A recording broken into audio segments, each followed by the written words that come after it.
After now graduating, I now started working at Brighter Monday. Yeah. Then after Brighter Monday, I began working at Green Hill Schools, where I got my first, I could say, opportunity as a young manager. Yeah.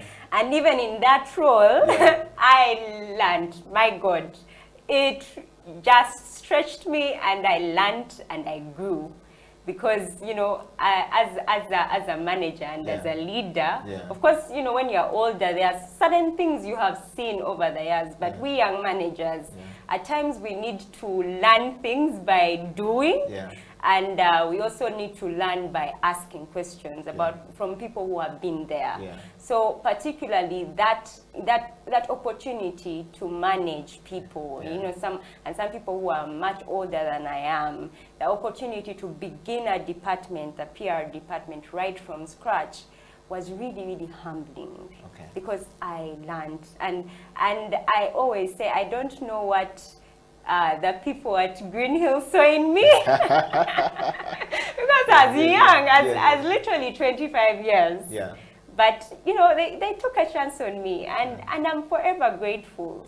Because, my God, I learned, and I created so many relationships there. One of my mentors is my previous supervisor, Mrs. Joy Brain Kamaraka, and oh gosh, I learned from her. I learned about criticism. We as human beings, we do not want to be criticized, but we need to be criticized. And even in my role and my work at Diwala, we have a very open culture whereby, we want to grow each other, we want to help each other. So when there's something that is going great, we'll say it. When something is not going great, we'll tell each other, that, we need to improve. And that's the culture we need to have to be able to grow. Because if you do not have people that are telling you yes, you can have a lot of people telling you what you're doing right, but they're not telling you where you're going wrong, you're not going to learn. So, wow. Well, we are talking to Irene Mutuzo on the CEO bench this morning, and of course, or this afternoon, this evening, depending on which part of the world you are actually catching this program from. The CEO bench will take a break, and when we come back, we will continue with the interview with Irene Esther Mutuzo, who is the head of business development and PR at Diwala, Diwala, the company that we're going to get to know more about what it does and how they do their stuff. She got 25 nominations from you. So if you're one of the people who nominated her, we would like to hear your kisses and disses coming in. Please send in your comments, your kisses and disses. And of course, this interview is streaming live on our page. So go in there and share it far and wide with everyone, so that you never know which part or who actually is listening into and which part of their life you're going to change. We'll be right back after the break.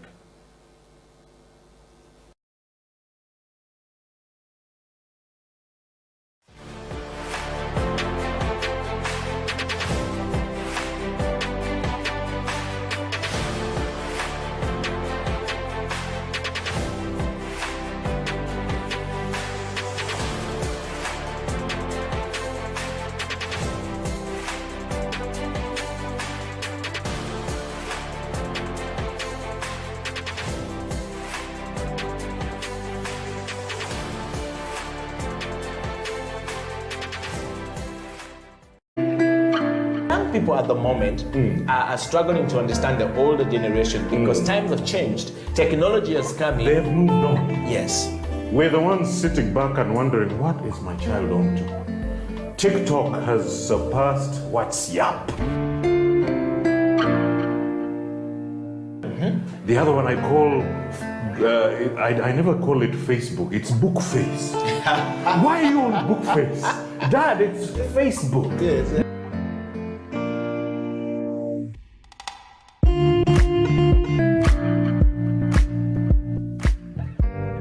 Me, I keep saying, I have a foot amongst the millennials. And I understand the traditionalists. Okay. There's a song in the 60s, by the way, and the 90s, 70s, where they're like, parents don't understand. Yes. Remember Prince? Yes. Prince.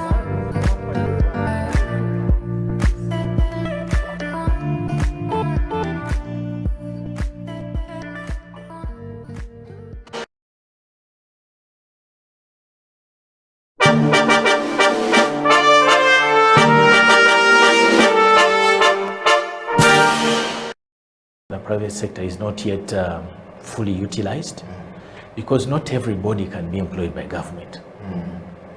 And we are looking at a future whereby more people are employed in the private sector than in government. So I think if we all work hard, if we all work together and invest in the right areas, there's been a lot of talk about value addition in the agriculture sector, in the mineral sector.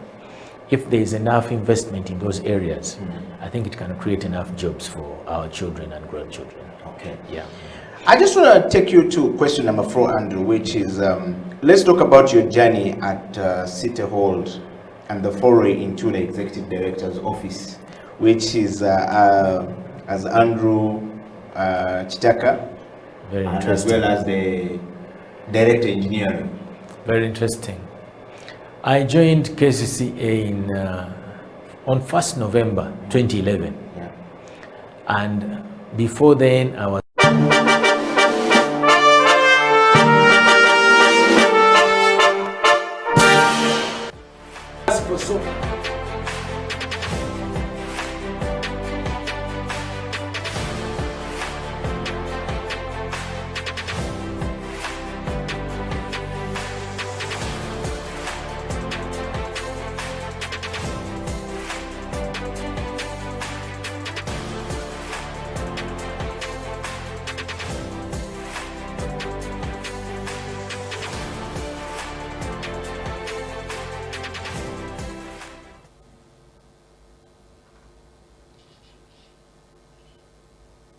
It is a CEO bench, and of course, welcome back from that break. And Irene, welcome back to the program.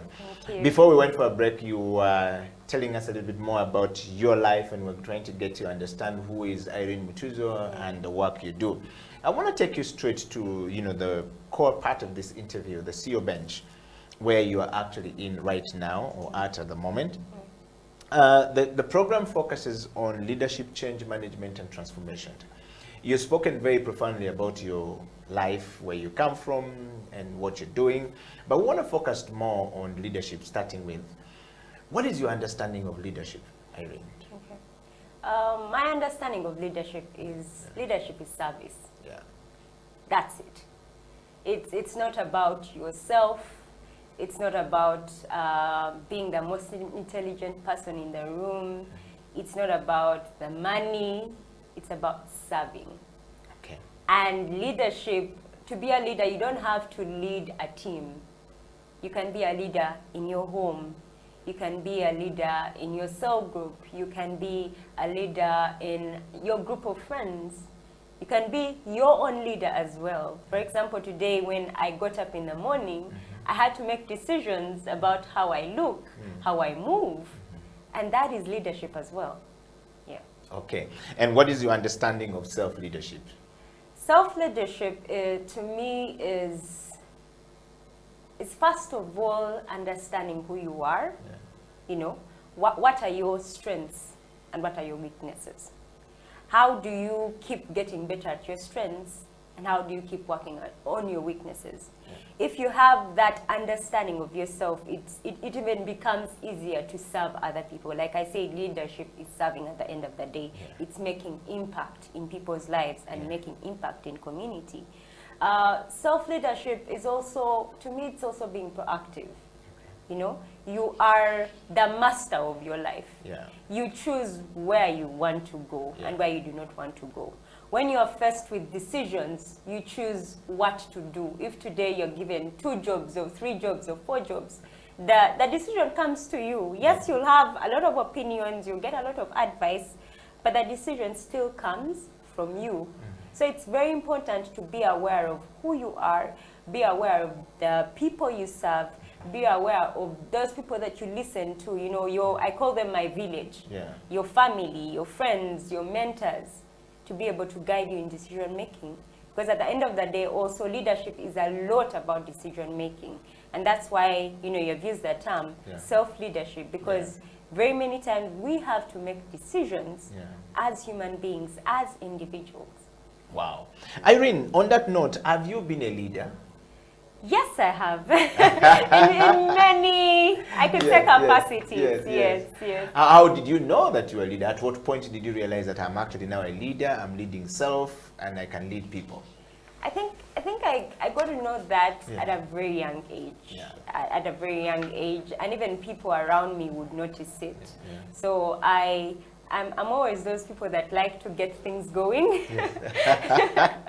Yes. And I'm those people. Yes. So usually I stand out as that person. So if we have said that we are going to have a meeting, that meeting will happen. I don't believe in saying something and then not doing it, you know.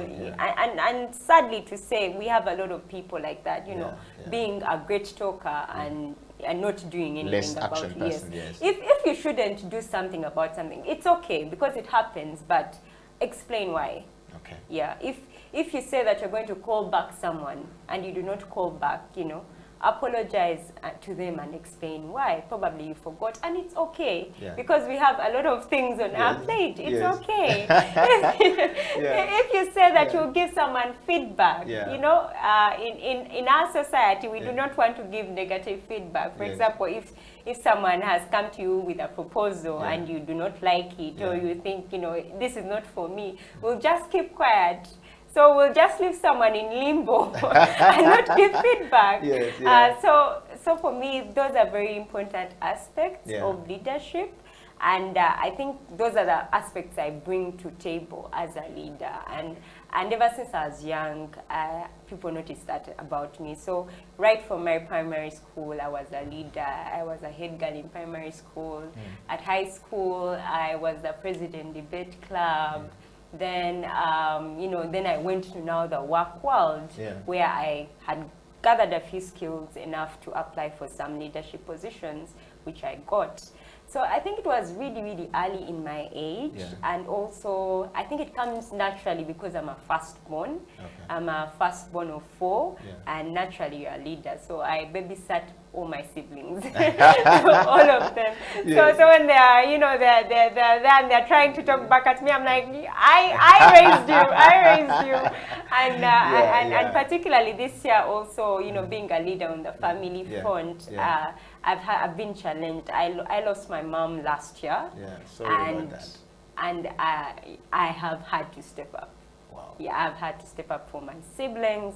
I've had to step up for my dad, for my aunts, for my uncles, for my grandparents, and I guess I'm growing. I'm really growing. In that regard. In that regard. And at Diwala, I'm also really growing. And I'm blessed to have supervisors that want to see me grow. Okay. You know, I want to take you straight to this question, Irene. I mean, as we wind up the leadership perspective of the, you know, the questions on the leadership perspective. One, there are 5 different or 4 different types of leadership approaches that, you know, are available in the world for us to always use. There's what we called autocratic leadership approach, okay, an autocratic leader. And there's what we called a transformative leadership person. And then there's what we call a democratic leadership person or approach. And then there's what we call laissez-faire leadership approach, and or a leader who is a laissez-faire. And then there's what we called servant leadership. Which of these do you practice most and why? I could say actually it's none of the above. I think I'm more a situational leader. I'm more a situational leader because I believe that we are not robots. We are human beings at the end of the day. And even with the people you serve, there are human beings. And the way you lead someone is not, one person is not the way you lead another person. For example, you find that there are those people that want to do things on their own and they don't want to be, you know, chased around. So those, you take more of a laid back, but of course you check in. Then there are those that constantly want you to check in on their work. They constantly want advice. You also do that. Then there are those times whereby a decision has to be made. And you as a leader, you have to make that decision on behalf of everyone. So you probably tend to be, I don't like to use the word autocratic, but I like to use the word take the responsibility of being a leader. Yes. So I think for me it depends on the situation, it depends on the people, it depends on the the person. Even with my siblings, them being teenagers, I've had to learn that we need to vote on some things. I can't tell them, this is what you're going to wear, or this is what you're going to do in your vacation. We need to sit down, weigh the options, I hear them out, they hear me out, and then we're able to come at a decision. Okay. Irene, we're going to go straight to our next, part of this interview. This interview on the CEO bench is about leadership, change management, and transformation. And of course, while we move into transformation, we'll look into the place where you are. You are overwhelmingly voted to come into the CEO bench, and we wanted to know, why do these people vote you in, and what are they looking for from you? And one of the things that we would like to know from you right now is about managing change. We've talked about leadership, but in your journey as a person, you've been moving quite a bit. You've moved from Nabisunsa, from Kisoro to Kampala, from Kampala to, Nabisunsa, from Nabisunsa, you've now moved, you are now in Norway, you're about to go to Netherlands, you're going in different places. So how are you able to manage this change from one place to the next place? What do you say when you are leaving? And at what point do you now know it's time for me to move? Okay. First of all, a disclaimer, I'm here in Uganda. I'm not in Norway, though Diwala is both Norwegian based and Ugandan based, and I'll get into that. Change management. So I'll answer this question from 2 points. First of all, in my life, as well as, now handling change, with other people. So in my life, I believe, and even the person I am, I don't believe in being boxed. Sometimes we want to take one career direction and that's it. You're a doctor and this is what I'm going to do. And there are other aspects about you. For example, I've worked in PR, I've worked in journalism, I've worked in HR, I've worked in marketing, I've even lectured before. I am now into tech. I also perform and write poetry, and these are all aspects that make who I am. Of course, at a certain point in my life, I was worried because I didn't know what I wanted to be. Why were you worried? Because I didn't know because everyone seemed like they had figured this life thing out. Like I can tell you, even at campus. So I applied to get into law school, and actually got into law school. I both at Makerere and UCU. I wanted law so bad that I was like, if I don't get it at Makerere, I'm going to get it at UCU. And I got in. And I don't know, the first week I got in and I realized it wasn't me. What was driving you to go to law, by the way? Like I said, I liked talking, and because I was a debater, everyone thought I would automatically be a lawyer. And that was, grounded into my head by my teachers, by my family. Everyone was like, oh, she's going to be a lawyer, she's going to be a lawyer. So that pushed me to go to law school. Then I get in and I realize this is not what I want to do. So I changed. And I did industrial and organizational psychology. And I loved it so much, I actually mastered in it. And what that gave me is that it just opened me up to understanding people. Understanding people in the workplace, things that you're talking about like leadership and change management, and understanding personalities. And I really, really enjoyed it, and I'm glad I did it. But yes, it was a difficult change because I didn't know what I was doing. And even up to now, if you ask me what I want to do, I just tell people I want to make a change.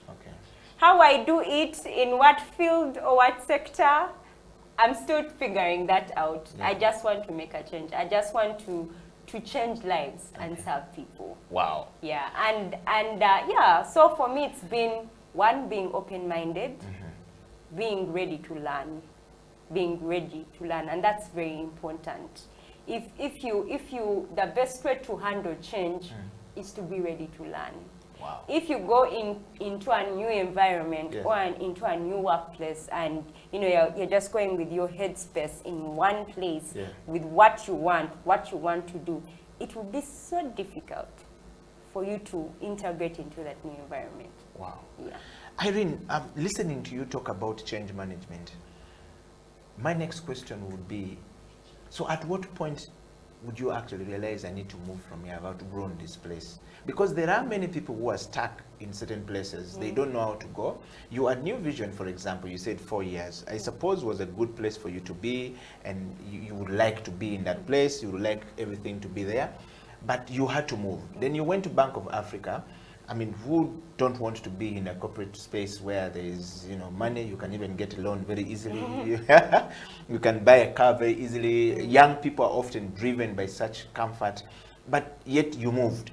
And then you moved to Green Hills Academy, I think, as you said. A big school with big pay, with big responsibility, yet you moved. What was making you move from one place to? I know you said already that you don't like to be boxed, but there must be something. And at what point do you realize that I need to move? Because the CEO bench would like the person who voted you, who nominated you, to actually know why you are moving and how you are communicating the change. How can they manage it in their own lives? First of all, moving is hard. Yeah. It's very hard. And I'm one of those people, when I work somewhere, I just suck into it. Like, everyone will know I work for this place. Yes. I just got to love it. That's how Diwala is getting it from you, because everybody's talking about Diwala down there. So I was like, okay. Yeah. But yes. So I just got to love it, and it becomes me. Yeah. And, so it's difficult to move. Yeah. It's extremely difficult. And I can tell you, the times I've written resignation letters, Yes. I take over months keeping them somewhere. Mm-hmm. Because I'm trying to ask myself, is this, first of all, the right decision for me to take? Yeah. Then I keep asking myself, oh my God, I love these people. I feel like I'm breaking their hearts. Yes. I feel like I'm... and I'm being real with you because I like to tell stories from a personal perspective. I don't like to come off like I'm on a billboard and I'm perfect. It's difficult.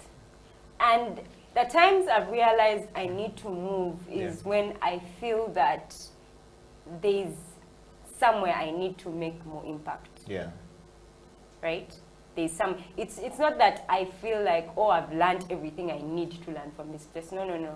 I still feel that there's a lot to learn. And even that, and that's why it's difficult for me to move, because I feel like, have I learned enough to move from this place? Yes. And for me, that's what pushes me. If I feel like, okay, an opportunity has come up, and I feel that this opportunity is going to help me change lives and serve people. Do I take it or do I not take it? And also, it's been difficult not to move when there are opportunities. How do you manage change when there's opportunity, but you're going to hurt somebody, or you're going to hurt the organization where you're moving from? I mean, how do you communicate to them that, guys, time has come, I'm leaving, sorry, but they are hurt? Yeah. How do you? And I'll just give an example. When I was telling my supervisor, who also happens to be my mentor, a very, very lovely lady, Mrs. Joy Veronica Maraka. And I remember getting into that conversation with her, and it was tough. It was tough. But I remember her telling me that, you know what, I always knew that you're going to grow. And I'm happy for you. It is sad that you're leaving, but I'm happy for you. And I somehow always knew this day was going to come, because I see so much capability in you. I see how much you have learned. Like, you came in so raw, making all these mistakes, learning from them, and you're being open-minded to learn. And I always believe in leaving a place in a good way. Don't be like, oh, because I'm leaving, I'm not going to turn up to work. I'm not going to do the things I need to do. I'll begin looking down at everyone. Yes. You know, if people from my previous workplace call me, I won't pick up those calls. Yes. I mean, I've moved on. Yes. And that's a very bad mentality. Because what if things don't work out where you have moved and you need to go back? Yes. Or, you know, or what if you're going to go back to your previous boss to ask for business? Yeah. So it's very, very important to live well. Okay. To live well. And if there are things that have gone wrong, it's also important to apologize. Yeah. Apologizing doesn't mean that you are dumb. Yeah. It doesn't mean that you are, you know, you are trying to belittle yourself. Yeah. If you have made a wrong decision, if you have made a mistake, say sorry. Wow. And learn from it. Wow, Irene, we're talking change management. You have heard from Irene there. Managing change means that you have got to be real to the people that you're leaving, and also you've got to be real to the people of where you are going, and don't burn the bridges, because you might go back tomorrow to pick a leaf or two from there, or you might just have a turnaround to go back. The CEO Bench will take a break, and when we come back, Irene will dive into transformation and of course our work life at Diwala. Stay right there, we'll be right back after the break.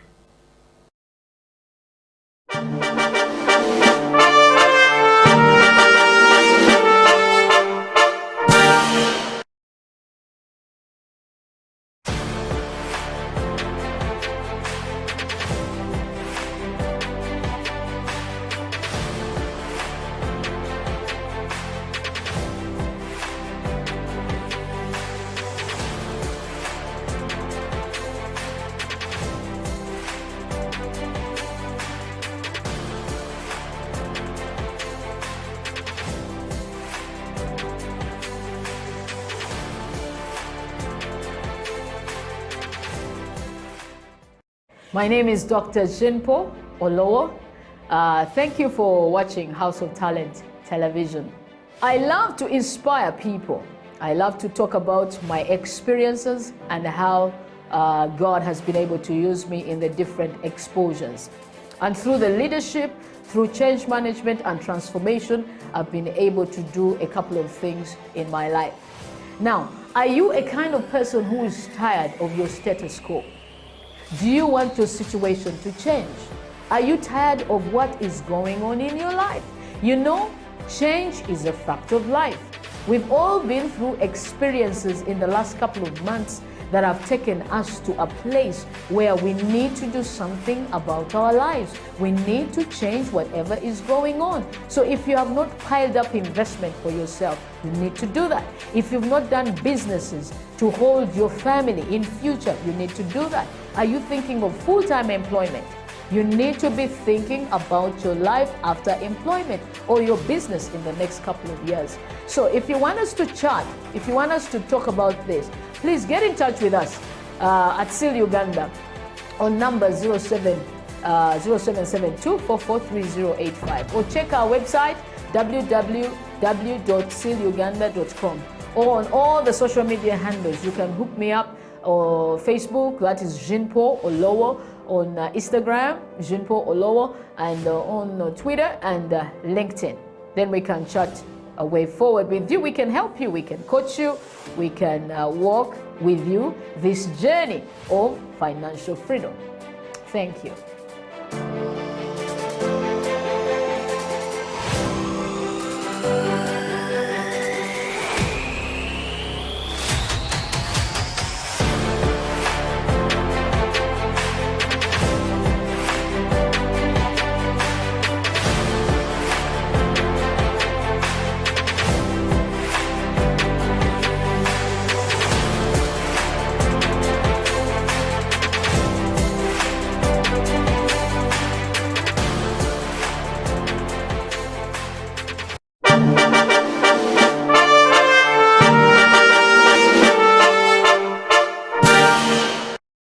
there's a lot that is involved in the civil society organizations. There's leadership in itself, there's management of processes, there's management of the human resource, there's fundraising, there's research. It's a lot that needs to be done, and many times there is a feeling that is too much for a woman because she has other traditional roles that she needs to do as at home. Yeah. So many times as people are looking for leaders in civil society organizations, the priority is usually given to men because of our society that feels that men have the time, men have the capacity, men have the ability to lead, to take this organization to greater heights. Leadership is a privilege of moving people towards a destiny, and for me it could be towards God's agenda.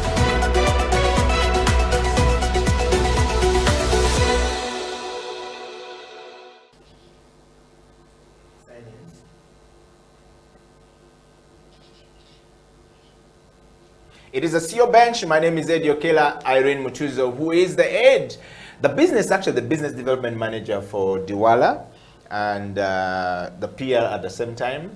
It's interesting to note how you're doing these things and how the journey has been. But first, coming back to the show from where we left, you talked very profoundly about change management and how you were able to manage change moving forward. A lot of us find it very difficult, to be honest with you, to move from one point to the next point. Some people are stuck in jobs. They can't move 15 years, 20 years, no personal development, no self-awareness.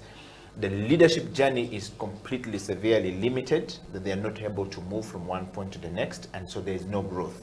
Now, when there is no growth, there is no transformation. Yeah.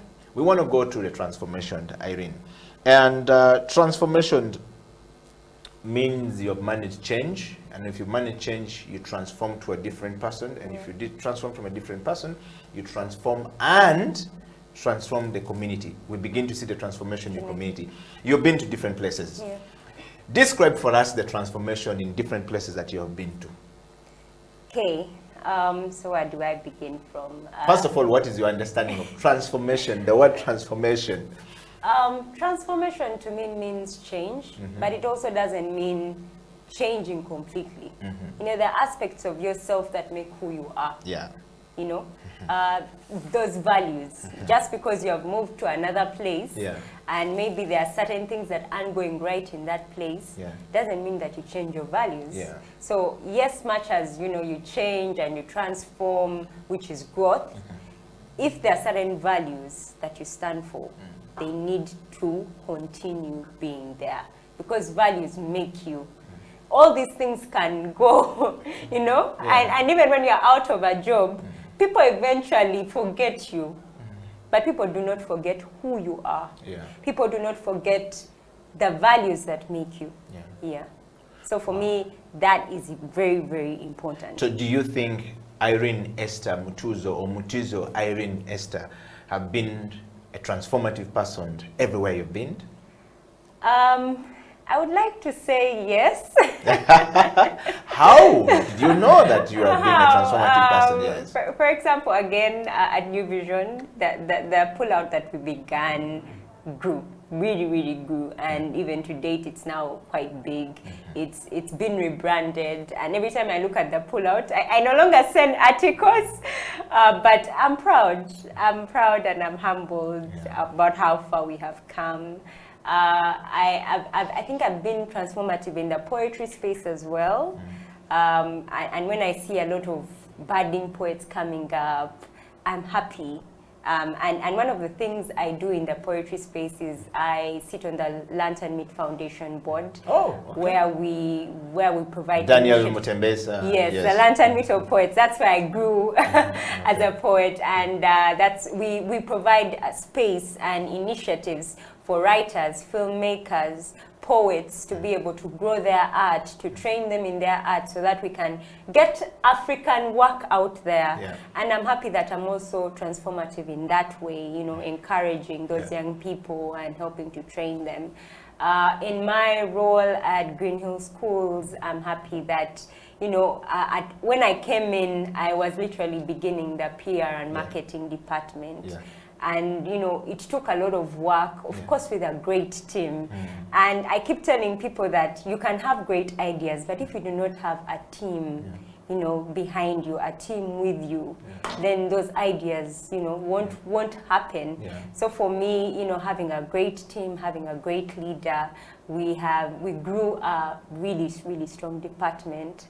At Diwala, my, Diwala is transformative.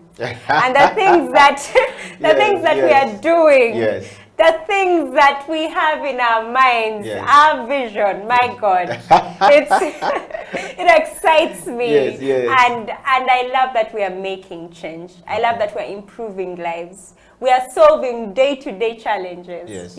And I can't wait to share that. I want to go straight to that, by the way, Irene. But first, you also talked about transformation in terms of the community.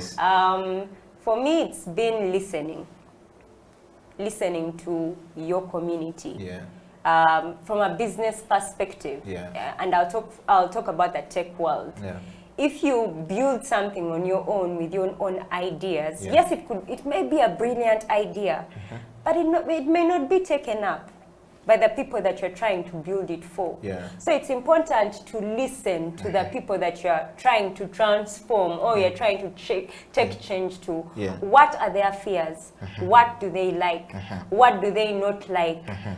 This thing that you have built, this product that you have built, as you continually test it out, when you're given feedback, do you go back and continuously improve that product? Irene, I'm just looking at some of the messages that have come to me right now, which I would like to read it to you before we go to the next 5 questions of, you know, the final rest of this interview. Number 1, Eddie Okela, thank you very much. I have been following that lady. I'm an OB of Green Hills Academy. She talks very profoundly about our school and my former school. I now live and work abroad in the UK. Ask Irene, not everyone is privileged, or, you know, no, I think he meant to say not everyone is privileged to be where you are. And what would you say to somebody who is not privileged to get to be privileged like you? I'm not sure if privilege is given that way, but is relative. Yes. So I think what I understand from Daniel here is an OB of Green Hills Academy. He says you talk very profoundly about the school. I think what Daniel is basically asking for is that, how do you get there? It's not really about, I've not heard you talked about being that I come from a privileged background, I was privileged to have this, I was given this, or done this. What I've seen from your story is a story of, I'm rising to the top, but I have been very intentional about this growth. I've been very intentional about the things I want to do and the things I want to achieve. So Daniel's perhaps want to understand, how can one get to that level like you? That's what Daniel is looking for in actual. I'll share 3 things. Yes. 1, God. If you want to do something, or if you're not even sure about where you want to go, ask God. So for me, there are days, there are times I've been like, God, I don't know what I need to do. I don't know the path I need to take. Please guide me. Place me in the places you think are the best for me. Place me in places you think I'm going to make an impact. So 1, God. No 2 ways about it. Then 2, do not be afraid to ask. Do not be afraid to learn. And I'll still go back to that point in my life where I had to ask Mr. Kabushenga for those opportunities. And, you know, sometimes we are so scared to ask, you know. We are so scared to walk into a room or walk into an office and ask, do you have any work? Do you have any position, say a voluntary position I can take up? I'm a part-time worker now. Is there an opportunity for me to be a full-time worker? Like sometimes we are so scared to ask, yet when you ask, you actually open a door for yourself. We are scared to learn. We are scared to try out new things. And one of the reasons some of us do not grow or do not move from somewhere is because we are scared of the unknown, which is okay. You know, all of us are, you know, when you're getting into a new field, you do not know what you are going to what you're going to encounter. You absolutely do not know. But the only way you'll know is if you actually get into it. And if you fail, it is okay. It's like a business. Full marks for trying, eh? Yes. It's like a business. You know, and when you listen to a lot of these entrepreneurs, in many of their journeys, they'll tell you maybe they started one business or two businesses that failed, but then they later learned from those failures. So also never being afraid to fail. Because we are so afraid to fail, we do not try. And that holds us back. Wow. Well, you're hearing the heart of a new CEO in the making. She's on a rise to the top. Irene Mutuzo, welcome. A great conversation. Coming from Ediwat Ochom, these are one of the people who actually nominated you. I would want to hear his opinion of how you applied for law, and then you, first week in the law school, you decided to abandon and take off. Ediwat Ochom is a very good lawyer. I wonder what is, I've always told him law is a lot of templates and stuff like that. So if a person is going to do so many things, people like us, like me, will be very bored immediately when I get to law, because I feel like I don't have enough space. Then here you are, you're talking about that. But let me read you a comment from Ediwat Ochom, one of the people who nominated you on this program. Great conversation, Eddie Okila, Eddie and Irene. Irene is pushing the boundaries in Uganda through her work at Diwala. Digital verification services in a country full of fraud is such a timely and excellent conversation. That is coming from Ochom as a comment. I want to read you another one coming. Eddie Okila, thank you very much. I'm following the CEO bench from Rwanda, Kigali. Tell my cousin from another mother. She's actually my sister. Hi. Yes, that's okay. Dale right there in Kigali, Rwanda, and says, great conversation. I'm learning and understanding. At first, I thought the CEO bench was just about those who have made it already on the top. But I like the fact that the CEO bench is talking to people who are also heading to the top or on their journey to the top. It gets to give us a motivation, some of us who are thinking through. I live and work with the Capital Market Authority of Rwanda. Wow. And one of these days, I'll probably get Irene to come and give a speech to our people when coronavirus comes down. I love to hear what she's saying. Well, I think that there's already people who believe in you becoming a CEO. Their nominations have not gone. By the way, let me first say, and this I say to Thea is my CEO at Diwala. I just give her a thumbs up for the work she does. I believe being a CEO is tough. Yes. It is tough because you have so many things you have to juggle. You have to juggle the board, you have to juggle your team, you have to juggle clients. It's huge. I don't know if I'm ready to become a CEO. Honestly, you're headed there. But like I say, if one day God calls me and tells me, this is your next assignment, and makes it so clear. I believe he will give me the wisdom I need to get there. And the takeoff. Exactly. Irene, as we wind up the interview, I got 5 questions to do with the work you're doing. Which I think is one of the reasons why people nominate you, to come into the CEO bench and to be also in the CEO bench. It's about your work. And I think Ediwat Ochom makes a very good comment right there. In the world, in a country like Uganda, where fraud is almost an order of the day. You don't know what is happening. You wake up tomorrow and there's a lot of fake news, a lot of things going on, a lot of fake papers happening, and people giving out. When the elections are happening in Uganda, you always hear a lot of fake, papers and going. But you come up with something, digital verification, right? That's what Diwala stands for. I want to take you straight to your company deals with digital verification of documents, okay? Like academic credentials, like academic documents. Why is authenticating some of this document or authenticity is very important to leaders in this day and age as a CEO, or why should CEOs pick this in this day and era that we're in going forward?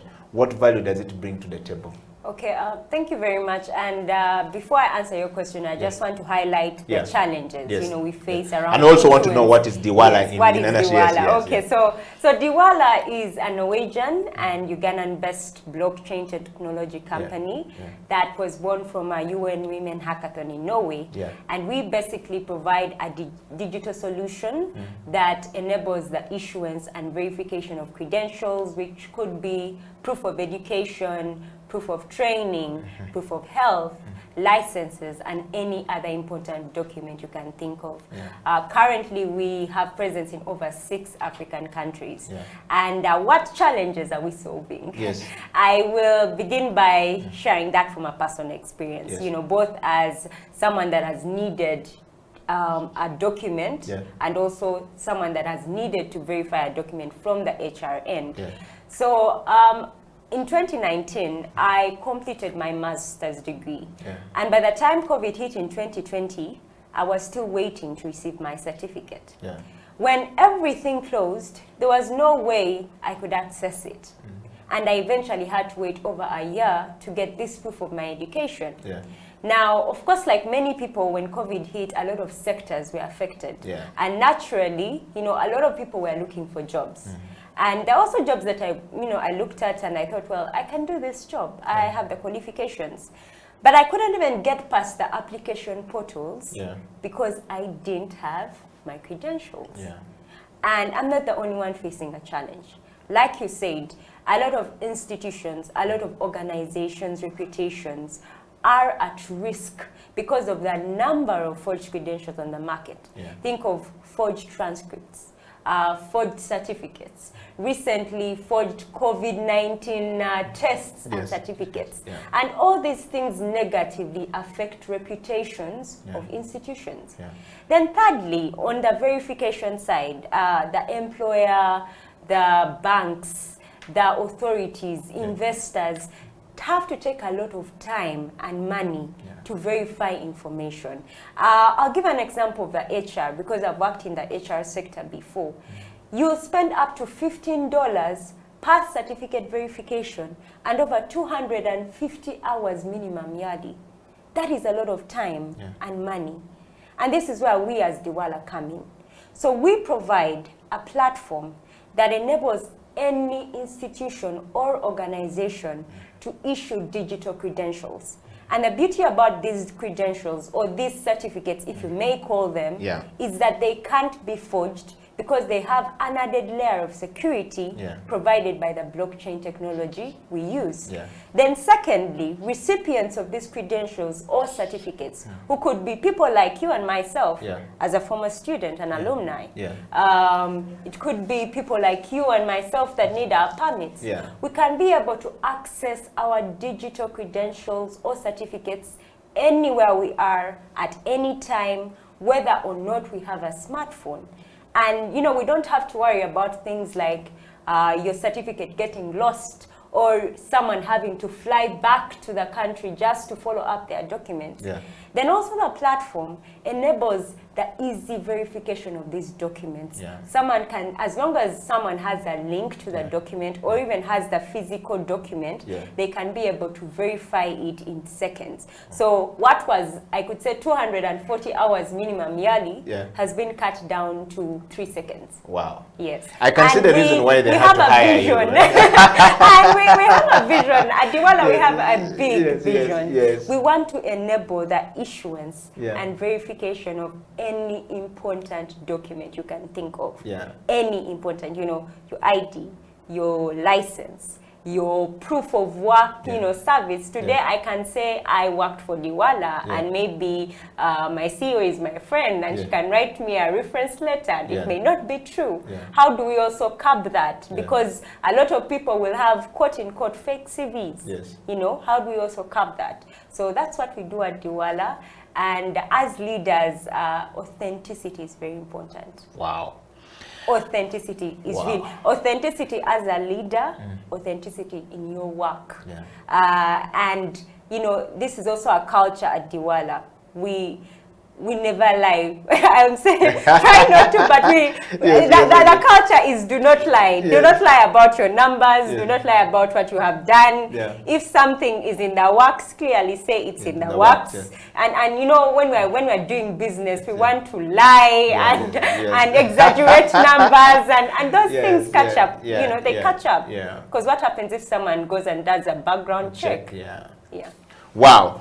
Well, the CEO bench is doing exactly what it does best, bringing you people who will give you motivation to where you want to go, people who are doing it, people who have done it, or people who are already on the top coming down, and they have got a certain amount of experience that they can share with us to go forward. And you are definitely with Irene Mutuzo, Irene Esther Mutuzo. I just like to put your name together so that it can make sense. Irene, our time is fast spent, but I want to go straight to my next question, this last 5 questions we have for you. Your work for the company is that, you know, one, the company is pioneering this for the first time. We've not had this in Africa before. But two, using the use of blockchain technology in this era of pandemic COVID-19 situation, where no longer human to human, you know, meeting is being discouraged. We are not being able to, you know, have hugs like we used to do things the way we used to do, which means even if I want to go, I don't know. But also, there's a challenge that a lot of people don't understand what you're calling blockchain technology, because the language could be different. We need you to explain what is blockchain technology to a common person. If I am a border graduate from Makerere University or from University of Dar es Salaam, but life knocked me so much and I became an entrepreneur, and now I ride a motorcycle or whatever city that I am, or I'm doing Okada in Nigeria, you know, what is blockchain technology and how can I, you know, verify this document? Like you've said, first explain what is blockchain technology. I know you've talked about already the other part. Okay. Yeah. So blockchain technology was an aspect that was actually discovered in 1991 by a group of researchers. But it was until 2009 that it was applied, and specifically it was applied to cryptocurrency, specifically Bitcoin. That's why when, you know, people talk about blockchain technology, the first thing people think about is Bitcoin and cryptocurrency, but it can be used for more than that, as I'll be explaining. So I can use 3 words to explain blockchain technology. An immutable distributed ledger. And I'm going to break all these 3 down. An immutable distributed ledger. So immutable basically means that information cannot be changed. And in this case, the information that is transacted, if it's say money or documents that are stored on the blockchain, they can't be changed. It's almost impossible to change them. That's why you'll hear things like blockchain technology is very secure, because it's difficult to change, it's difficult to tamper with information that is stored. I can't go there and remove and replace. Even if you, so the way it works, and I'm going to now explain it in the distributed, the word distributed. So usually for many organizations and for many of us, the way we understand where, say, data is kept or information is kept, it's usually kept in one place, which could be, you know, a server. In some places, it's a laptop, which is working as you could say, a minimal server or a desktop. So it's kept in one place.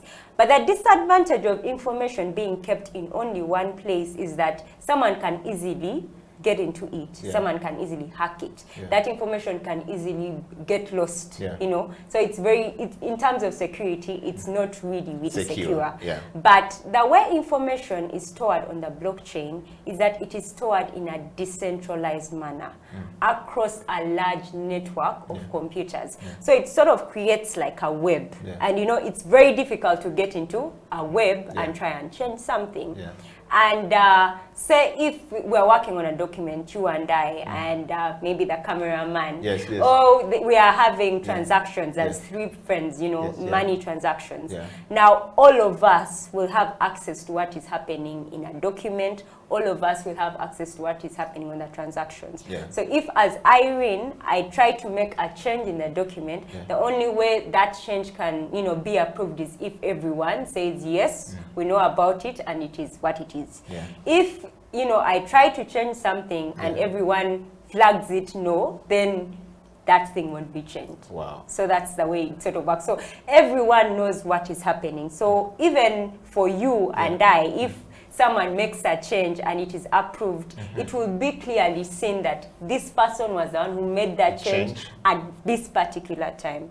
And that's where also the ledger, I could say, aspect of blockchain comes in. And you can think of a ledger as your day-to-day records, whereby if it's money, you know when someone paid that money, at what time it was paid, and to whom. And that's also the premise of blockchain, to be able to track information in real time, to be able to track changes in real time. So it's very difficult to say that you did something and you did not something. And you know, blockchain can be used for so many things. A lot of people, refer it to cryptocurrency and Bitcoin, but it can be used in our day-to-day lives. We have heard of cases in the health sector where we have received fake medicine. Of course. However, if we're using... we just received injections of COVID-19 water injections to about 800 and plus, as they say. Sadly. But if, you know, there was that blockchain aspect to it, we would be able to verify the validity of those drugs sent to us, whether they have come straight from the manufacturer, when they have been manufactured, you know, and if it's a batch, is it our batch kind of thing. Blockchain can also be used in the supply chain sector. It can be used in agriculture, whereby as a farmer you can be able to track your produce right from the farm to when it gets to the customer or client. So if there's something wrong with produce or a product and you need to recall a product, it's very easy for you to track where that product went so that you can be able to recall it.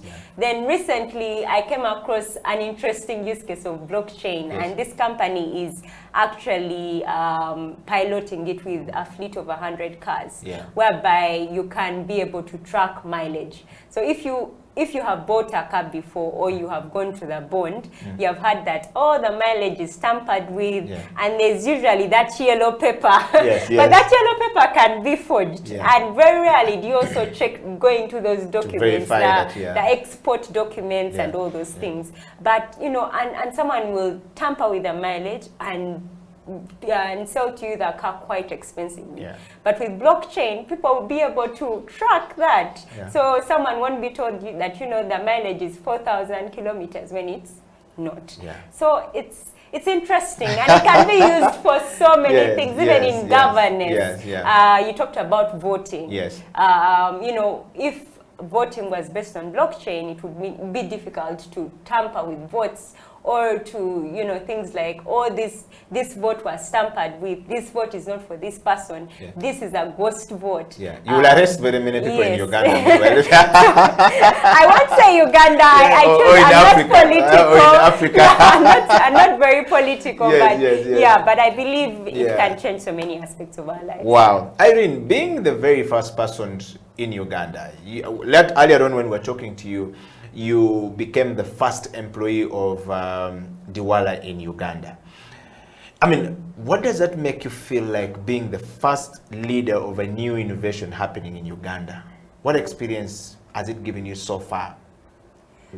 It's a very humbling experience. And I always thank the team at Diwala for giving me the opportunity, because I can tell you when they met me, it was about 3 years ago, but you know, just chatting about, you know, what technology is in Uganda, how it can be applied to the education sector. It wasn't really, I could say, an interview. It was more me trying to give people some data and some information. And my CEO tells me that from that point, she felt like, you know, I could be part of that team. And I can tell you, I had zero knowledge about what blockchain technology is. And yet here you are now talking like, zero technology. And you know, now getting into Diwala and understanding what they do and understanding why they do it, which is very important. You know, it is important to know the reason behind your why. Like, why are you doing something? and understanding it and understanding its impact and understanding what blockchain technology can do, how it can improve our lives. It's really been a great journey learning from them. It's first of all a humbling experience that I'm part of that team. It's a humbling experience that I'm given the opportunity to learn. Very rarely do people take a chance on you. And yes, I have skills, but I believe I'm continuously growing. I am still being kind of beaten here and there. And it's humbling, and I'm excited to be part of that team. I'm excited to introduce the technology to all the people I know, my networks. And all I can say is that a lot is coming. And Irene, what tips would you share with leaders who are pioneering innovations in this field, or in Uganda, or in Africa, or even a young person anywhere in the world who is pioneering, this kind of innovation, given your experience now as being given the first time to be employed by a new technology, stuff coming up? What I'd advise people is listen. It goes back again to listening. Listening and understanding your market. Sometimes we build products and we spend so much time on them without really researching and trying to find out what are the needs. And challenges could be generic, but the way everyone understands challenges, the way these challenges relate to each person is totally different. And if you do not know that, or you do not understand that, trust me, you are going to really struggle to get your innovation and product out there. Because you are building it from your perspective. And even for Diwala, before, way before the team started building, there was so much time spent on research to ensure that the product meets the needs of the people it's meant to serve, to ensure the product meets the challenges. And even today now we have a product that is being used by over 32 institutions. In Uganda, it's being used by the Stanbic Business Incubator, the NSSF High Innovator, Girls for Girls, WeFactory, NetLabs, and so many other institutions. It's out there, it is released, but we continuously still get feedback. And we work on that feedback. And there's a reason why your smartphone every other day will tell you, please update, because they're trying to meet your needs. And that's the beauty about technology. You begin here and you keep going. Wow. Irene, we're basically in the evening of our interview today. It's been a nice conversation, a fantastic conversation. I've got a lot of comments coming here. I've been trying to pick a few of them. Just want to dive to one that came from a gentleman all the way in Belgium, and he says that can you please ask the young lady, how is our tech industry in Uganda? Have we moved with the internet being off in Uganda, with so many things not being in place? How are we dealing with the challenges that new innovation faced in Africa, particularly in Uganda, where she is at the moment? Well, I first of all must commend the great work that the government is doing, and a lot of even actors in the private space. Do we have room for improvement? Yes, we do. That is the reality. But where we are now is not where we were before. And even particularly in Uganda, Uganda has been gazetted as a safe place for companies like us in the blockchain world to do research, to pilot products, to implement products in Uganda. So that's also a big plus. By the time Uganda has opened that space for us, it is a big plus, and it shows that we are growing and continuously improving. And even when you see, government entities, both parastatals and fully government institutions, my oh my, we have moved leaps and beyond. There will be conferences that are happening virtually, which never used to happen. I can tell you almost every government entity today, and even the president himself and the MPs have social media channels. Who knew that would happen? Who knew that would happen? Occasionally they block the internet and forgot that they need to use it afterward. Well, I won't comment on that, but the fact that they understand that it is important to have a digital presence, an online presence. And even parastatals like Anita, they're doing a great work as far as building policies and regulating the way data is used, the way companies like us work here. That is a big step. So for the gentleman in Belgium, yes, there is a lot of room for improvement, but we are moving. We are moving, and for us as Diwala, that's the reason why we are here in Uganda, because we know that there are big things happening in Uganda. Well, you have been hearing, you know, a lot of stuff, good stuff coming from Irene Mutuzo, or you can call her Mutuzo, Irene, Esther. Very interesting names and order of the names right there. Irene, we have literally come to the end of this show, but I want to ask you one final parting question. In fact, you know, the second last. What have been your success and challenges so far in providing this service, you know, strategic leadership to Diwala, particularly in Uganda? Given the fact that it is not a company that originated from Uganda, but originates all the way in Norway, what sort of like you know, success or challenges or strategic, you know, directions have you given to them that when they look back many years from now, they will say it was good hiring that lady? When they look back, they'll say it's good, the board can make a decision to say you will become the next CEO because of this. Like I said, I'm still learning. I don't think I'm ready to be a CEO yet. Well, so for me, I could say bring the perspective of someone who has gone through the challenges. And like I said, I've been on the side of someone that needs to get their documents. And I've also been on the verification end. So I really understand the pain points from a personal perspective. And I think for me, that's what drives me. Because I know that challenge. I've been there. And that basically drives me to push, drives me to better explain, you know, what the product does. Because sometimes, you know, even when you get into spaces, people just think, oh, you've just got this product, you don't understand what it does, you don't really understand the challenges.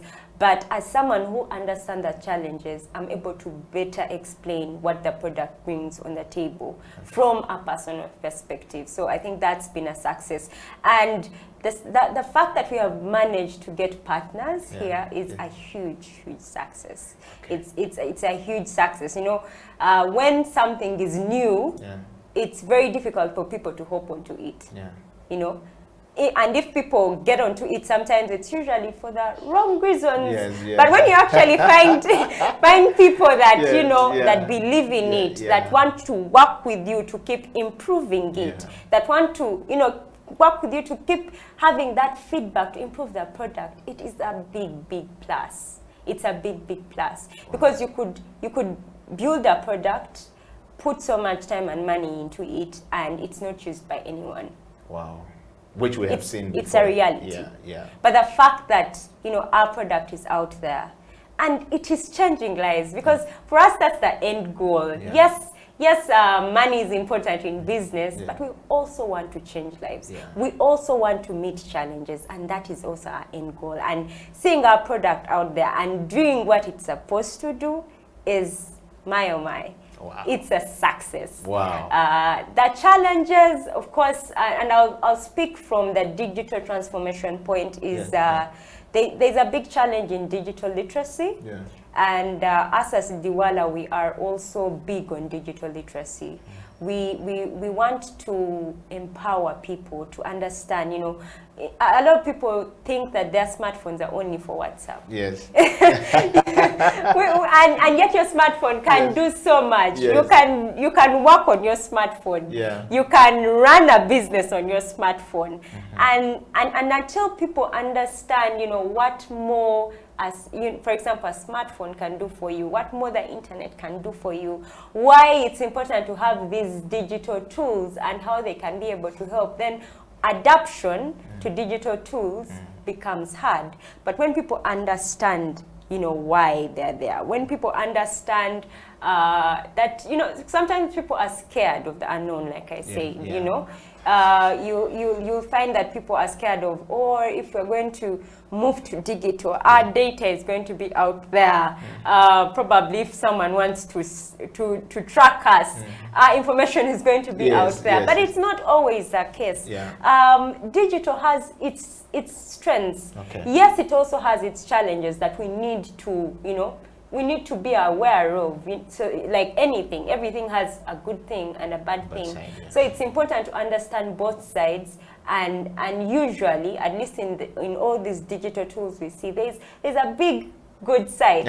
So how do we get the good side going and handle the challenges that come with it? So I think for us, it's trying to push the digital literacy out there, because we also don't believe in this product being for only a few people. And that's also some of the challenges we face, and many of us in the digital world face. You know, you're in your cocoon, all your friends are on Twitter, or they know how to use Facebook, or maybe, you know, all your friends understand blockchain, so you think everyone else is there. Yet there is a big percentage that is not there. And if we want to move together as a population, as a community, it is very important for us to move as one.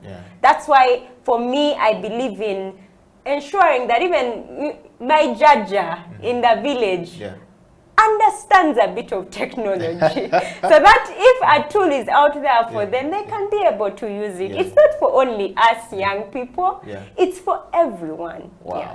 Well, you've been hearing Irene Esther Mutuzo right there. She's the business development head and the PR at Diwala, a new blockchain technology helping us verify our documents, academic, you know, credentials, or driving permits, or your national ID. You might have one and it's not yours, and we don't know whether it is yours or for your nephew or your cousin. So that's what they're doing in a nutshell. But Irene, thank you very much for coming to the program today, and thank you very much for one wonderful and fantastic discussion we've had this morning, or this afternoon, or this evening, depending on where they are watching the program from.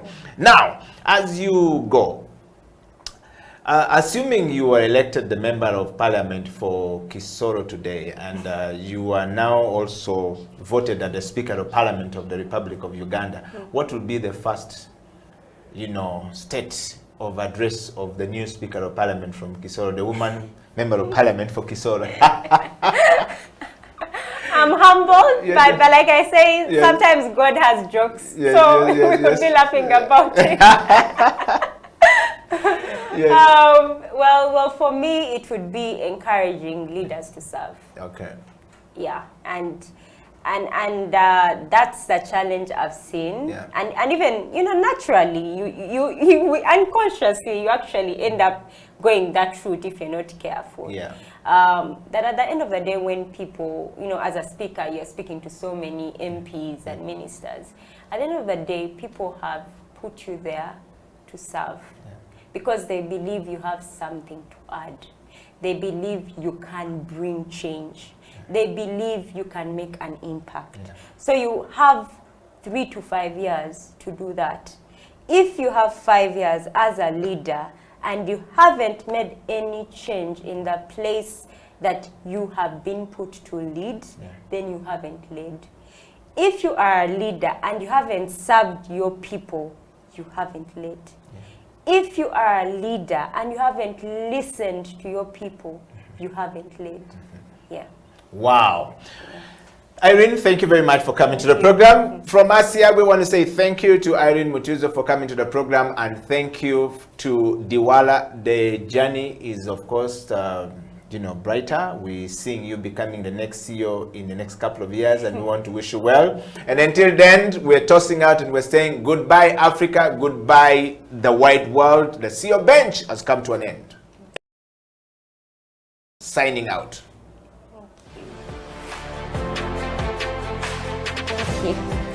Yes.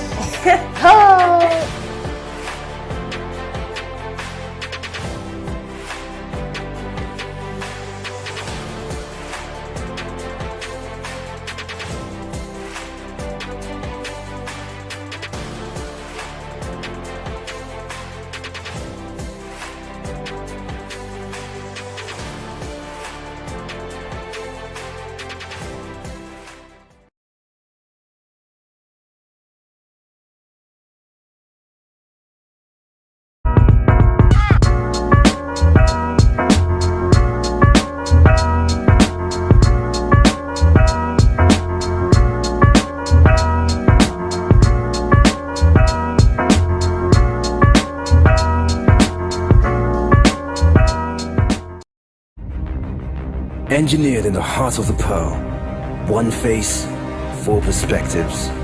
Embracing a hip, urban, and dynamic community. Keeping dibs on the constantly evolving African scene. Fanning the hottest talent in Uganda and beyond. Inspiring beautiful minds across the world. Literally changing the game on television. This is XXL TV Show Season 4. Go big or go home. Otherwise, be inspired.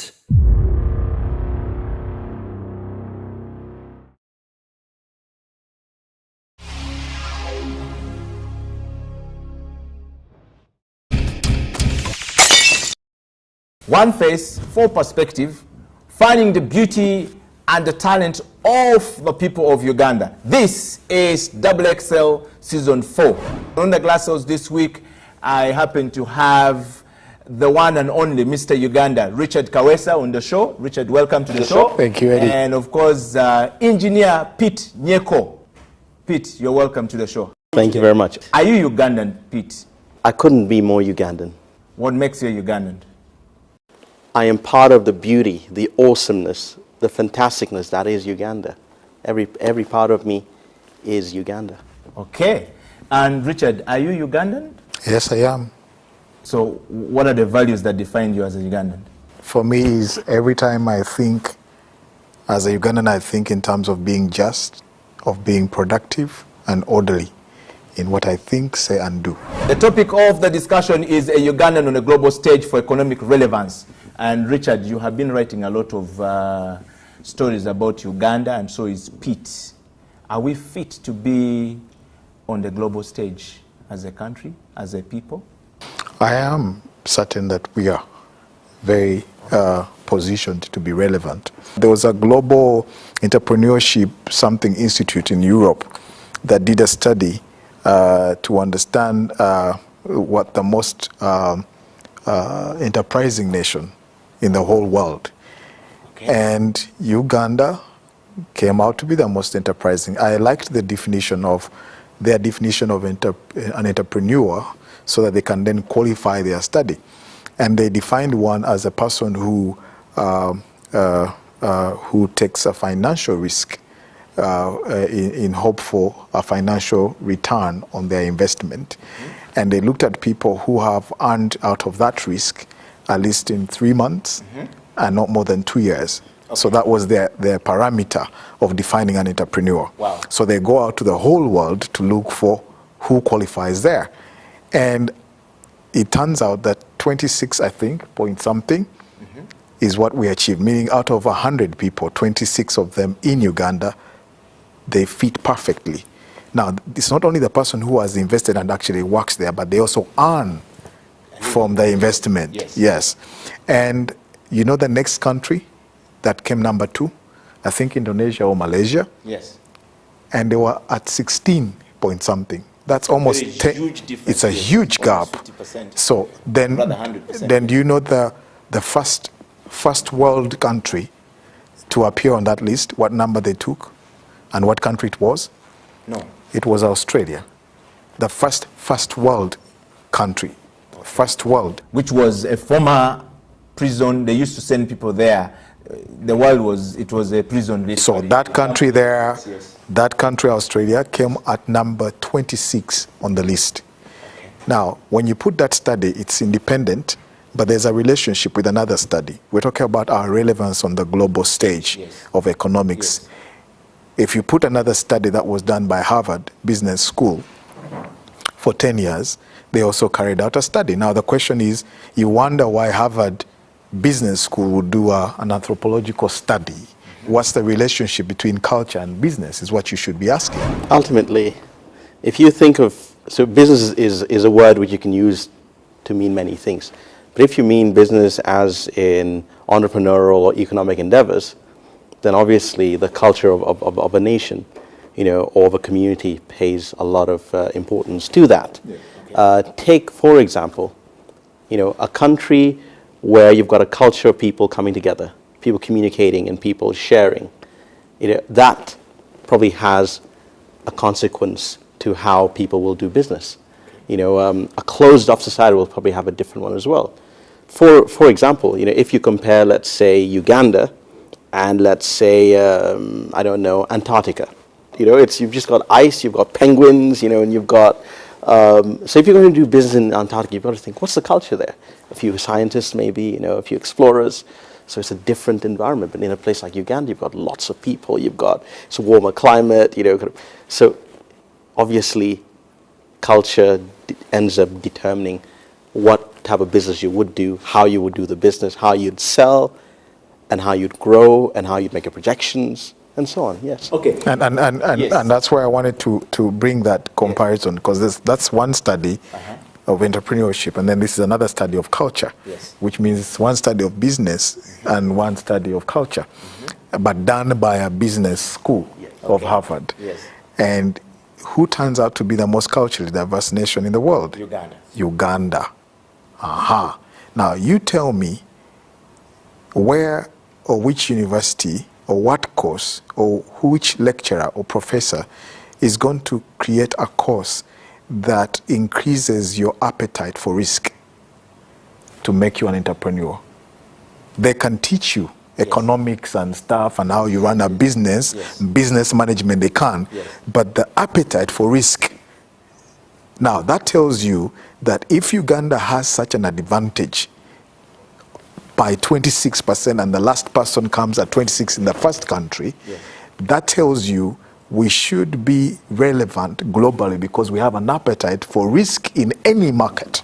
So if we are culturally most diverse country in the world and the most entrepreneurial people in the world, then how come we're still broke? Businesses that are set, that runs for 3 months, dies before they cross to the 4th month. Why? The reason is simple.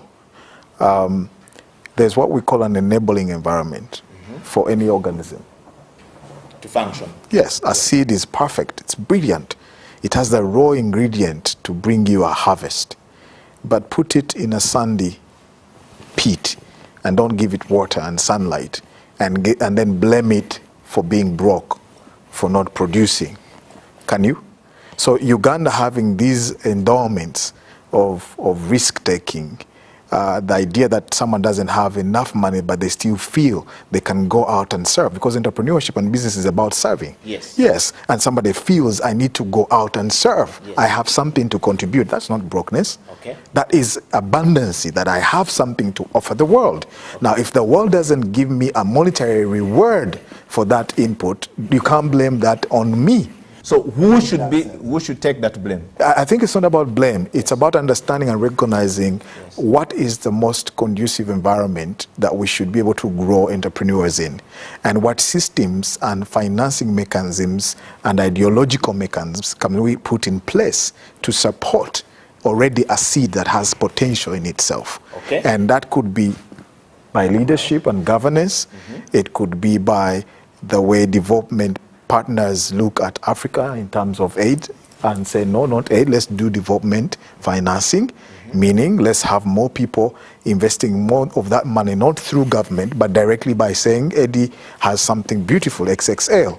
What can we do to create that product and actually share it with the rest of the world? Those are the enabling environments that don't necessarily come from governance, but from the world, the community of business people who are able to see these opportunities and tap into them. Okay, Pete, you are in agriculture. Yes. And adding value to agriculture. What do you have to say about this in relation to what Richard has just said? I mean, to add on what Richard has just said, ultimately, I guess what we're talking about is the importance of incubation and acceleration. It's important, as with any seed, once you plant it, to water it, make sure you plant it on the right soil. Check the soil before you plant it. So you got to figure out, okay, have I chosen the right idea? Is it based on a pressing need? Is it a solution to a need? Is it leading to the better, betterment of the community and every stakeholder? Then you nurture it, you water it, and you look after it. You plan for it and make sure nothing attacks it, and then you grow it, harvest it, post-harvest handling, process it, add value to it, market it, but ideally keep some seeds for the next season. Yes. But in all that, you'd have planned ahead. You'd have known what the market needs, and you would have responded. So you would have found a way to make your plans based on what you have and what the world needs, and then come in with innovation, and then nurture and incubate, and then accelerate it, expand and replicate, and keep it sustainable. Okay, but is that our case today, given this study? I think it is our case. I think ultimately, when we look at ourselves, we should think and say, great, I mean, where are we? And how far could we go? At the moment, without any irrigation, 2 seasons a year, anywhere in the country. With irrigation, we could probably do 3 or 4 seasons a year. Without value addition, we're making by. I mean, people are doing okay. With value addition everywhere, think about how much more we would earn with that value addition coming in.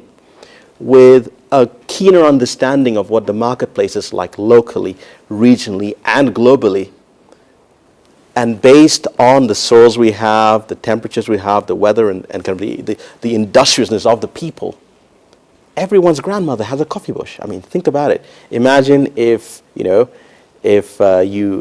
had a kilo of coffee. I think it's about $2,000. Yeah. 1,000 cappuccinos is more than $2,000, but it doesn't take a kilo. We're going on a break, and when the show comes back, we will be talking about have we created the right environment? Have we gotten it right? Where are we getting it wrong? What should we do? Who does what? The president, many powers. Who can we share the power? What? We'll come back.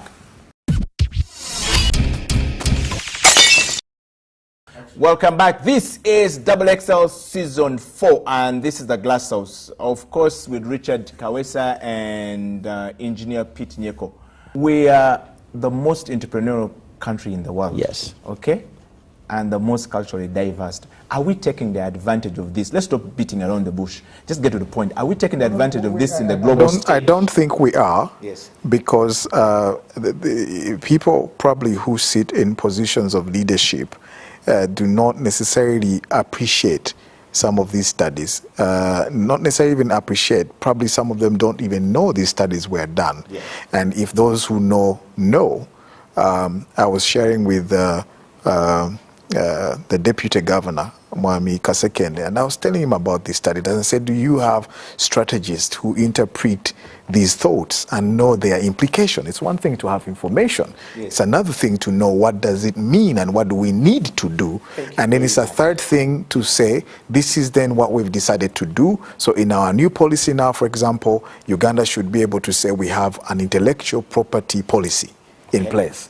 Because then intellectual property will take care of shea butter, because then there's what they call a geographical indication, where if something is unique to your terrain, like coffee that comes from the islands in Ethiopia, they're able to get some basic revenue out of intellectual property based on that principle from Starbucks. Yeah. And it's an income. Why? Because you can't call it any other coffee other than Ethiopian. Why? Because the soils that bring out a certain aroma and taste to that coffee are only reserved in Ethiopia. Yes. The same would apply for Mountain Elgon coffee that comes from Rwenzori. The same would go for the shea butter, as you mentioned. Yes. The same would go for the type of music we produce in Uganda. It goes for, I don't know whether tilapia is also one of the unique aspects, but as a country we have too many unique things that the world needs out there that are so organic, that are so unique to us, but still we don't understand that that's intellectual property.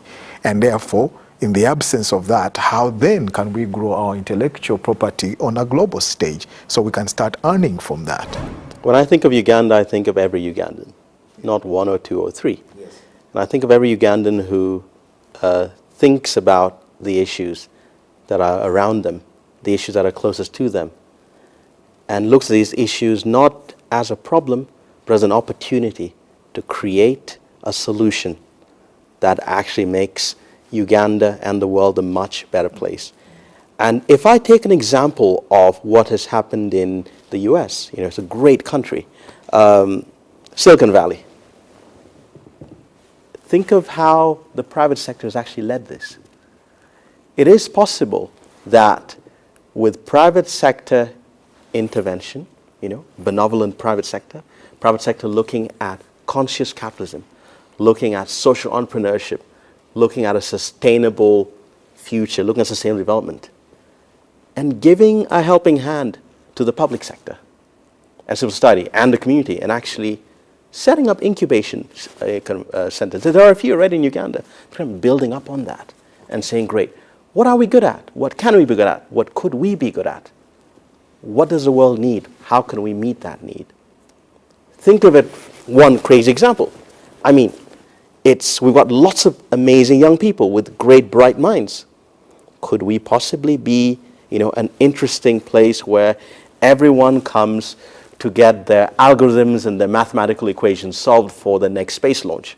Uganda could be, a backup to NASA and ESA. It could be. Why not? Okay. And there's so many things which could happen. All it needs is that nurturing and so on. And I honestly believe, as someone in the private sector, that we in the private sector should actually take that baton and run with it. But there is a political environment, yes, that I don't want us to look at very lightly. You could say, yes, the mother should support their child, yes, to create a lovely home. But when the father is drunk, okay, half of the time, and yes, comes back in a certain mood, I don't think it's achievable to say that you would have peace in that home, even in the presence of a mother who cares and the fun-loving kids who are there. And so I still go back to the environment that, yes, the private sector has played its part. We've seen the private sector. We've seen WBS, yes, is private sector. They came into a space where no one was. For 10 years, yes, they were bold enough to whatever. But then what happened when they faltered on their what was the caning aspect? And when it was taken, who took it? Was it a Ugandan environment that took it on and said, okay, we understand you had a problem on that, but this investment was so critical for our information dissemination as a nation and for growing our own in the TV, whatever, that we need to actually put more money, make it work, then you will recover the taxes and the money you put in. Yes. So that mindset that does say, this is my own, that the child who's misbehaved is still my own, and I have to make a commitment to work with them through their gambling. If that happens in the financial sector with banks, if that happens with incubators, and say we're going to create incentives to make sure that those who come in as private sector, we give them an incentive. We missed an opportunity with Kanye West. When he came in, there was an investment moment right there. There was an investment moment with this gentleman, Forrest Whitaker, because he got his first global award as a result of a film he played and acted in Uganda. So he feels a sense of relevance, of sacredness that is attached to Uganda. How have we benefited from that by creating, for example, the 27 Guns as a movie?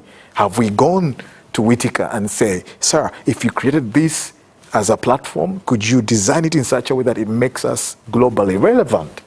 You understand what I'm saying? So the opportunities we keep missing is like rain keeps coming, as you mentioned. All the things you're mentioning are gifted by nature. They're different gifts. But what are we doing about enhancing these gifts? And the political environment, why I say the political environment, because when you read the Constitution, you keep seeing the president has a lot of power of appointment at every level. At every level. He is the authority, yes, on everything. There seems to be no one else. It's the authority. So have we harnessed that opportunity that comes with that and be able to say, have we created an environment that allows these private sector players to actually do what you say they should be doing? We have come to the end of the Glass House with Richard Kawesa and Pete, the engineer himself.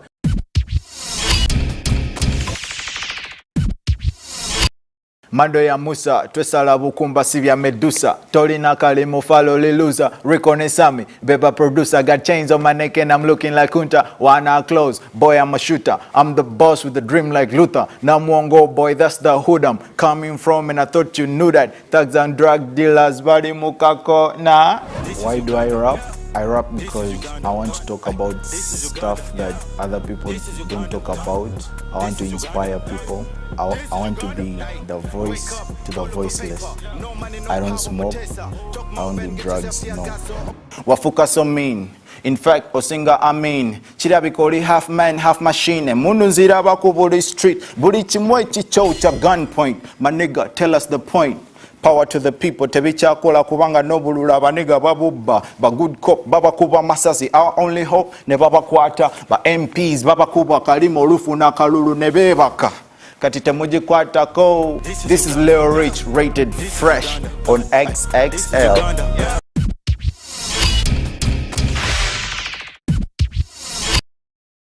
Hi, my name is Edward Ochom, and I'm here to tell you 4 things that Uganda should fix. Number 1, time management. I reject this notion of African time.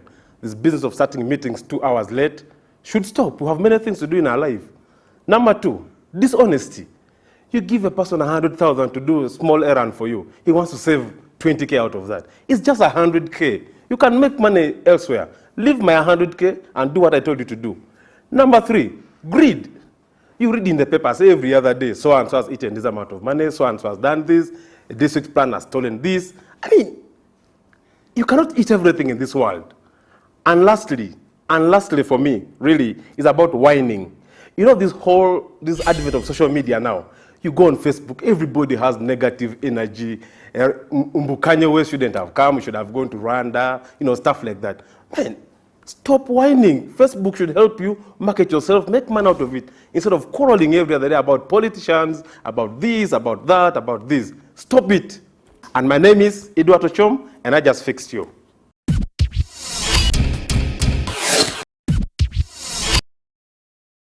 Coming up on the show this week, I catch up with my long-term friend, Sylvester Kabombo, a man of great value to the hip-hop industry, the man who is turning around lives of young people and young girls and giving them a positive life and a life to live. And this man has been all over the place, trained so many young people, but also he's transformed his life from being a rapper to almost a philanthropist.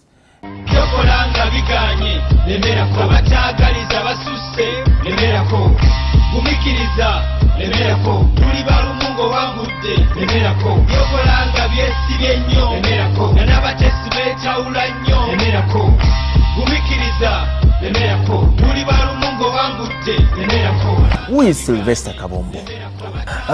Sylvester Kabombo is a rapper from the duo commonly known as Sylvester and Abrams. We've been kicking together for a very long time. As educator,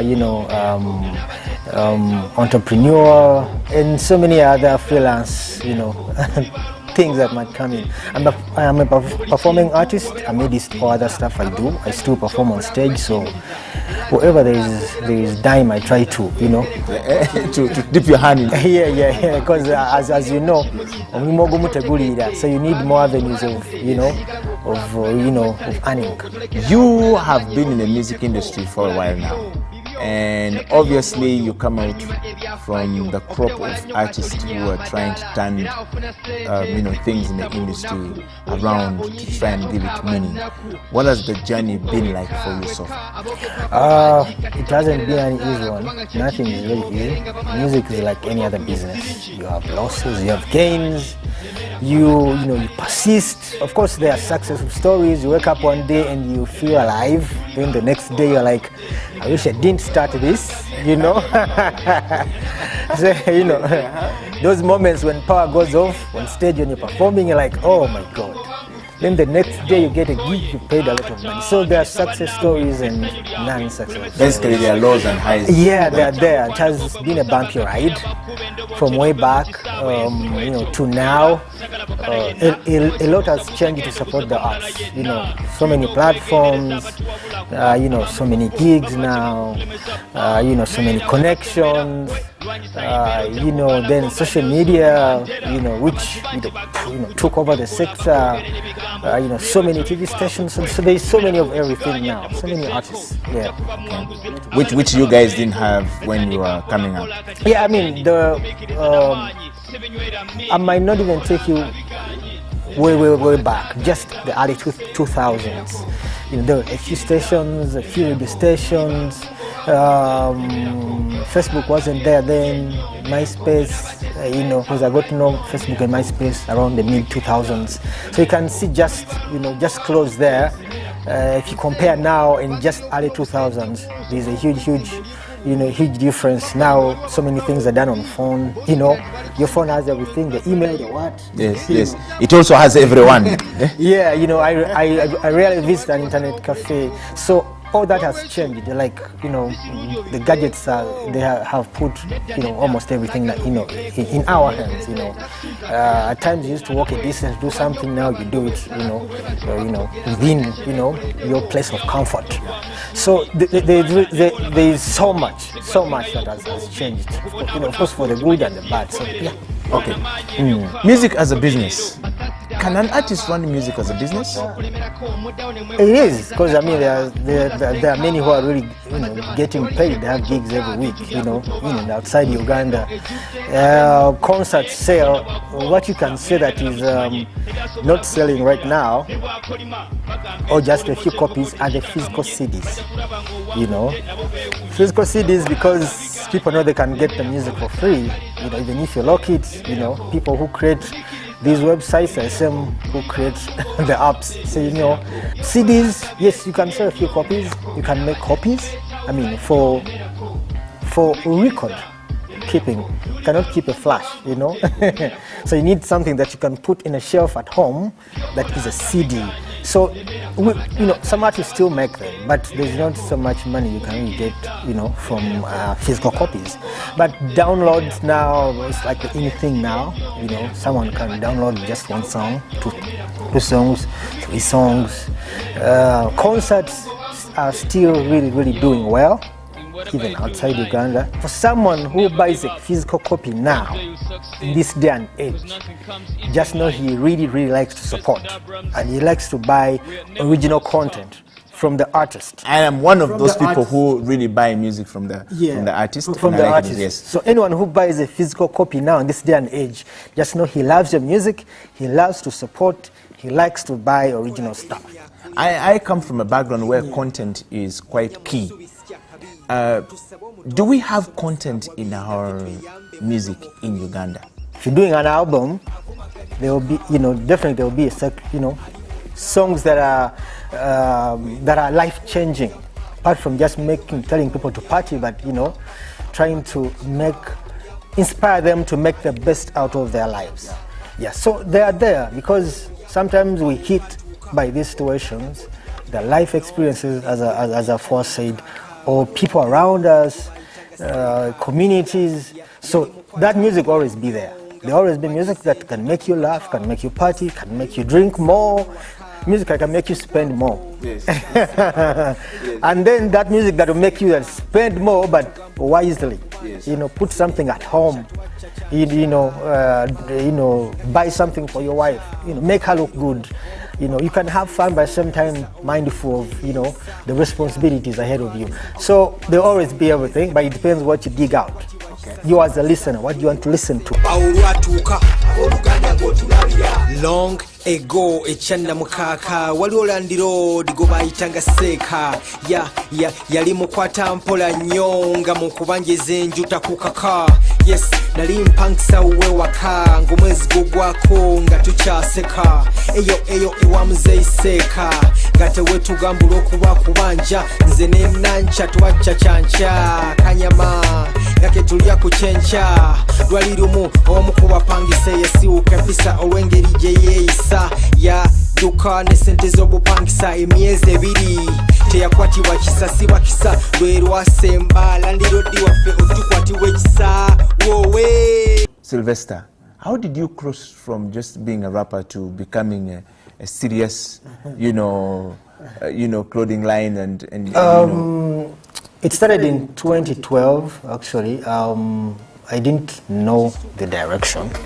I was just printing T-shirts to push my music further. Yes. I had a day job and a few performances as an artist. So I wasn't looking for money, but I was like, instead of complaining about airplay, I mean, I think I can do something. So I was like, okay, let me make a few T-shirts and get song titles, print on them, post online, and promote my music. Just that. Yes. I didn't start with a business idea, and I never knew that it would really get this far. So even the first t-shirts I did were online. You take a picture, you post online, you give it to people.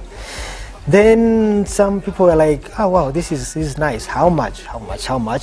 You know, some people bought, a few bought, you know. So that really made me reconsider. I was like, okay, maybe if I produce more t-shirts, maybe it can be a business, because already people are interested, and I was just using Facebook, posted pictures. So that really, ringed, a bell, In my mind, I was like, I need to sit down and see how far I should take this. So I started getting serious, printed more t-shirts, partnered with the first partnership I did was at Equatorial Mall, because I was moving all the time, doing workshops up country. And some people are like, you need to get a point where anytime, any day, people, come and find it. Yeah, find your stuff. Because I was on the road, always on the road. So I partnered with a friend of mine at Equatorial Mall, started putting t-shirts there, started advertising on Facebook, shop, this number, you have to go there. People goes to, they got used to it, started buying items there. Then from there I went to Kamu, then from Kamu Plaza to Mavidi's complex where I am now. Yeah. Wow, well, thank you so much for being a part of the show. And thank you too for being a part of the show. This is Double XL, of course, with Sylvester Kabombo.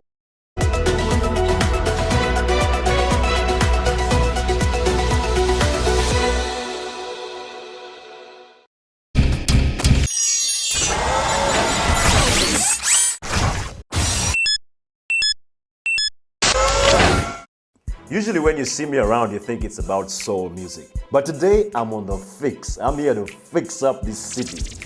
One, I'm sick and tired of being sick and tired of radio stations that have people turned into relationship counselors. Who told you you can counsel a relationship? Go sort out yourself first and then counsel some people. I mean, Jesus Christ, you're just killing my radio station. You're killing my hours in the late night when I should be doing something sensible. And you're talking about, oh, you know what? My girlfriend did XYZ to this guy. Guys, please cut me some slack, man. We need to focus. Let radio get back to what it's supposed to do. Make me feel good at night. That's my first fix. My second fix is about our communities. Guys, we don't need the city council to come clean up our neighborhoods. That's our responsibility as people in the neighborhood. All right, I don't even need the LC to come and mobilize me to clean up my rubbish. Check this out. You throw rubbish in your neighborhood, you need to sort it out. All right? Whatever you're doing in your neighborhood, please sort out your rubbish. All right? That's what I'm fixing. And number 3, this is very sensitive, guys. What's happening to our music industry? All right, usually I'm here because I'm the Reverend. Today, I've let my collar go. I need to sort out music videos, especially. I know somewhere it's written that if you don't have a music video, your music doesn't sell. But listen, it doesn't make sense to have a music video talking about something to the contrary that you're doing on screen. I'm talking about booty shaking. What's happening to our little girls? You're dropping out of school to shake that thing on TV? Come on, girl, man, come on. The video, the song is talking about a struggle, and you're out there shaking booty. Girls, producers, please, let's do some research. Let's make this feel good. And well, the next thing I want to fix is TV stations too. Guys, what's up? Why are we running out of ideas, man? Listen, we need to be as creative as anything in the world. Stop cut and paste game. All right, you see something on BET, you cut it and paste it on yours. The next thing is another guy does the same. And you know what? That tells a lot about our business too. We rarely, invest in intellectual property. What's happening? All right, we all went to school, we all educated, you know what I'm saying? But please, guys, let's think outside the box. Let's not just think within a ceiling or without a box. And while we're at it, this goes out to you PDs and all you research people that don't know how to research the right appropriate program for the right hour of the day. Listen, it's 11 p.m. in the night. Only God knows what happens when, my lights go off, You know what I'm saying? Don't be making noise for me on the TV. I didn't buy my screen to switch on and off, all right? Can you give me content that works? that works well, man. Please. All right? And while we're at it, I'm still here to fix up something. My advertising world. Guys, what's going on? I thought we are educated. Why do we have to run ads that tell? Our ads are telling, they're not selling. All right? This goes out to you brand managers and all you corporate, whatever you are. Please, let us be the ones to direct the market, not the market to direct us. That's why it's called learning. You learn every day, all right? So please, I'm on the fix, and this is what I'm fixing today. But lastly, I also want to fix the parliament. Man, you're too many, one, then you're too noisy. I mean, listen, too many, too noisy is just too much. And when you're speaking on the microphone, please, guys, cut us some slack, all right?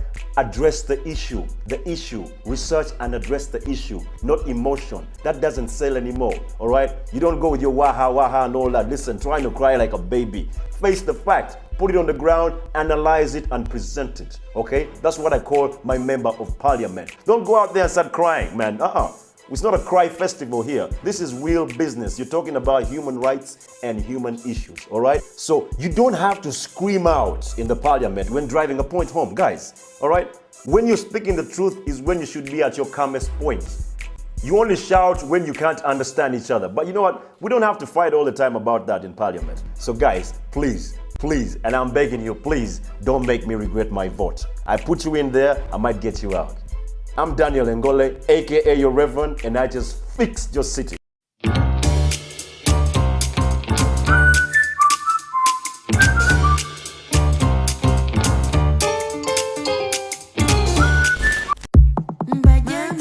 Shout out to all the trappers. The origin. What up, next?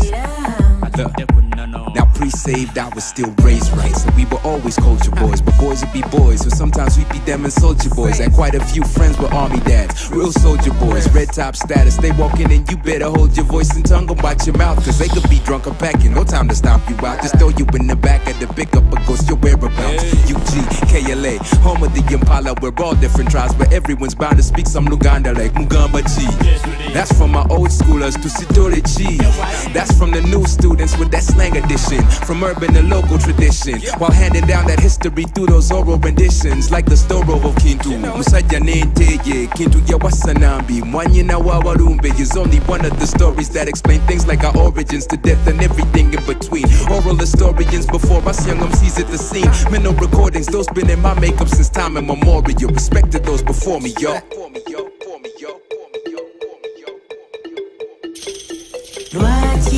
Lwaki mu bisudde kali ebyali bituyamba bajjajja baali bagezi ngamba batuyigiriza empisa nyabo lwaki mu bisudde kali ebyali bituyamba nga bajjajja baali bagezi ngamba batuyigiriza empisa anti tuteredde entende tugamba gyebala okuva ekyaddondo paka mu kyaggwe ne bugerere amasaza ndabye asatu ng'ate obusozi musanvu anti akabbiro muguya ate mamba olw'omanya enzira nkuba jjejjerevu anti buganda nza kulembera okukuza ku nnono ng'ate oluganda lwenkulembeza sisimba lukono ku mmere esira namanja yuyanca olujjuliro gye lwadda tetumanyi naye ate tukkuta paako ku mazinyweko byali bya buganda abazungu be bajja kati ensiwa ate zituswaza biseera byali bya nnono tubuuza tufukamidde nga twalula abalongo saako n'okukyalira ensiko kusoma kwabwe n'ensi n'oluzungu ne luwamba tubuuza watagwani gyebale mbu byabakadde ettofaali tukwebaza lisonze yebale magulu nnyondo awangaale nange embeewo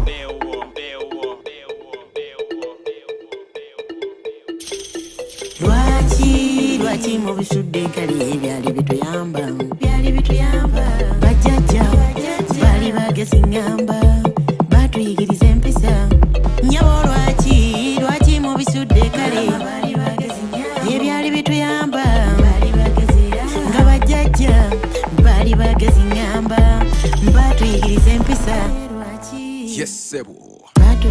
This is how the culture was handed down. Around the fire till we gather round. Different rituals of different tribes. It's how the tradition was kept alive. Spiritual emphasis behind the drums. The old voices here that guide the young. So it's me and Nelly say trade them bones. We give respect to those that came before us. Chadondo bugedede maokota busiro chagwe fenna batugunjula dda abemamba balangira nakinsige enjovu katimvuma abefumbe n'omutima fenna batugunjula dda ruyonga ku ngoma kugambye bamugunjula dda Isaiah kapiti kakabi kugambye bamugunjula dda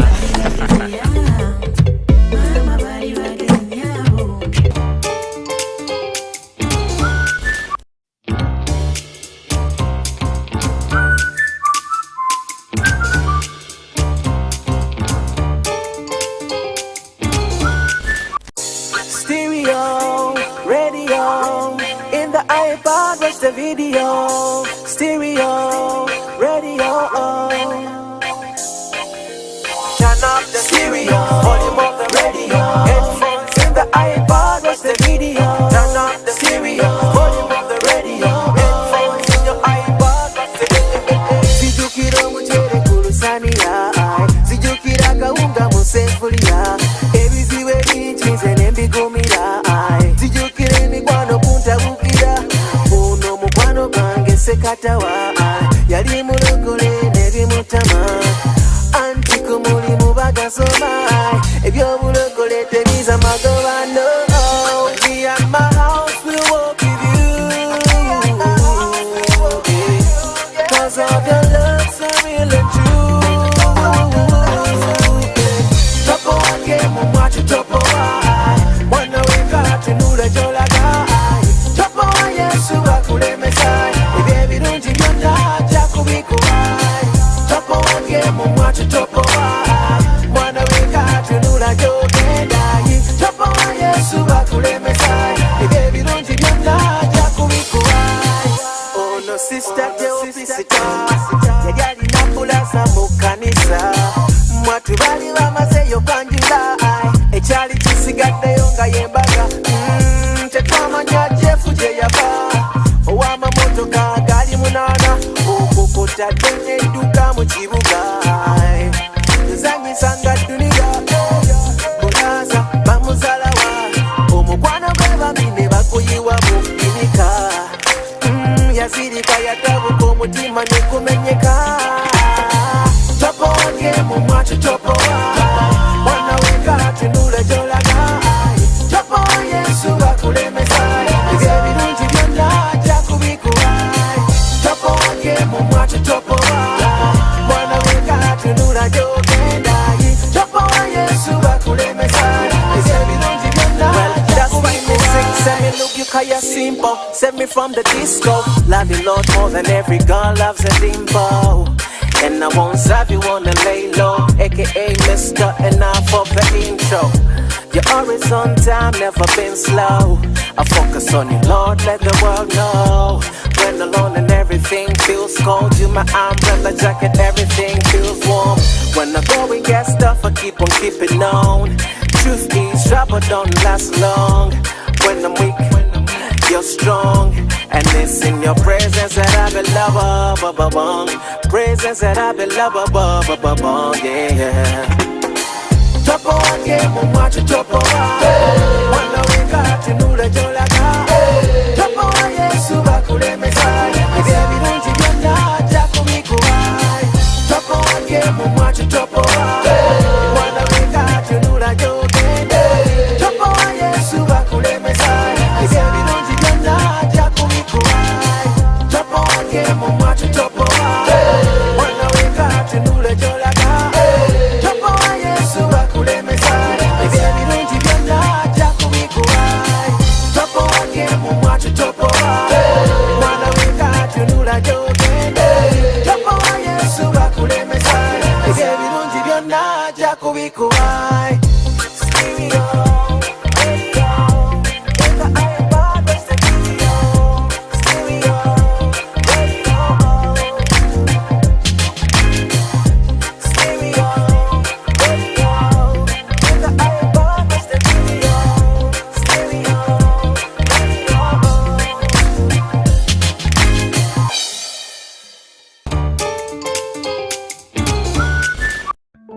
Kampala Capital City Authority, the entity appointed by the Parliament of Uganda to be responsible for the day-to-day operations within Kampala, the capital city in Uganda, has over the years embarked on various initiatives and projects to better the living conditions within the city. One main area of focus for KCCA is water and sanitation, especially in vulnerable urban poor areas. I'm Alan Koronziza, and I'm the program manager for the Citywide Inclusive Sanitation Program in Kampala. Kampala is a city of over 1.5 million residents who double during the day to over 3 million. Out of those 1.5 million residents, we found that 1% of those actually don't access any sanitation facility whatsoever. So they commonly use methods like the flying toilets that I'm sure many of us are aware of. We also found that the majority of the residents live in informal settlements. Actually, that's about 60% of the city's residents live in informal settlements. These are settlements that are not planned. These are settlements that are congested as a result of that. These are settlements that have limited access to basic services and utilities. We also found that when these toilet facilities fill, over 50% emptied the contents into the environment untreated. And a similar percentage number just abandoned the toilets altogether, and because of space constraints, actually joined the group that didn't have any access to toilets. And when we looked at what happens to these toilets when they are filled up, that was also another telling story. We found that only about 23% of these facilities get emptied safely when they are filled. So what that means is that we have a whopping 67% of our waste from these toilets that is either stuck in the communities where we live, or that is emptied or disposed into the environment untreated. Yeah, my name is Senablia Francis. I'm the head teacher of St. Peter's Primary School in Zambia. We are actually very grateful to Kampala Capital City Authority for having identified us to have an improvement of sanitation in this school. KCCA identified fecal sludge management as a key area to focus on as far as water and sanitation is concerned within Kampala. Before we got the assistance from KCCA of sanitation, we had toilets, and these toilets were insufficient because we had 29 stanzas in all. So when KCCA came in to help us, we were able to get more facilities. In fact, the number came to 82 stanzas, 56 for girls and 26 for boys. These include also urinals. We also had a benefit of adding more facilities of washing hands. And our school was the pioneer to have a unique facility we call the wash-a-lots. And these facilities reduce on the use of water because very little water comes out when somebody is using the facility. In a typical scenario or a traditional sense of the service, the way the service is accessed, we had communities that didn't have any information at all about how to access sanitation facilities, where to get them, and who would provide them. And for the communities that did, they reached out to one key member within their communities who then linked them to the service providers in the communities. We went detail about Weyonje. The facilitators were good. They taught us what is Weyonje. We went as leaders so that we bring the message to the community. Last year, KCCA initiated the Weyonje app as a way of improving sanitation service delivery in the city. Members were given out smartphones, and we started using that app. So with the GSMA funding, we've been able to invest in mobile-based applications that help to link communities with the service providers. The same applications help the service providers know how they are delivering the service so they can actually increase their efficiencies. And the same mobile applications help KCCA understand where is the service being provided, where is it not provided, so that KCCA can reallocate the resources to the areas where the service is not being accessed very well. Okay, we've got a new job, and he's having a septic tank with a flush toilet. KCCA has taken a number of steps to address this sanitation challenge, which include, but not limited to the following: the setup of a call center to provide information to population, and secondly, to link them to service providers. And now, with active involvement of the private sector-led interventions, things are looking up. And it's not just KCCA's commitment to a better Kampala and the strategic partnerships that is transforming fecal sludge management issues within the city. So what we're seeing over a space of 1 year, when we've started this approach of using the technology to actually address this service chain, is we're seeing a 20% increase in the amount of fecal sludge that is actually being evacuated from the communities. So we're actually seeing more toilets being emptied. We're seeing more service providers actually being employed or called upon to provide these services. So this GSMA funding has been very, very critical. It has been very helpful in actually tightening or linking that part of the service chain and ensuring that a citywide service is actually being delivered.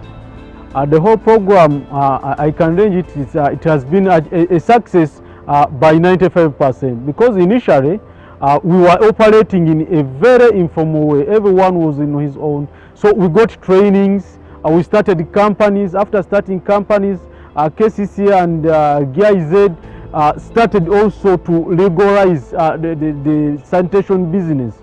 Now members have licenses, have acquired KCC environmental service permit. They have recommendation for national water that actually every fecal sludge you collect, you have to dispose it at its facilities, and the NEMA license, which is the last license that is required in rendering this sanitation business. So the whole process, at first we saw that maybe KCC has come to kick us out of the business, but we were far short-sighted. But in the due course, in the process, we saw that KCCA want to shape our final destiny in this sanitation business, because we are given the priority such that we can comply with the city rules and regulations. If we fail, then they get other people to come and take over sanitation in the city.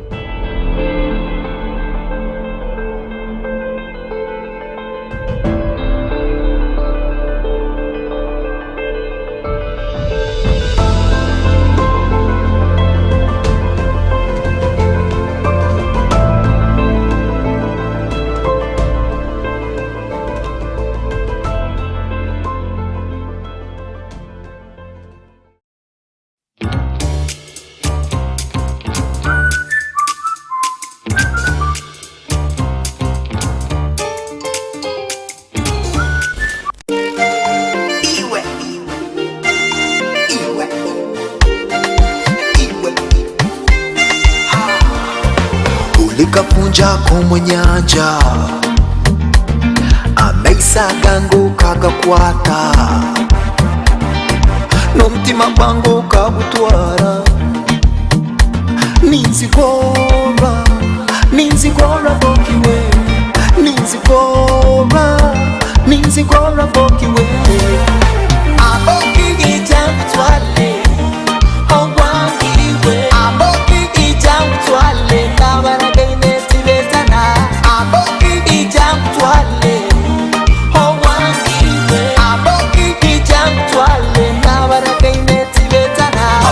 Sangire bengi niba kwegomba Tuna banjuma banswasa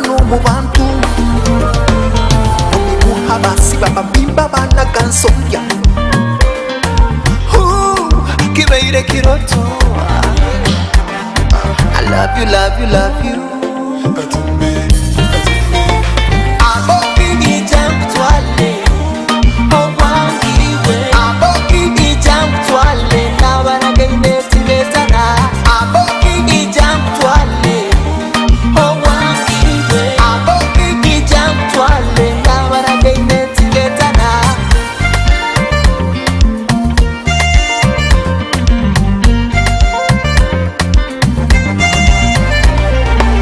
Likapunja kumunyanja amaisa gangu kagakwata n'umutima gwangu kabutwara ninzigora bokiwe ninzigora bokiwe aboki ijamtwale aboki ijamtwale nabaragaine tibetana aboki ijamtwale ungibuliza aboki ijamtwale nyenda kumurira kalyawe aboki ijamtwale bisa bitugu kitwisi cyange aboki ijamtwale nabaragaine tibetana aboki ijamtwale owangiwe aboki ijamtwale nabaragaine tibetana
Engineered in the heart of the pearl, one face, four perspectives, embracing a hip, urban and dynamic community, keeping dibs on the constantly evolving African scene, fanning the hottest talent in Uganda and beyond, inspiring beautiful minds across the world, literally changing the game on television. This is XXL TV Show Season 4. Go big or go home. Otherwise, be inspired.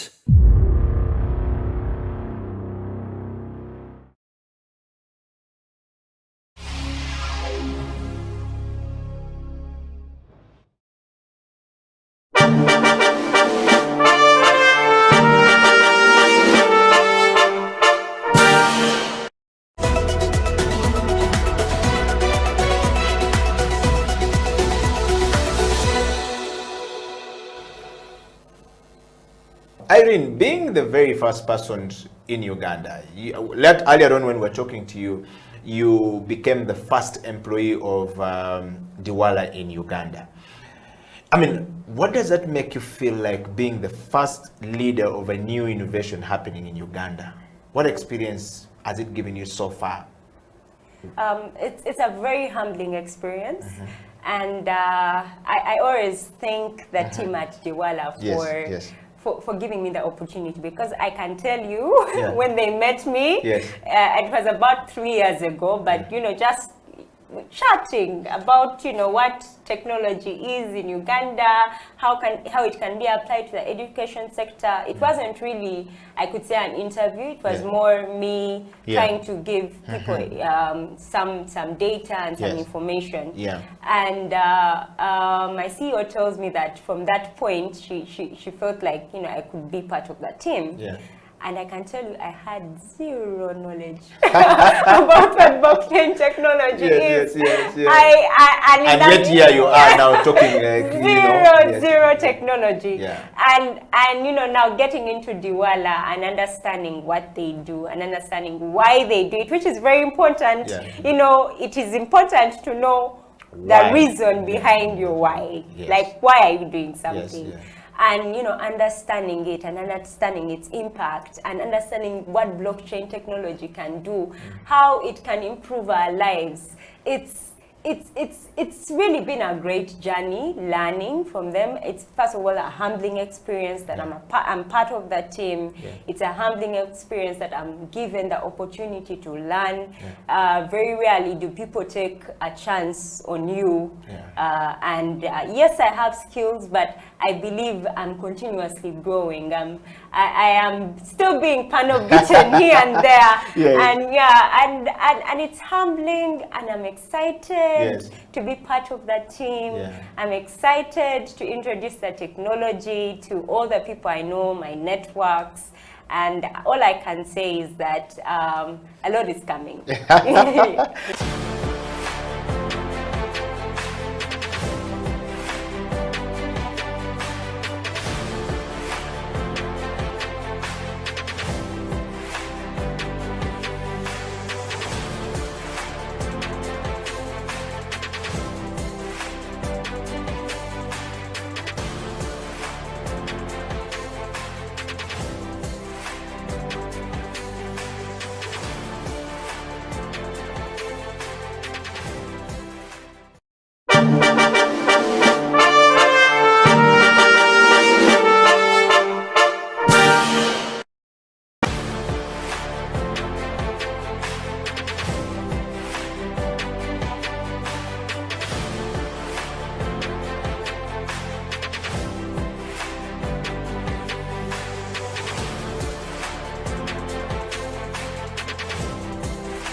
It is a CEO Bench. My name is Eddie Okela on this particular day of the week or the month or the year, depending on which part of the world you're actually watching this program from. My guest this morning on the CEO Bench needs no introduction. It is said that if a person needs a long introduction, they don't deserve one. And if they deserve one, they don't need one. Ladies and gentlemen, all across the world, on the CEO Bench today, we bring you the story of a young lady springing out of Uganda, from the central region of Buganda. The name means something else, and both of our names are quite very, significant when you think about the words and the meaning behind the words. What the English people say is the etymology of the letter, or the words, or the origin of the words. Welcome to the CEO Bench. And of course, as my name is Eddie Okela, live on House of Talent Television is Divine Nabawesi, who is the founder and the CEO of Bamboo, Divine Bamboo, or Bamboo Divine. That's how now people call her. Divine, welcome to the program. Thank you so much, Eddie. First of all, how are you and how have you been? I'm doing fantastic. Thank you so much for having me here. You are welcome. And the CEO Bench often look at people like you who are doing something significant in our society, or people who are doing something for others, or people who look beyond self. But first, we want to know from you, who is Divine in a nutshell? Who is Divine? Yes. First of all, I'm very honored to be here. I know that you've had some very great speakers before me, so I'm very honored for the invitation. And as you mentioned, my name is Divine Nabawesi. I'm Ugandan, born and raised. I grew up in Entebbe, and I later moved to Kampala, where I attended secondary school. I went to Uganda Matters, Namugongo. And then for my A-levels, I went to King's College, Budo, and then I pursued a Bachelor's of Social Work at Makerere University. Okay. And when you say you you grew up from Entebbe. Does that mean that's where your ancestry starts from, your home, everything? For a person who's watching you from, you know, New York or from London or from, you know, Finland, and they want to know more about you, they don't know these things. In Africa, we have the origin of where we come from. Is that where your parents spring out from?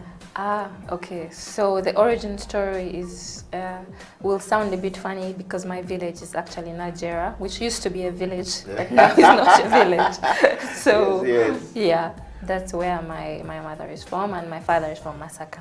Okay. Yes. So authentically, you're a Muganda from Buganda. Yes, I am. All right. And then so they always ask, Wedirachi, what is your tribe? Does that mean in Buganda? Yeah. So let's just tell us more about the culture of Buganda and where you come from, how you guys do things, the history of your name, behind what does Nabawesi mean for somebody who is watching the program from, you know, any part of the world and would like to know you. Particularly me, personally, I'm interested in knowing. Well, okay, that is a tough question. that is a very tough question. But my clan is the Cow clan. Okay. So my name, Nabawesi, comes from Omuwesi, who used to be an iron worker. Okay. Yes. Wow. Yeah. Why did your parents give you the Omuwesi name that was a iron worker? And yet you were in wood and bamboo. True. Maybe they knew I was going to be a creative. Okay. Maybe, I suspect. And talking about creativity, all through growing up, you know, what has been your creative thinking process like as a person? I think that I draw a lot of inspiration from reading. I started to read at a very young age. I'm always reading. And when you read, you're drawn into this world of different characters from different centuries, and I think that that opens up your mind. And because you're able to dream and to know that there's a different world out there and that anything is possible, really. So I think for me that's been very important. All right. Talking about that, your parents, your father and your mother, and your history from Nigeria, which is just a suburb of Kampala. For those of you guys who are watching the show from all across the world, Nigeria is just it's what we call a satellite city away from the city of Kampala. You know, a couple of kilometers away from the main city is where she comes from. So technically, Divine was born or comes from the city center. That's the village. And Masaka is what, about 100 kilometers away, or 122? Is it 200 kilometers? About. From Kampala, yes. Yes. About 120 kilometers away from Kampala. So she's a girl around about the city and the town.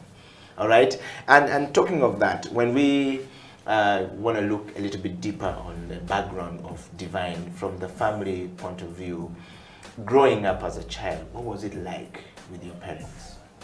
I think I had a normal childhood. It was happy, but I think mostly ordinary.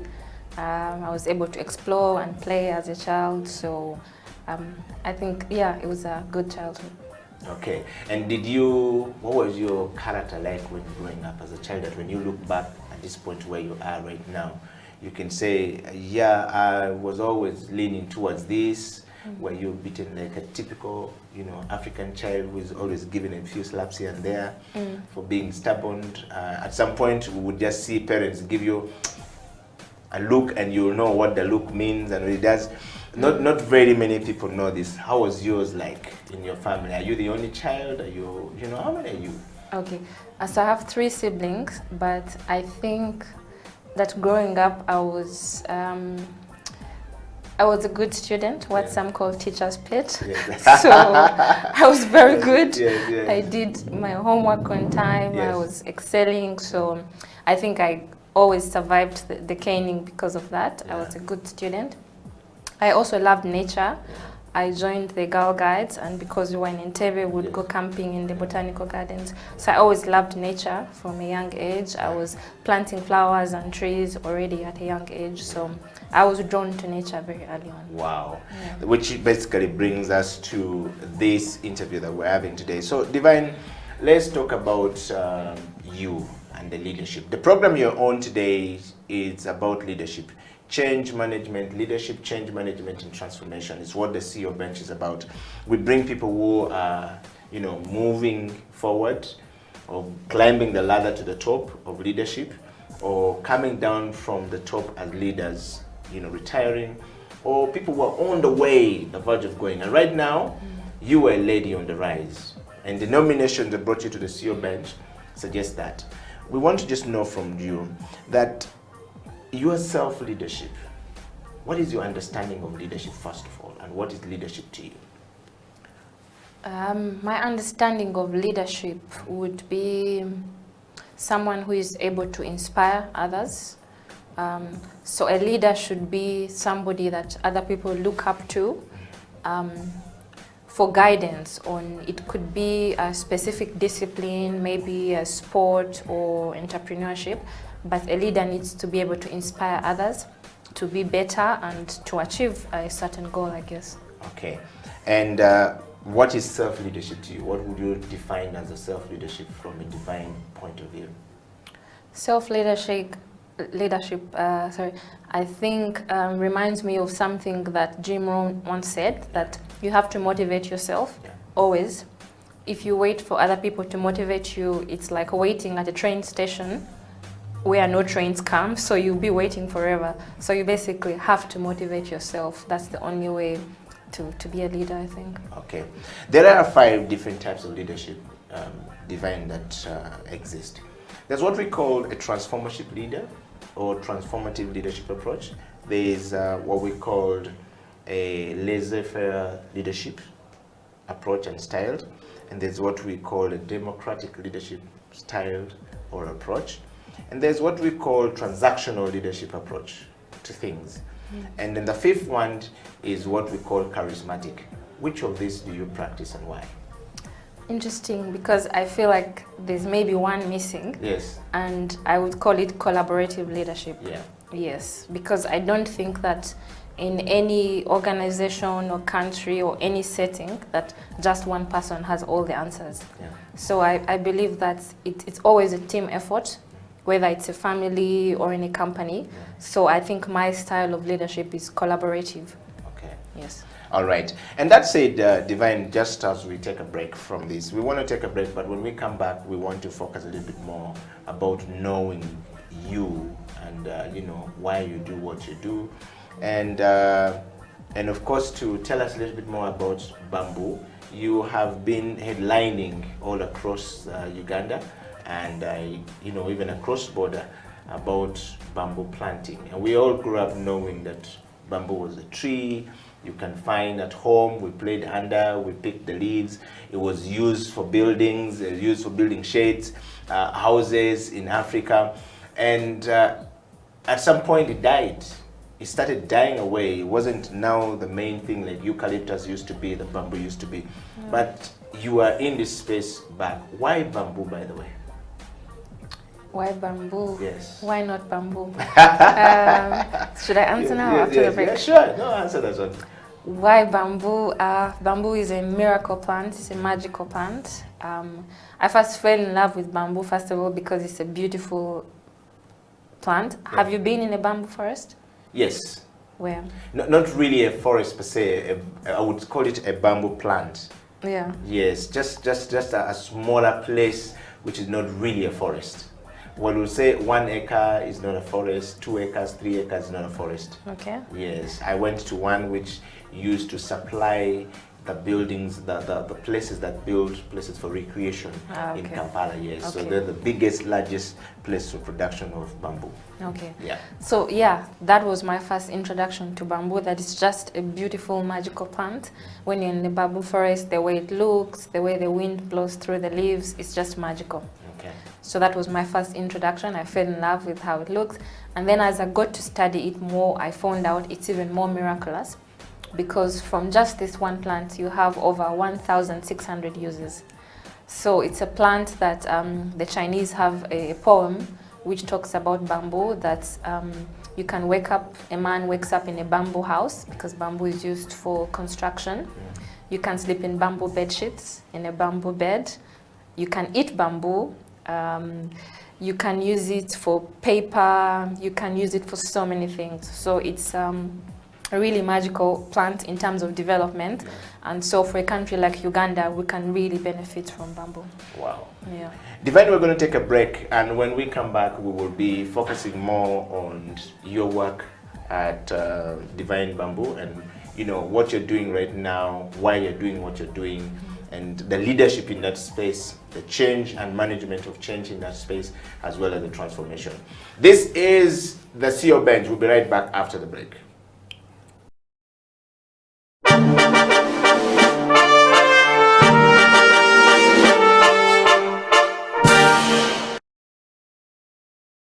By the way, when you won in Tanzania, that was your biggest cup, Sekafa. What was the party like? Did your chairman walk on his head? What was going on? The chairman was very excited. I had not heard. What happened in the board? We want to know. First of all, some of the board members flew in to watch the game. Okay. The chairman could not fly in because of the schedule, but I was on call from the semi-final stage. He would call me all the time. Do you need anything? We're happy. He was very excited. I had never had a chairman CEO conversation this long with him. It was the first time. Yes. And everybody that is connected to Express was really, really happy. I mean, we beat Yanga in the semi-final. Then we beat Nyasa Bullets from Malawi, the champions of Malawi. And everybody was really, really excited. My family was very excited. My family is always complaining that I don't talk about them. My family was very happy. They were excited. I'm sure most of them are watching this show right now.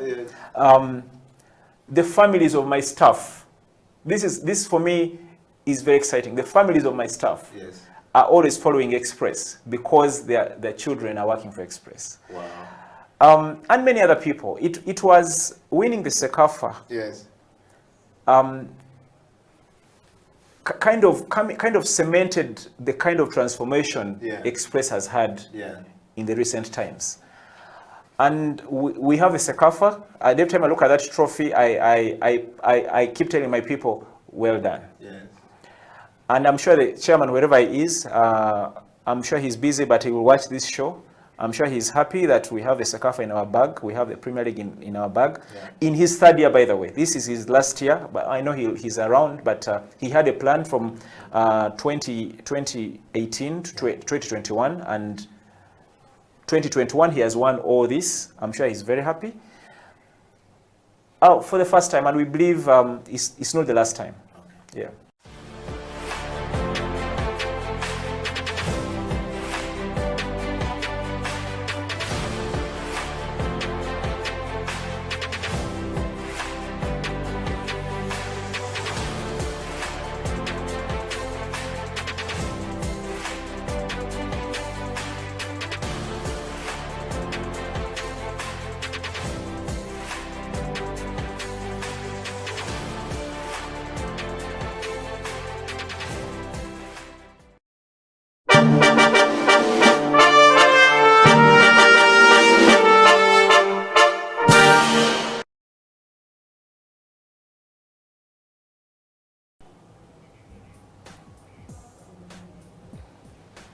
Welcome back from that break. This is the CEO Bench. My name is Eddie Okila, live on House of Talent. And of course, my guest this day or this morning, this evening, this night, depending on which part of the world you're watching the program from, is a lady who is deeply rooted into planting bamboo for a cause. Divine Nabawesi is the founder and the CEO of Divine Bamboo, a limited company, but for a cause, if I get it right. Divine, welcome back to the program. Thank you. Divine, we're talking about bamboo and your life at bamboo and the things and why bamboo and why you picked bamboo. I want to take you straight to this question that I usually ask. In today's rapidly changing world, learning to design our organization to read the turbulences that are brought about by the advent of COVID-19, for example, creatively is quite critical to our existence going forward. And leadership plays at the core of this every time we think about it. You are thinking creatively in the space of I need to plant bamboo. We're talking about climate change at the moment, and it's a turbulence that is coming with it, forcing us to do many things that are not right. I want to take you back to that point. Why did you pick yourself and give yourself, and rather gave yourself the meaning and appointed yourself to start doing bamboo of all the things that you've talked about? Why? Why? That's a very interesting question, Eddie, but I actually think it's the other way around. Yes. I don't think I chose bamboo. I think bamboo chose me. I think bamboo chose me because I really feel like it's my life's calling, my life's work to do this. Yeah. And so it was a natural progression because I already love nature, I love trees, and the more I started to learn about bamboo, I saw how much potential it has, not only for climate change, but like for rural development, for youth empowerment, for women economic empowerment. So there's so much potential there. I had no choice but to start engaging with the bamboo industry. Okay. And initially you were in the construction business before, if we follow you well. And why the switch? Why the switch? I think... What sparked the switch? I think it's related to something we were talking about in the break. Yeah. That a lot of times we do work that we don't have passion for. And so I felt like that wasn't my calling. I wasn't really happy doing that, being in the real estate sector. So I wanted to do something that, that would make my heart happy, while at the same time contributing to social and environmental good. Okay. Yeah. And so let's talk about the Divine Bamboo. When you started the organization, you said you were not, you felt like it was a calling for you to go into it. But what is really the real story behind the call, and what is Divine Bamboo in a nutshell? Okay. So Divine Bamboo is an innovative forestry and energy company. It's a Ugandan company. And our mission is to stop deforestation in Uganda. We do that through the promotion of bamboo as a sustainable alternative to cutting down traditional hardwoods. So that was my motivation really, because Uganda is losing so much tree cover. We're losing so much forest because mainly of the need to cook. So because of fuel wood in the form of charcoal and firewood, a lot of people don't have a choice but to go to the forest and cut down trees. Yeah. And so we wanted to provide an alternative to that. Okay. Yeah. And so when you started to provide an alternative to this, how has this been received by the people that you're talking to? So of course, with any new innovation, it's not straightforward. Yeah. You don't get the idea today and then the idea is mature. Yeah. First of all, the idea, the business model takes time to develop. Yeah. And in the same way, the audience, the customers also need time to adapt to the new products and like the new plant in this case. So it's a gradual process, but I would say that we are seeing very positive change. Okay. Uganda is predominantly a country that uses, or Africa for that matter, a continent that predominantly uses wood as a cooking fuel. For many, livelihood depends on it, and therefore we are cutting trees because of this. Has been a long journey of us using charcoal for eternity. I mean, at home you're using charcoal. Now we've seen the new gas fuel coming in for cooking, but not everyone can afford. And the mindset behind cutting the trees and the economy around it is also heavy. There's a lot of money into the charcoal business, which is cutting down the trees, burning the charcoal and selling it. And a lot of the stories we've seen how trees in Uganda are disappearing because Kenya is demanding a lot of charcoal coming from Uganda. And our neighbors, and so is Rwanda. How are you dealing with this challenge of people still believing that this is where our economic livelihood spring out from, and yet you're telling us not to cut the trees?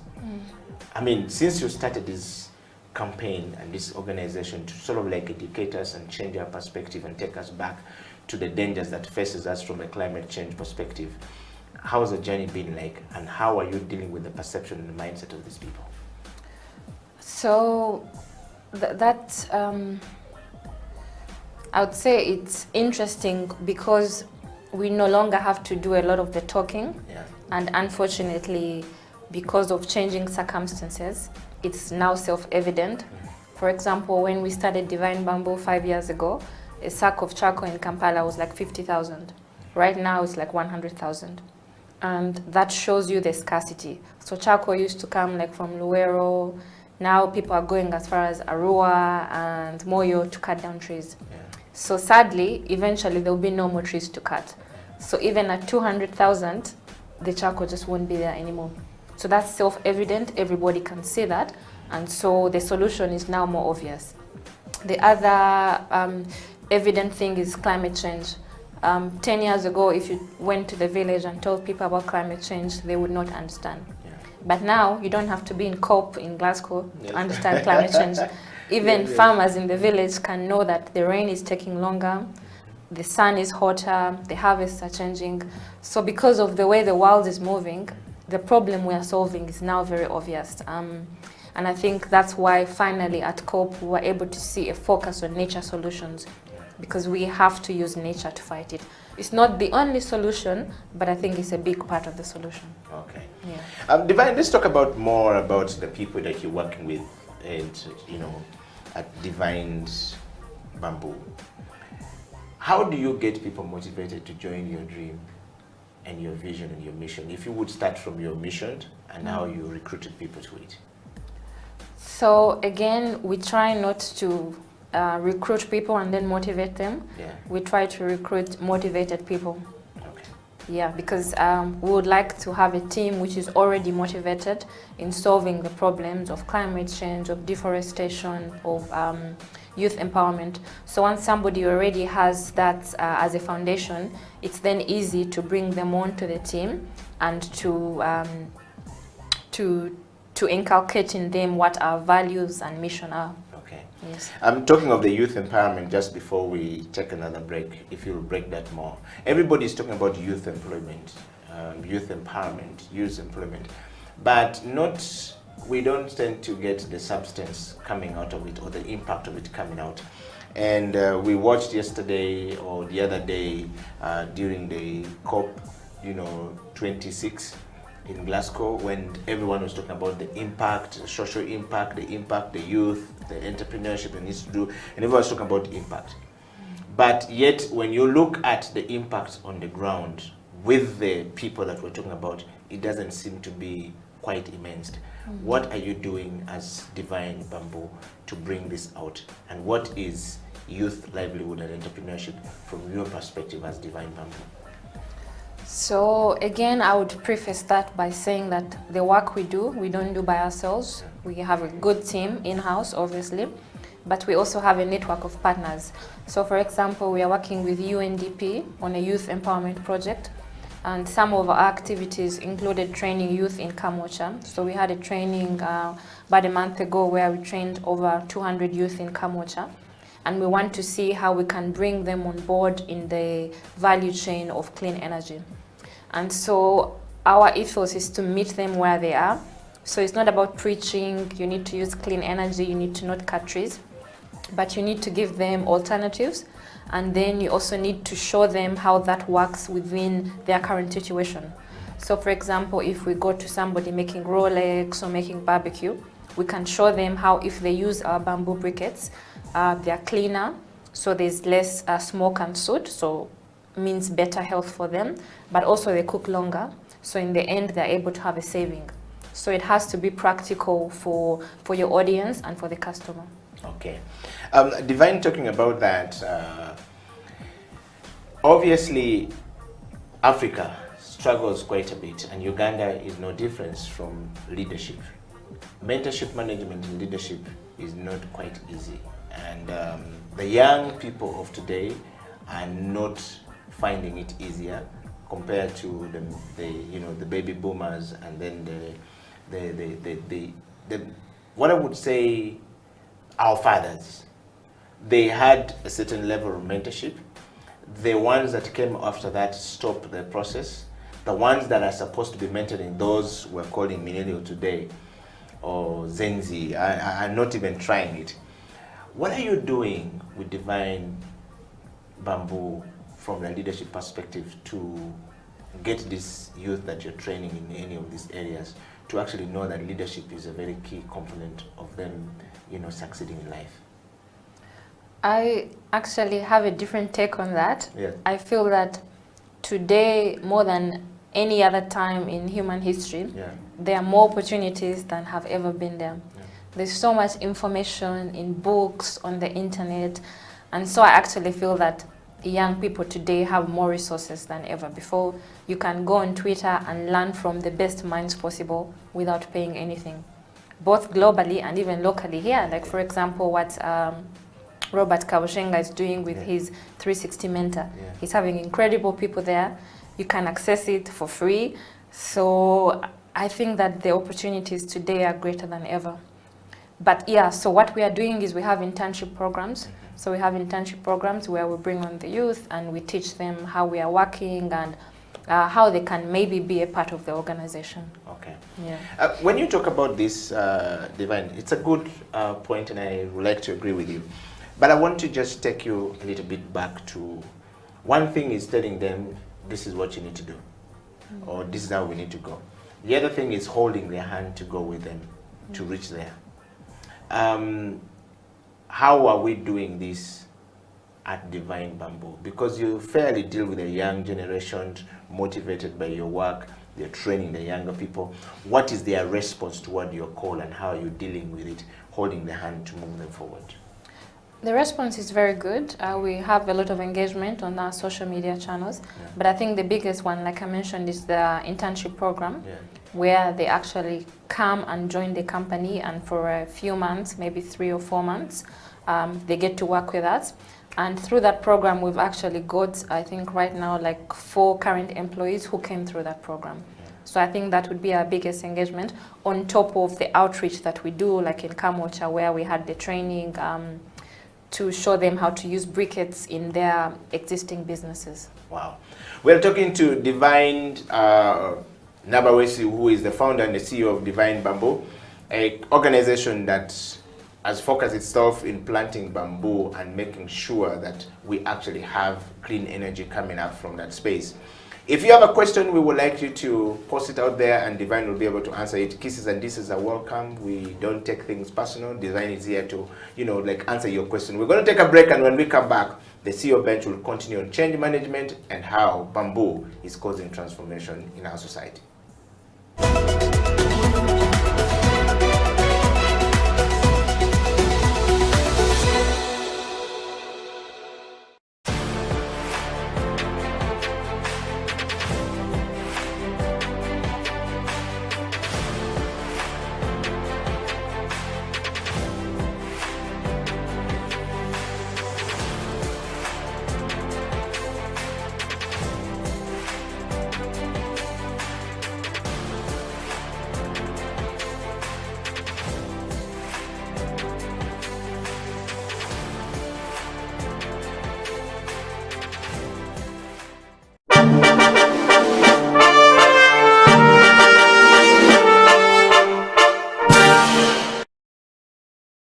What is leadership to you, JP?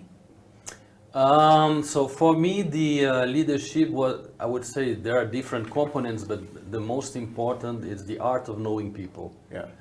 How you know your clients, how you know your associates, your colleagues, and all the different stakeholders that are part of the business. How you know your bosses, your investors, how you know the key people that bring you business, the key relationship you must have in a market in order to make sure that thing goes smooth. Yeah. So I think this requires an openness of mindset. Yes. And I would say that for me, the fact, again, that I have 2 cultures, I live in different places, it helps a lot. Okay. You find similarities, of course. If I see how Ugandans are and how Brazilians are, they are not totally alike, but there are a lot of similarities. If I see how a French person is, or a German, or an American, they are very different. and difficult people. Yes. I know by the French side because I have my French family. I work in France. I worked with French companies. Yes. So I learn how to deal with this. And so and now especially this past years working for Sheraton Group, it's more like Anglo-Saxon approach of hospitality. Yes. So this also, so all these dimensions are very important. So it's knowing people, knowing the culture, the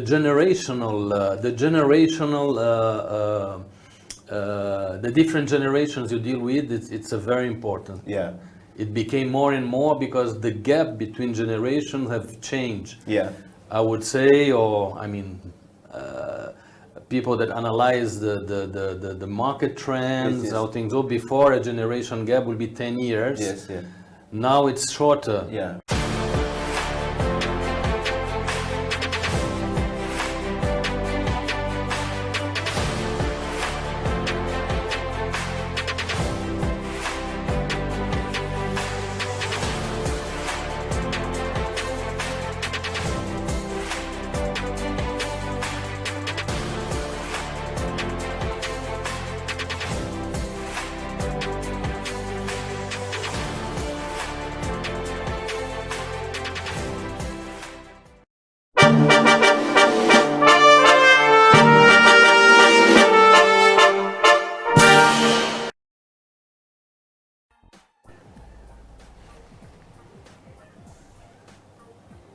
Welcome back from the break. My name is Eddie Okila and this is Creative Industry Talk mixed with the CEO bench, with everything about talking creatively about planting trees, but particularly bamboo. Today we've learned something from Divine, that bamboo is a magical tree, it's a magical plant. We want to dig deep into that. Divine, welcome back to the program. When we went to the break, we were talking about the impact of the project that you do on the young people that you're working with, the mentorship management and the leadership. Let's talk about change management. There are a lot of things that are happening in our society today. And as the founder and CEO of Divine Bamboo, you must be meeting a lot of challenges that requires change and managing change from one place to another. But first, you started by managing change from you, turning around your life from the construction business and the real estate business into bamboo. No one quite understood why you just did a switch. What was the journey like, moving from what you once was comfortable with to something that it could have been either failure or success? So the journey is never smooth. I don't know if you've seen like an infographic that illustrates the journey of success, like what outsiders see is a straight line. Yes. But really what's going on is like a lot of craziness. Yes, yes. So of course the journey is not smooth. Okay. And in the beginning I had no idea at all what I was going to do after I left the real estate industry. Yeah. And so I actually took some time off and went to travel and just to find out what I want to do. Yeah. And yeah, so I think that looking deep within yourself and being honest with yourself and looking at what you love to do, what your interests are and your passion, it will lead you to your calling. Okay. Yeah. Divine, talking about that, what is your greatest challenge that you have ever faced in your life and how were you able to manage it as the founder and CEO of Divine Bamboo? I think the biggest challenge is financial, definitely. Because the very definition of a startup is that you're doing something in an innovative way that has not been done before. Yeah. And unfortunately, that means that sometimes you don't even know how your idea is going to make money. So you know that it's going to save the world and save the forest, but how does it make money? Yeah. So until you figure that out, there's a gap, so it's really challenging. And even when you figure it out, because it's a new product, you don't get customers just like that. So it's a process. And so it's very challenging because the company is running and you have bills and you have people to pay and you have all these things going on. And so, yeah, it's quite challenging to run a company for a number of years while you're loss making. But yeah. Yes, that's a challenge for everyone. And one of the things I want to, while we're still on change management, you obviously meet young people or people who have been through certain things like you have been through already. What are usually your answers to them? You said the challenge was when you started running the company for some time without financials and, you know, splitting everything. I'm sure you went back to your parents quite too many times to ask for a few shillings here and there to help you, and they kept telling you, but this thing of yours, we're not sure about it. And then they start to measure your degree, which you have gotten, vis-a-vis what you are doing that doesn't sort of like, you know, take you to the corporate world where it's almost assured that you're going to get salary at the end of the month. There are many people like that who are stuck and they're watching you right now. What advice would you give them on how they can manage that change that sometimes can make some people become very comfortable and fearful to move? So one of the best pieces of advice I've ever had was like, when things are tough, especially in business, instead of giving up, just keep doing what you're doing, and by this time next year, be here doing the same thing. So you need to have a laser sharp focus. Yes. You need to tune out all the noise and just keep doing what you're doing, because eventually your work will speak for itself. Eventually your customers will find you, your people will find you. But obviously it's not easy, it's easier said than done. Yes. So you need to prepare yourself. It's really, really tough. So your tolerance of pain has to be also quite high. Yes. But in the end, it works out. Okay. So I would say persistence. Just keep doing what you're doing. That's Okay. all. But how do you find persistence, hope, trust and character in the midst challenges of bills coming in, you know, change from where you used to be comfortable with salary and to where you now need to, you know, drink a cup of coffee at Endiro Coffee, like where you used to sit, and the pocket is not coming as clearly as possible. How do you manage that change, which is really very tricky at that point? I know you said it's not easy and said and done, but I want you to just dig a little bit deep on your story of when you didn't have the finances, but you had to start. How were you able to keep going, and how did you eventually hit the finance button? I mean, I guess that's why people write books, because there is so much to say. Yes, yes. But I think the biggest thing is the mind. Yeah. Your whole life is basically just in the mind. Yeah. So if you decide you're going to do something, no matter what happens, but you know this is what you're meant to do, you'll keep going. So the mind is very important, having a positive attitude, being around positive people, reading books of successful people, but also associating with successful entrepreneurs who might also not be very successful, but who are going through the same thing as you. So for example, someone who has been very helpful to me is called Solomon King. He's the founder of Fundi Bots. I don't know if you know him. Yes, yes. Yes. So because it's the same journey, nothing you're facing is unique to you. You're not the first person to hustle. Yes, yes. You're not the first person to struggle with a business. So go out and talk to other people who are doing what you're doing. Get encouragement, because you need that fuel to keep going. Wow. Divine, talking about that, where do you draw your source of inspiration from while managing this change?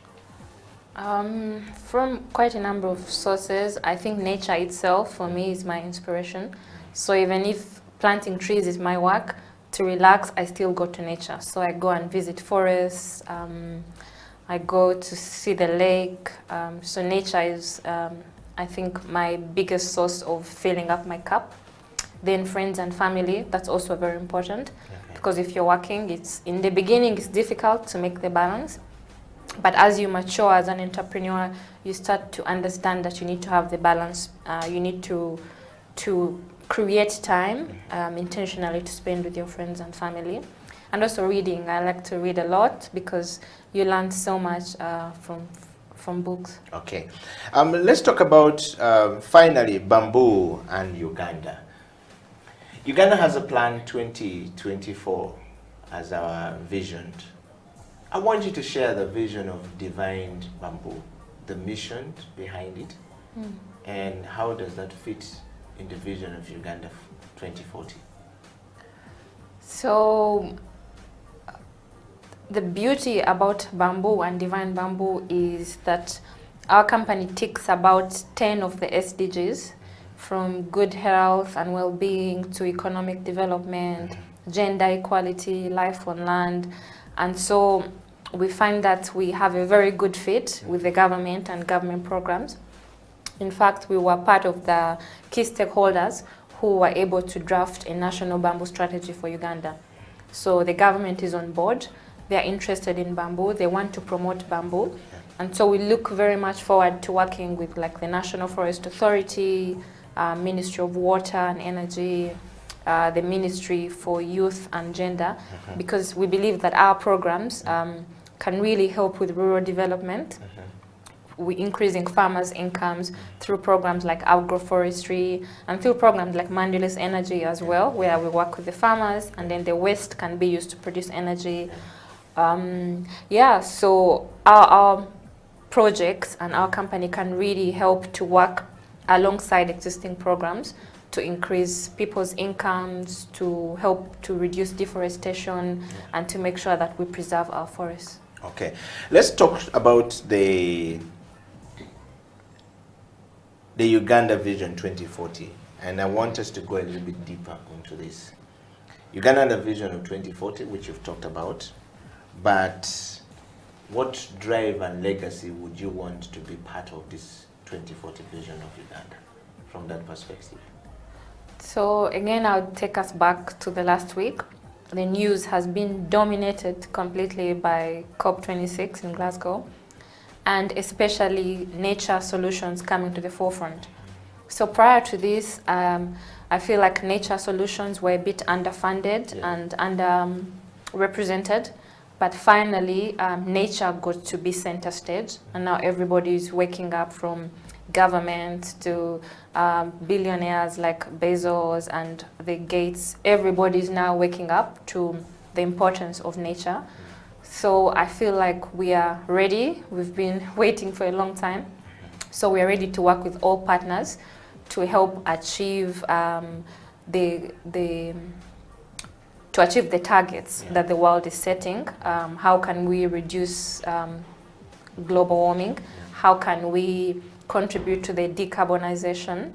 And so we are well positioned for that. We are working with farmers because we believe that it's going to take everybody. It's not just one company or one person. We're working with farmers, we are working with producers and businesses and schools. And so we are ready because we work with women, we work with youth, and hopefully we can help to influence the energy, the clean energy industry. Wow. Divine, from the French angle, a couple of years ago you first appeared in France, the Campus France program that you went for. Let's talk about it. Was that your first time in France, and how did you get there? Yes, that was my first time in France. So I attended a program at Alliance Française, and I was the best in, I think it was Delft Do, which is a level of French, of the French language. So then as a reward, I was given a trip to Paris and the south of France to go and learn more about bamboo actors in France, but also just to experience French culture. Okay. Yeah. And while in France for that program, or on that exchange program, what did you learn from there? What were the learnings that when you came back to Uganda, you have been applying, you know, from the art and culture perspective to the environment perspective to the people perspective? What did you learn from there that you're implementing here that you can talk about now? I think probably one of the biggest learnings was the fact that great things take time. So obviously things like the Louvre or the Eiffel Tower and all those amazing gardens that are created there, they don't happen overnight. So you need to dedicate the time and the resources to know that it's going to take a long time if you want to make something that will last forever. And also quality, like you have to really be consistent on quality. Yeah. And on that note, as we go towards the end of our interview today. I want to take you, recently you appeared in France for the New Africa France Summit 2021. And in Montefiore, as we call it, or Montefiore, I mean, the people who came back from France were trying to pronounce this is Montfilia, Montefiore, Montpellier, Montpellier. So all of this is, but you were there.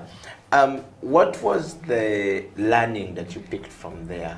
What is your understanding of the new Africa-France relationship? Okay. So first of all, it was a great honor to be among the few Ugandans chosen to go and represent Africa in Paris and Montpellier. So for that, I'd like to thank the French Embassy and Ambassador Jules, and of course President Macron. So it was a very exciting time to be there, because I think that the world is shifting and things are changing. And so it's very progressive of President Macron to have this summit where in his speech he said all the presidents were calling him, like, why didn't he invite them? And he said he didn't want to talk to presidents this time. He wanted to listen to young people, the people of Africa. And he had some very tough conversations actually with some youth from Africa. So I feel like it was a chance to be open, a chance to have a new relationship, and to forget, can I say, old mistakes and old wounds, but move forward together. So it was really exciting to be there. Okay. And Divine, from a Divine Bamboo perspective, what did you learn from there? What kind of collaboration did you pick from there? What sense did you pick from there that you think that you are using right now or you will be using going forward? So the sense I picked from there was the energy of young Africans, Africans from Kenya, from Chad, from Burundi, from really all over Africa. There's a lot of energy, a lot of good things happening in all industries, from renewable energy to beauty and mobility. There's a lot of intelligence.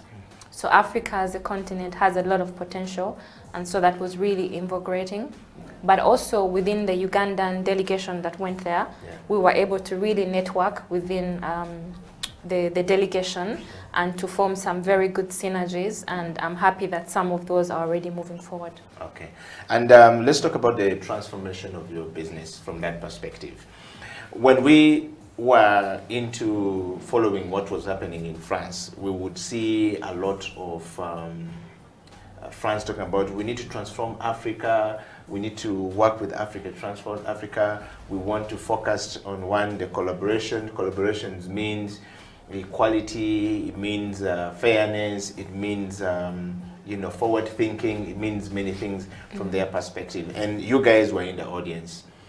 What transformational approach or information did you pick from there that you are going to apply back home here from your perspective as Divine Nabawesi, as the founder and the CEO of Divine Bamboo? One of the biggest things that I picked was a willingness to collaborate on both sides. The French companies, the French government is ready to collaborate. The Africans are ready, they have great solutions, they're very intelligent and energetic. So I think now is the perfect time for synergies. And so you could be a local company in Uganda, but with all the technology and opportunities, there is so much potential for collaboration. So you could be a local company, but with global clientele. And so that should be our mindset, that just because you're in Kampala doesn't mean you can't have clients in Paris or London or whatever. Okay. That said, by the way, Divine, our biggest problem has always been one language. We speak one language. And so we can't do business with people who live in Mali because they are francophone, based countries, and we're anglophone this side. So we've not been able to do business together because we're sort of like a language barrier in between us. Don't you think that poses a big challenge into this transformation that we're talking about? What's your thoughts? Maybe, but with every challenge, there's always an opportunity and a solution. So, as you know, there's opportunities here in Uganda to learn French, You could go to Alliance Française, they have evening classes, so you could slowly start to teach yourself.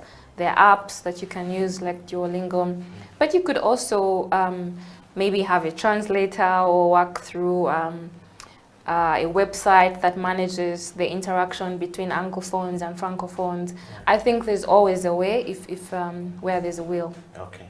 So would you advise now the East African nations who are mostly, you know, Anglophone countries to go and learn French in order for them to interact with some of these opportunities you're saying? Because if you're going to interact with a company that is based in France and is going to provide solutions, you want to have a global, clientele. It requires that you know how to communicate to them. Business is about relationships and communication. I communicate to you in a language manner in which we all can build a synergy, then we can collaborate our ideas and be able to move things from point A to point B. But where I find it, I can't communicate with Divine. Even though I know what to say, I might struggle to say it or struggle to express my emotions to Divine. It's different when somebody's translating it.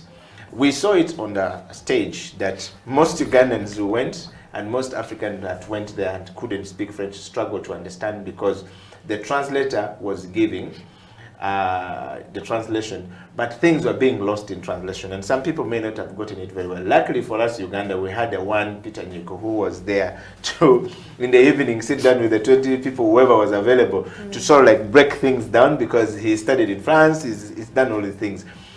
But the point I'm trying to make here, Divine, is very simple. 5 languages in Africa.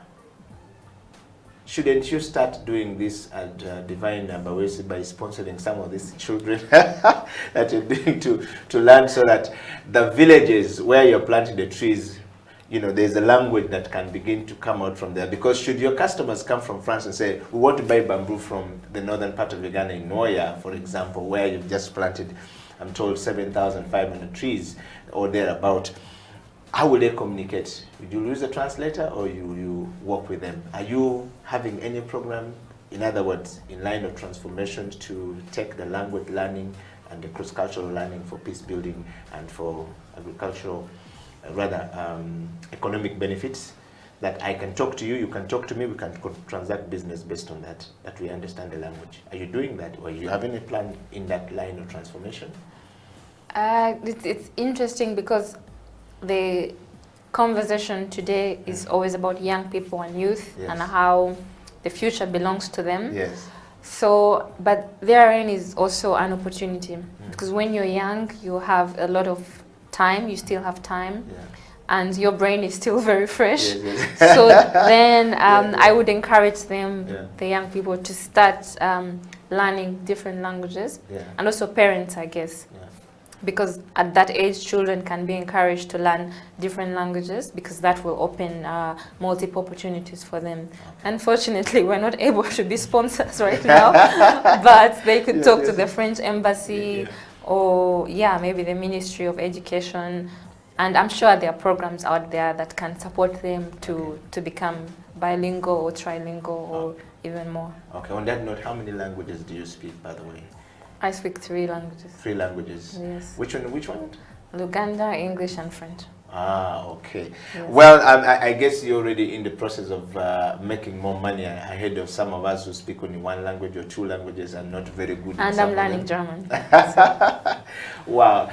Divine, we've come to the end of the show. We want to just close up this program, the CEO Bench today, by just telling us a little bit more about how do you measure impact of the work that you've been doing in the last 5 years you've been working.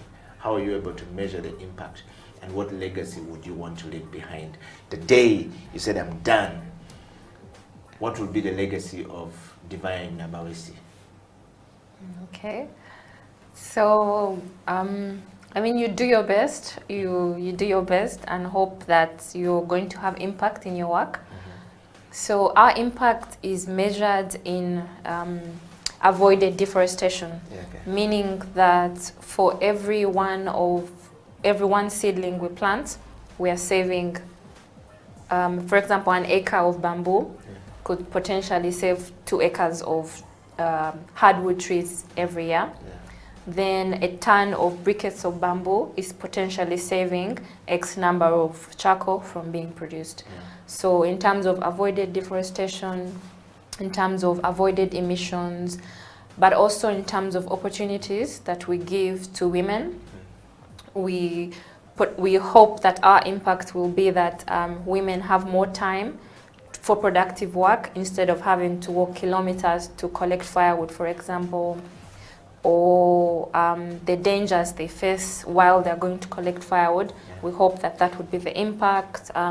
Improved health, instead of cooking from the 3-stone fire that traditionally we in Africa are used to cooking on, that now they can have improved means of cooking. That would be an impact. The youth we are training, the opportunities, the income generation opportunities that we are creating, and also inspiring other young people and other women that you can come up with an idea that you believe in, and if you give it your all and give it time, eventually you will make a difference.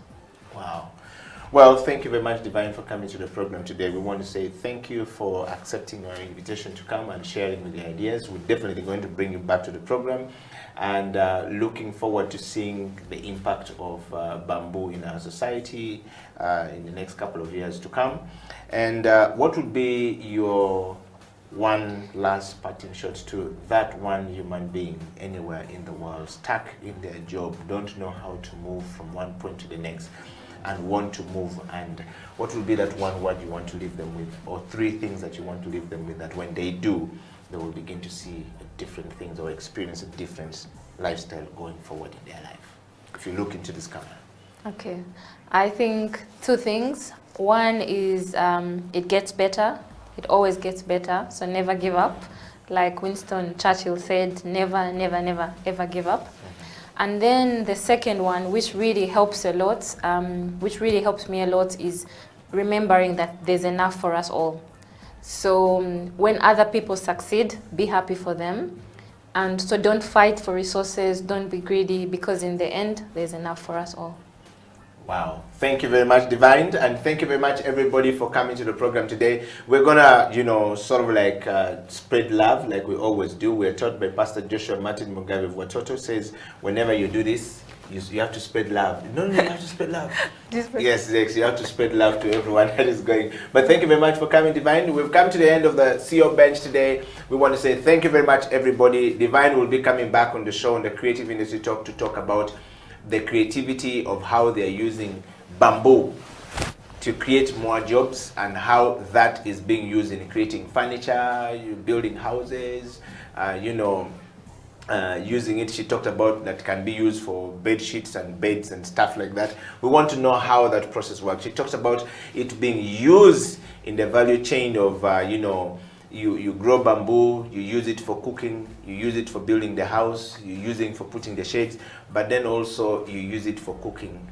How is that bamboo being turned around to briquette and to clean fuel to cook food? We want to understand that on the Creative Industry Talk. Until then, we say thank you very much for being part of the show. Eddie Okila, Divine Nabawesi, signing out.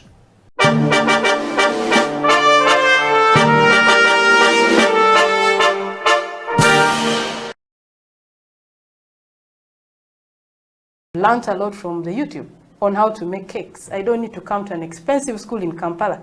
You can use it, technology for it. Just get people exposed towards something and they see the good thing about it and they take off. So we can see that with technology, with ICT, women can transform their lives right from the home. You walk to an ICT center that is near you. Yeah. Students, even at home, can walk to the center. If you have a wireless system, hotspots available, like in the market in Gulu, we established the hotspots, and the women during the COVID, you can use it to sell, find market prices. Farmers are using it to find prices of, of their products.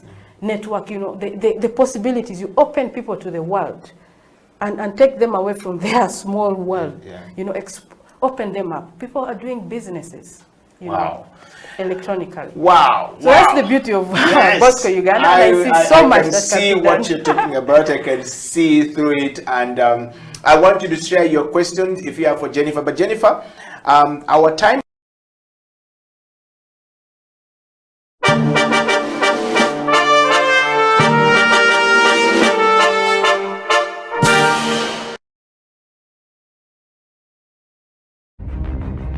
Engineered in the heart of the pearl. One face, four perspectives. Embracing a hip, urban, and dynamic community. Keeping dibs on the constantly evolving African scene. Fanning the hottest talent in Uganda and beyond. Inspiring beautiful minds across the world. Literally changing the game on television. This is XXL TV Show Season 4. Go big or go home. Otherwise, be inspired.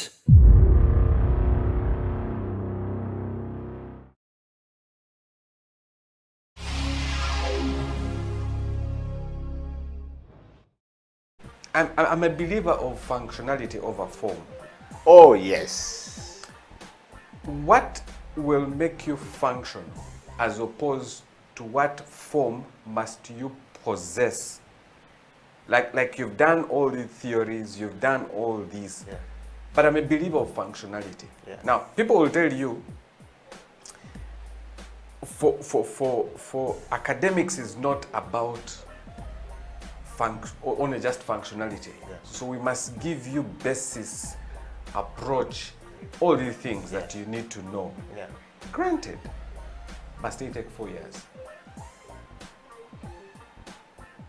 Certainly not. Thank you. So how do we, because you see, time is no longer luxury.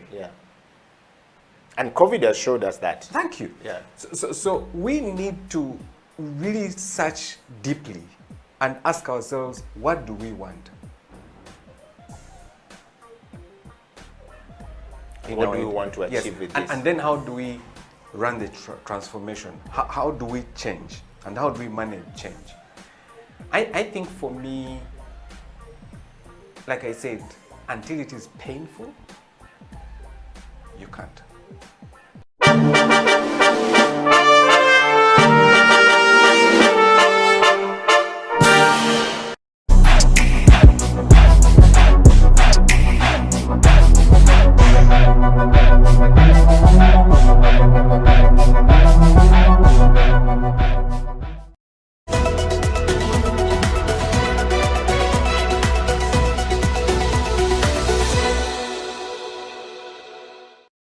I think the challenge with some of the art forms are they're quite expensive and exhausting. When you talk about like video mapping, I mean, if you're a video mapping artist in Uganda, where would you get a job? He's gonna give you a gig, you know. So you are in it for That's why I was saying the new Africa France is open. So for this I think, year, and also if you're a video artist here, you really.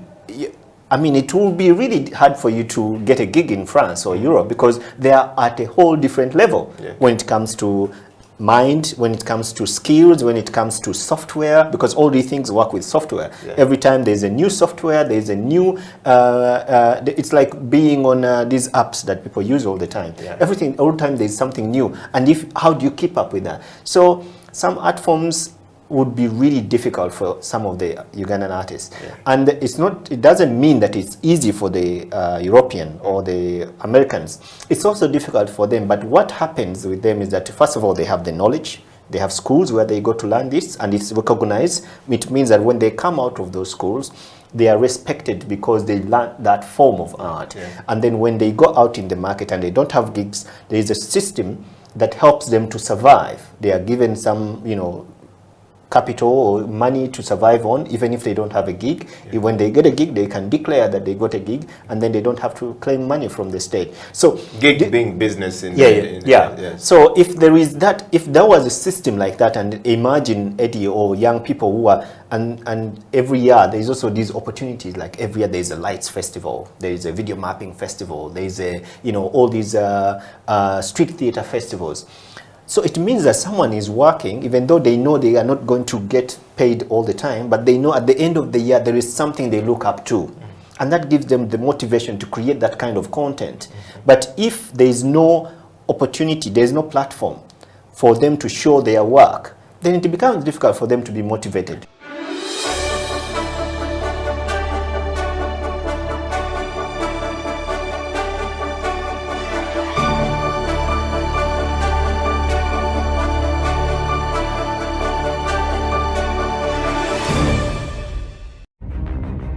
Engineered in the heart of the Pearl.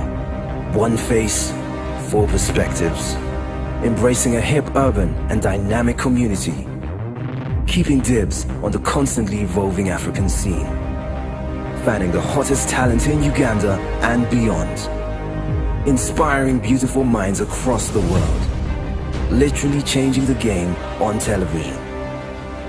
This is XXL TV Show Season 4. Go big or go home. Otherwise, be inspired.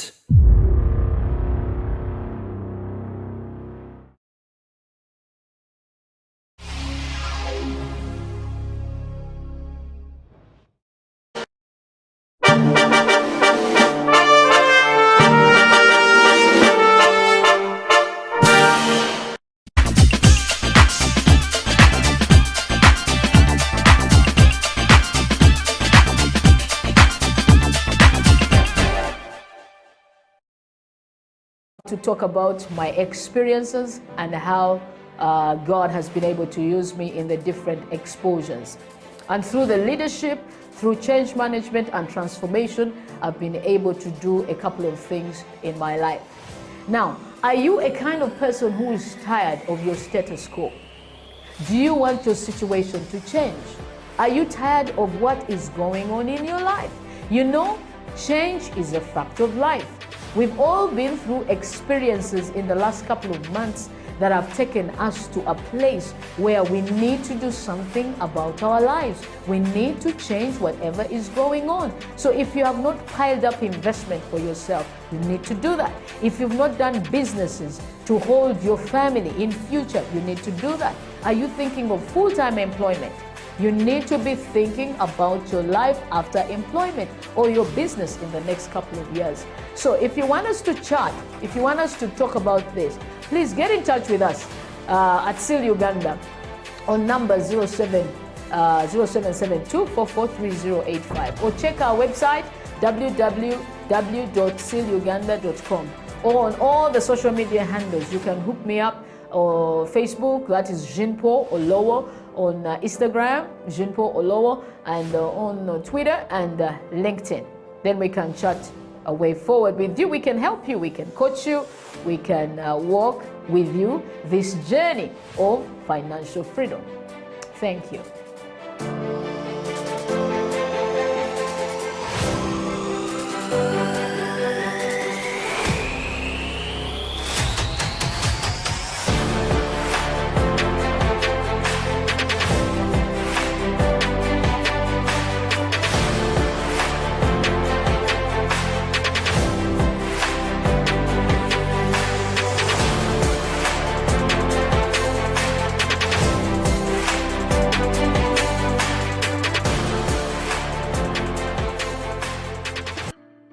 At the moment are struggling to understand the older generation because times have changed. Technology has come in. They've moved on. Yes.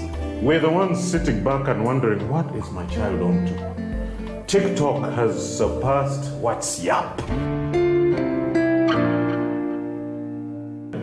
The other one I call, I never call it Facebook, it's Bookface. Why are you on Bookface? Dad, it's Facebook. Yes.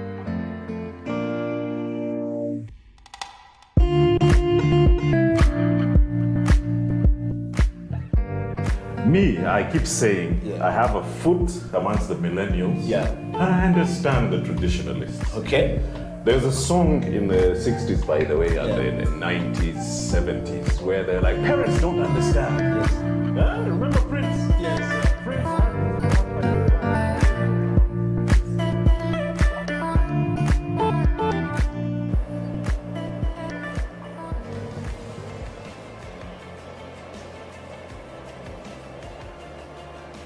This is the CEO Bench. My name is Eddie Okila and it's a Friday. Welcome to the CEO Bench. Of course, this week we bring you a very interesting guest, the third female on the show, and we will be talking leadership, change management and transformation. And of course, in today's rapidly changing world, learning to of course lead and design our organization to read the turbulence of time that comes with leadership challenges, and change management is key in us making proper decisions that will take our organization forward, but also to allow us, manage impact of what we're trying to do. So today on the show, this program brings you Francis Birungi Odong, who is an executive director of UKOBAC. I'm yet to understand how to pronounce the entire word from her, but Francis, welcome to the show. Thank you, thank you. How are you doing today? I'm fine, I'm very well, thank you. And welcome to the CEO Bench. Thank you, thanks for having me. You're welcome. So, in a nutshell, who is Francis? So, who is Francis? So, Francis is Francis Birungi Odong, as you said. I am, what should I say? I work in UKOBAC, like you said. UKOBAC in full, it's a mouthful indeed. It's Uganda Community-Based Association for Women and Children's Welfare. I am married to one man. We have 4 children. I was born in Kenya, but I'm Ugandan. My parents were exiled in Kenya for a period of time. So we are a family of 7. And 6 of us were born in Kenya, and then we moved back to Uganda. So I have been partly raised in Kenya and partly raised in Uganda. So basically, that's who I am. I don't know if that's sufficient. Yes. It's always difficult for people to say who they are and what they stand for. Yes. So Francis, welcome to the CEO Bench. We want to know more about you as an individual. How did you end up where you are in what you're doing today? Since you said you were born in Kenya because your parents were exiled in Kenya, why did you choose not to stay in Kenya than to return to Uganda and to end up to what you're doing today? Yeah, really that was not my choice, that was my parents' choice. I'm sure them living in Kenya was not by choice, it was because of the circumstances at that time. And so when everything settled down, they chose to return to Uganda, and we were taken to schools in Uganda. Unfortunately, when I came into Uganda, when we came back as a family, I only spoke Swahili. I couldn't speak anything else. So getting into school, it was very difficult because, of course, in Uganda, we don't speak Swahili. It was very difficult to speak, to speak English, to speak the local languages in Uganda. So I had to go backwards. So many times in the classes as I was progressing, I was usually the older one in the class because I had to go back, a number of steps. But it was okay. Somehow I was fitting in. Did my primary school here in a school called Nsube. Then from there I went to Tororo Girls School for secondary. Finished my secondary, went to Green Hill, did my HSC, then went to university. Where I did a first degree, and while doing actually when I was in my senior 6 vacation, I asked my mom that I wanted to do some voluntary work. I wanted to, to do something other than sitting at home. So she was, at that time, she was working with a non-government organization as well called Forward, and I was taken in as an intern. So I worked there. It really kind of gave me the first experience of working in a civil society organization. They were focusing on work, supporting women to participate in leadership positions and so forth. So it was very intriguing at that age, but it was not yet my time to really, work. I wasn't very sure, but I was trying to figure out what it is that I wanted to do. And for me, it was very empowering seeing what was happening in this organization. And when I went to university, I did social sciences, majoring in sociology. So I think my choice for the university for the course that I took was because of what I saw that was happening in this organization. So I did my sociology course, finished 3 years, and after school I told, again I had a conversation with my parents and told them, you know what, I feel like I want to do the work that I did when I was doing my voluntary work. So do you think you can help to talk to your peers because they were doing that. My father was in politics, but my mother was doing civil society work. And at that point, I was taken in Yukovac. Yes. As an intern. Right, Yes, so it was immediately after university that I joined Yukovac as an intern. And I started, you know, doing simple work. I was really doing support work in the organization. But I was very eager to learn about what they were doing. It was very interesting, but also the kind of work that they were doing, working with women and children. I thought that was something that was very powerful. I moved to the field with the staff that were in Yukovac at that time, and did, you know, I would do the support work of giving out paper or serving tea or serving, you know, anything that I could be, you know, asked to do. But in the process, I always sat in the classes for the women and the children, and I would look at how the staff were impacting on these lives. It was very interesting to see how people's lives were transforming, you know, from nothing to something. So really it built, it built my interest. But also I felt that I wanted to know more about how I can contribute in a more meaningful way in this sector.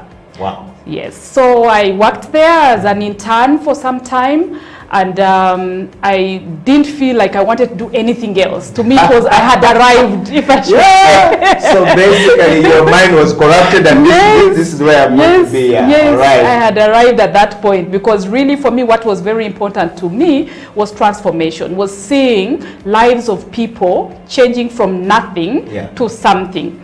And the fact that in this environment was showing me that it is possible to contribute in one way or another to change an individual's life.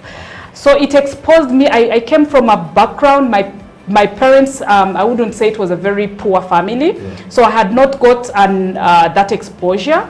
So working in this environment really showed me the reality of the world.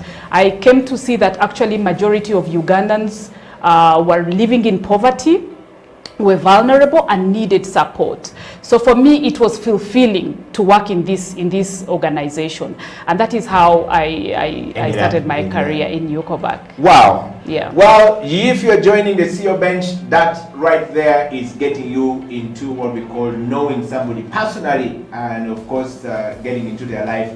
That is Frances is the executive director of Yukovac, and she's on the CEO bench. If you're joining us from anywhere in the world, we're live on Twitter, we're live on Facebook, we're live on YouTube, and House of Time /Facebook. Please tell your neighbor and tap your cousins, and this story is going to be a very interesting one. As well as on Twitter, wherever you are, tweet, show, share, retweet, and make sure everybody gets to know what is happening. Frances, I want to just take you straight to this.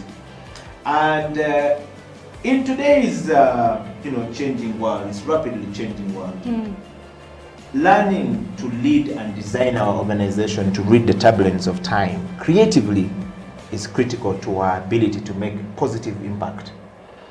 And this television program is about those that are at the top of doing that, or those that are rising up to the top of doing that, and the focus is on transformational change and the implications for the individuals who are in that space as leaders, or in their organizations, or in the culture of the organization, or in our society, depending on what structure that we're in. Your story that you have given in the intro of this interview is very important, but we want to know something more specifically, lining to your organization, which is civil society today. Give us a sneak peek of the life of a woman in that space. Oh, that's a very good question. The life of a woman in this space is just the same as the life of a woman in any other space. It's not an easy space, especially when it comes to leadership, and when it comes to influencing decisions and also influencing processes in any other institution. So it is not an easy space for a woman. It is a space where a woman has to do something extra or do something more to be able to prove that they're able to do what they should be doing. Yeah. So I would say that it's the same. It's very competitive. Many times we see that in many civil society organizations, still we find them to be male-headed, and we're having many women, many girls taking up leadership roles in civil society organizations, but it's not an easy task. It's where we have to really prove ourselves that we can lead these organizations to greater heights. And there's a lot that is involved in the civil society organizations. There's leadership in itself, there's management of processes, there's management of the human resource, there's fundraising, there's research. It's a lot that needs to be done, and many times there is a feeling that is too much for a woman, because she has other traditional roles that she needs to do as at home. Yeah. So many times as people are looking for leaders in civil society organizations, the priority is usually given to men, because of our society that feels that men have the time, men have the capacity, men have the ability to lead, to take this organization to greater heights. And women, there will be a problem. They will have to go to maternity leave. They have issues. They are too emotional. They have not done the courses that are good enough for leaders. They don't have time to go for extra learning, or to go for work outside Kampala, because they have to tend to their children. So there's too much that society has tied around a woman. And it's true, we have these traditional roles that we have to do, but does not in any way mean that women cannot lead in these spaces. So it is really changing with time. As more women get into leadership positions, it's changing, and there is more appreciation that is coming towards women, because women have demonstrated, many women leaders in civil society organizations, like in any other institutions, have demonstrated that they are able to excel, to move these organizations to greater heights. So I think it's changing with time, but it's still very difficult for women to take on leadership positions. Wow. Yeah. Francis, I like the journey, and would want to ask you one more question just before we go into a break. Yeah. The leadership journey and the little information about the organization you currently lead. You said you ended up there. Yes. Starting into the process of internship, and then luckily your mother ended up taking you there, and now you are in that space. Yeah. We want to know more about this organization. What are the issues that you are working on as you go back at the moment? Having started there as a child. Okay. I would call you as a child. Yes, I was a child. I was a child. At that time, I was probably barely 20, maybe 19. Yes. A grown-up child, I should say. So the reason why I say my mother took me there, my mother was one of the founder members of this organization. Yeah. And she had been in politics before, and then later changed course and decided that she wanted to do something for women and children, because that's her passion. So she started this organization. And I admired her for a long time. When I was little, when I was young, my mother used to do a lot of work around mobilizing women to participate in governance processes. And we tagged along as children at home when she went for trainings in communities. And I admired the way she spoke to people, the way she impacted lives. So when she started this civil society organization, this NGO, I asked her, can I come and work with you? Can I support you in this process? And she took me in, but didn't take me in. She was very strict, because she gave me a lecture at the beginning and said, okay, I'm taking you in, but you're not any special. You're going to come in as an intern. You're going to make tea for the staff. You're going to to type. In those days, they would type. They would handwrite, and then they give you to type so that you can learn. And you're going to it will depend on you on whether you will get a job or not, because I don't hire. I have a board that hires and fires. Yeah. So I said, okay, I'll take it on. And many times people think that because this was an organization that was started by mother, that it was easy for me. Yeah. It was actually more difficult for me because I had to prove myself beyond. I had to prove to her. I also had to prove to the board that I can be, I can work here. I am not taking advantage of this. I can do my best. I can contribute to this process. So yeah, so I got into this organization, and one thing that I did is that I worked hard. I worked hard at that time with the roles that I was given. I did them to the best that I could do. If it was typing something or going to support staff in the field, I did my best. I did not at any one time feel like, oh, I am someone's daughter, I am special. My mother is she's the founder member here. Yes. No, I did not have that at all. I worked hard, I proved myself. And when there was an opening for program officer, I put in my application. And I competed with many other people, and I was taken on as a program officer in the organization. And still, as a program officer, I worked hard. I delivered. Excellence is always something that I strive for. Yeah. So I worked hard, I delivered, I proved myself. I moved the organization to the level where I felt it should be at that level as a program officer. Yeah. And I have moved in this organization from one level to another. I started off as an intern, I became a project officer, I became a program officer, and now I am the CEO. So it has been growth within the organization that has not been handed to me, but I have worked hard for it. Yeah. I have had to prove myself. And and I think really what I can say around that is that many times when girls or people are given opportunities in the organization, we take things for granted and don't put in a lot of effort to make sure that we prove ourselves and grow our careers within that organization, or move the organization from one level to another.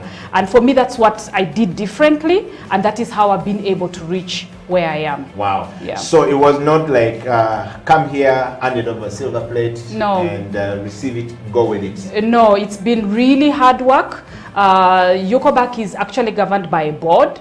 So even if we had we had other CEOs, they saw the work that I was doing in this organization. I was a young girl, but I was working hard. I was striving to learn, went back to school, did my master's degree. I got a master's degree in human rights, came back and tried as much as possible to apply what I had learned. And I think that demonstration of hard work and dedication has really been something that has moved me from one level to another, to a level where I am now a leader in this organization, where I started as an intern. Wow. Yes. Out of curiosity, Francis, why did you choose your mother's path, not your father's path of being a politician? Why? Well, why not the politician in your father? Yes, I know. I've had that question a number of times, and actually some people have always thought that probably I should have taken the political side. But for me, the passion that I have to, like I said in the beginning, the passion that I have to serve communities, underprivileged communities, marginalized sections of the community, for me that is closer to my heart. Yeah. And I think politics is not a bad thing to do. My father did it well. Many politicians are doing it well, but it's not yet my time. Probably, I should say that. But what I'm doing right now is very satisfying. I am supporting women and girls because, as you know, our society looks down upon women and girls because it's a patriarchal society. Yeah. So for me, I use my experience to inspire girls, to inspire women to be better, to improve in their homes, to improve in their places of work, and to contribute meaningfully to the development of our country. And I feel for me that is also politics in itself. If we can support women to be able to participate in leadership positions in politics, that is politics itself. Yes. Wow, you've heard it from Francis right there. We're going to take a break. And when we come back, the CEO bench will continue the discussion with Francis. And of course, we'll be asking Francis more on the leadership, change management, and transformation, which is what the show really stands for. Stay right there. We'll be right back after the break.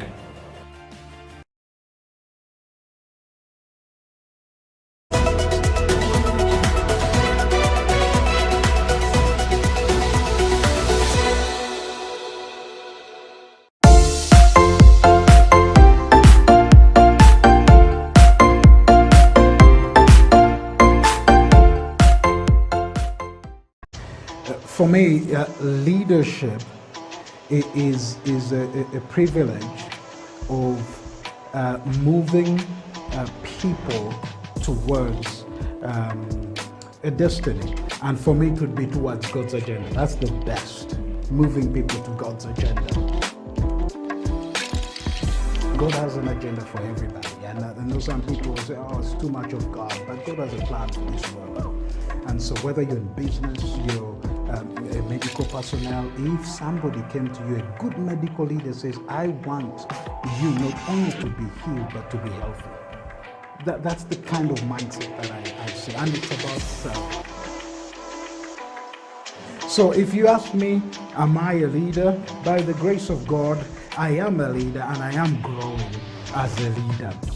And I thank God for that privilege of being a leader. And who is a leader to me? It's very simple. Someone that has a vision, but is also someone that is there serving people. For me, that's a leader. Vision is where you want to take things. Serving is the recognition that if the things do not matter to people, drop them. Wow. Drop them. Because at the end of the day, whatever we do must make a difference in people's lives.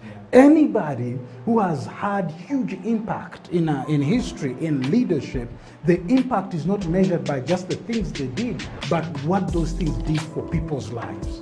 Did they make a difference? So it's useless for you to make so much money and the money does not add value to people's lives. Wow. So for me, yes, you have to have a vision, and at the end of the day, you are serving people. Again, it doesn't change. Leadership is leadership, whether it is at what we would call a lower level or a top level. Leadership is leadership. It's about influence. It's that influence that comes from you have a vision and you are serving people. So what changes is the level of responsibility, but the other one that people don't like is the level of accountability.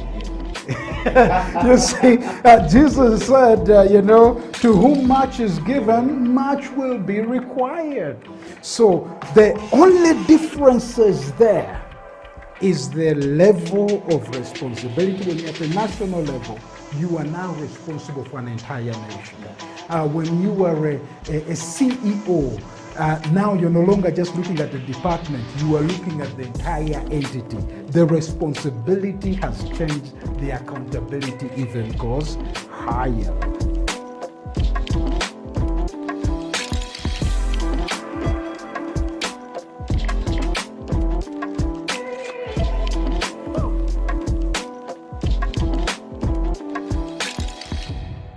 Hi, this is Julius Wotlonyo, pastor at Watero Church. Thank you so much for tuning into House of Talent Television. It's a great, innovative way of doing TV, and particularly for being a part of the CEO bench, talking about leadership.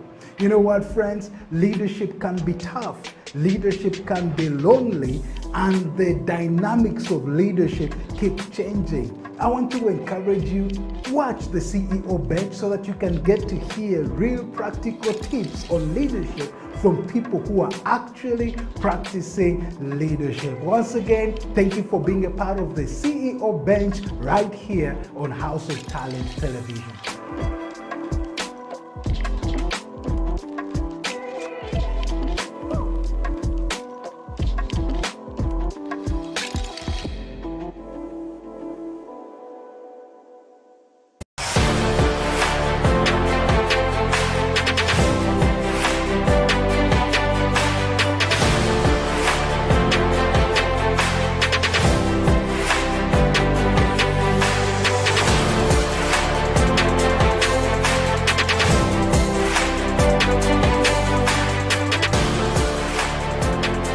Back from that break. My name is Eddie Okila, and of course this is the CEO bench. Francis Berunji Odong is the executive director of Ukubak. I will not attempt to pronounce it or to mention it fully before I get completely lost and then I get sued for messing up with the name. But Francis, welcome back to the show. Thank you. And To all of you out there, please share this far and wide. Make sure that this story coming from a woman, if you're a woman, share it. We got the third female on the show this week, and she's giving us the story of how she's made it to the top of being the executive director of Wukobak. Francis, we went to a break when you were telling us the leadership development. Let me start by asking you a question on this second one of the show. What is your understanding of leadership? Okay, my understanding of leadership is really a gift from God to guide others and to support others to be able to do what they do even better. For me, that is leadership for me. To use a gift that you have, to be able to support others, to guide others, and to direct others in a way that can make them perform better or even contribute better. Yeah, for me, that's leadership for me. Okay, so what is self-leadership to you? Self-leadership is, to me, leadership where myself, as a leader, for example, I am able to guide myself, I could use the same words, to guide myself, to direct myself in a way that I can be exemplary to the others. In a way that I can be an example for others, or you know, in a way that I can develop as a person in a way that others can be able to benefit from my growth. So that is self-leadership for me, having that focus on yourself to grow yourself into someone that can be an example to others, someone that can direct others, someone that can, you know, support others, or someone that can be able to guide, you know, others to a particular direction, you know, in order to achieve something that is for a common good. Okay. So for me, that is self-leadership. Wow. That said, Francis, about 30 years ago, Wukobak was started. 13 years? 30. 30 years. Yes, yes. I have been reading about Wukobak, and about 30 years ago, it is said that Wukobak started. Yeah. But, of course, we would argue that this could be the oldest NGO or organization in the country in that regard, in its category. And we want to know, fairly a young person leading it now called Francis Birungi Odong as an executive director. How does it feel steering this kind of an organization with that kind of weight? Yes, it actually feels great. It feels great, and also it's a challenge at the same time, because I feel that as a leader of an organization that is one of the oldest organizations in the country, I have a burden on me to ensure that this organization does not collapse in my hands, because that will be bad for our generation as leaders. Yes. So I feel that it is something that is very exciting. It is empowering.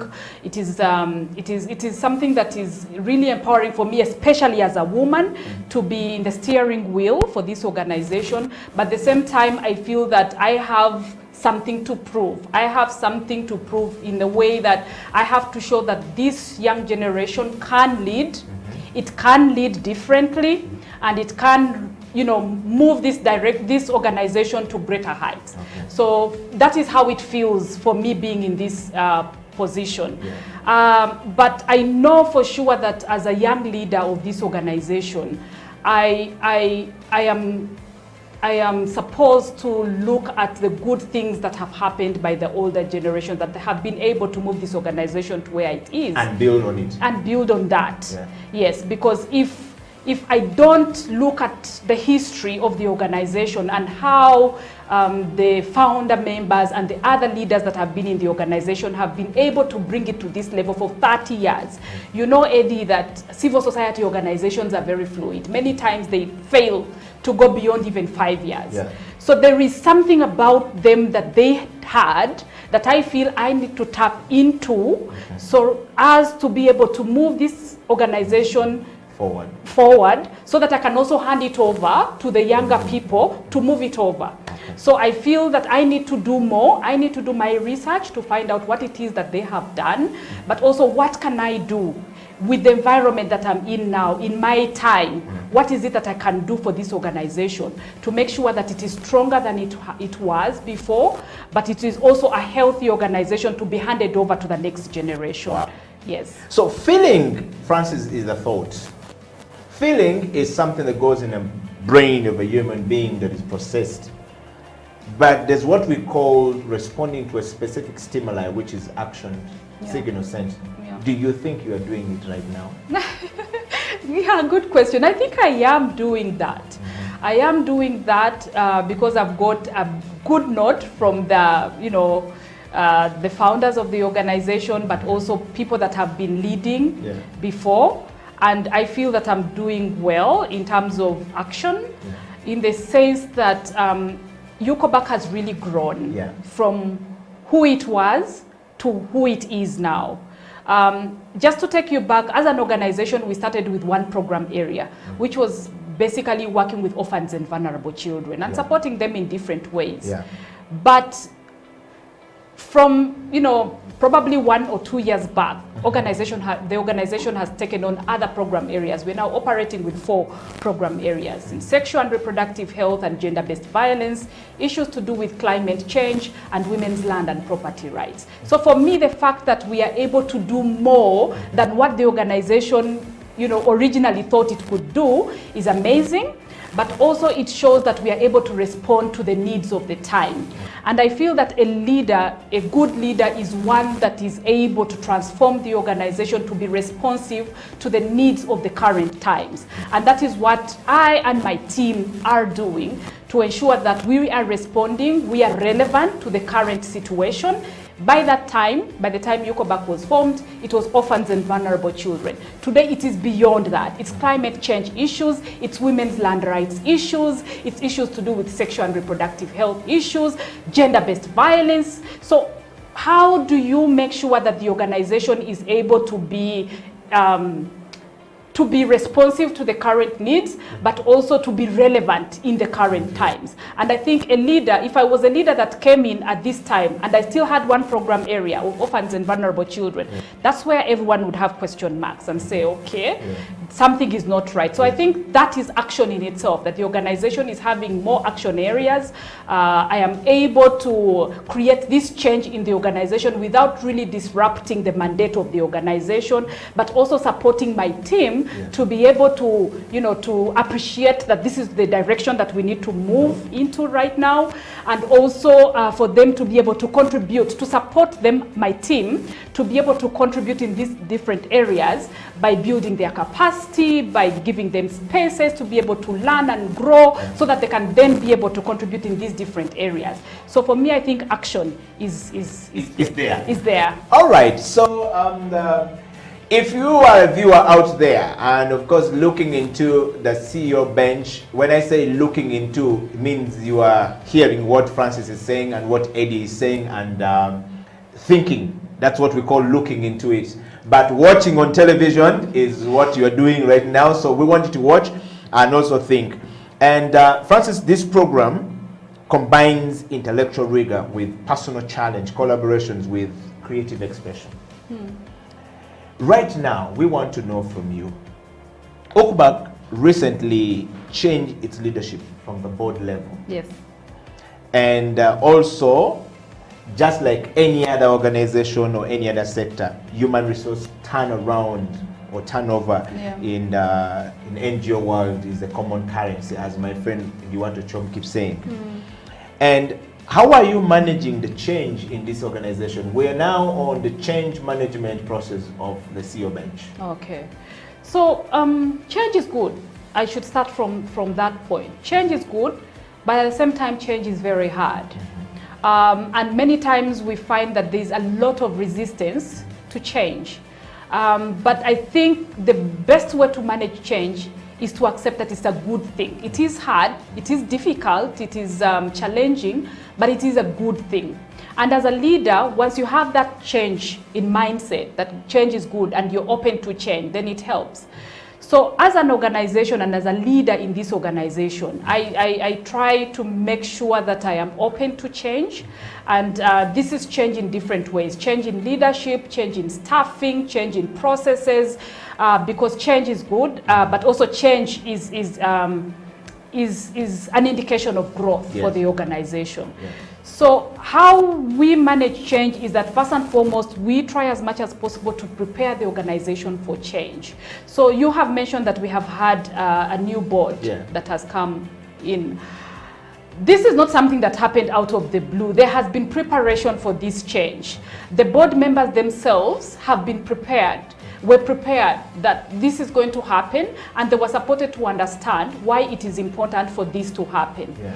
And these are board members that had been board members for 10 years. And of course, the way they do things is very different from the way things are being done today. And of course, there was some kind of resistance, some kind of not understanding because really in why Uganda, change in Africa, change is a problem. Change is not good for us. We don't know how to embrace it yet. It is, but we appreciate that it's very difficult to accept change, but it is a good thing. And the board members, the older board members, were supported to understand why it is important to have this change.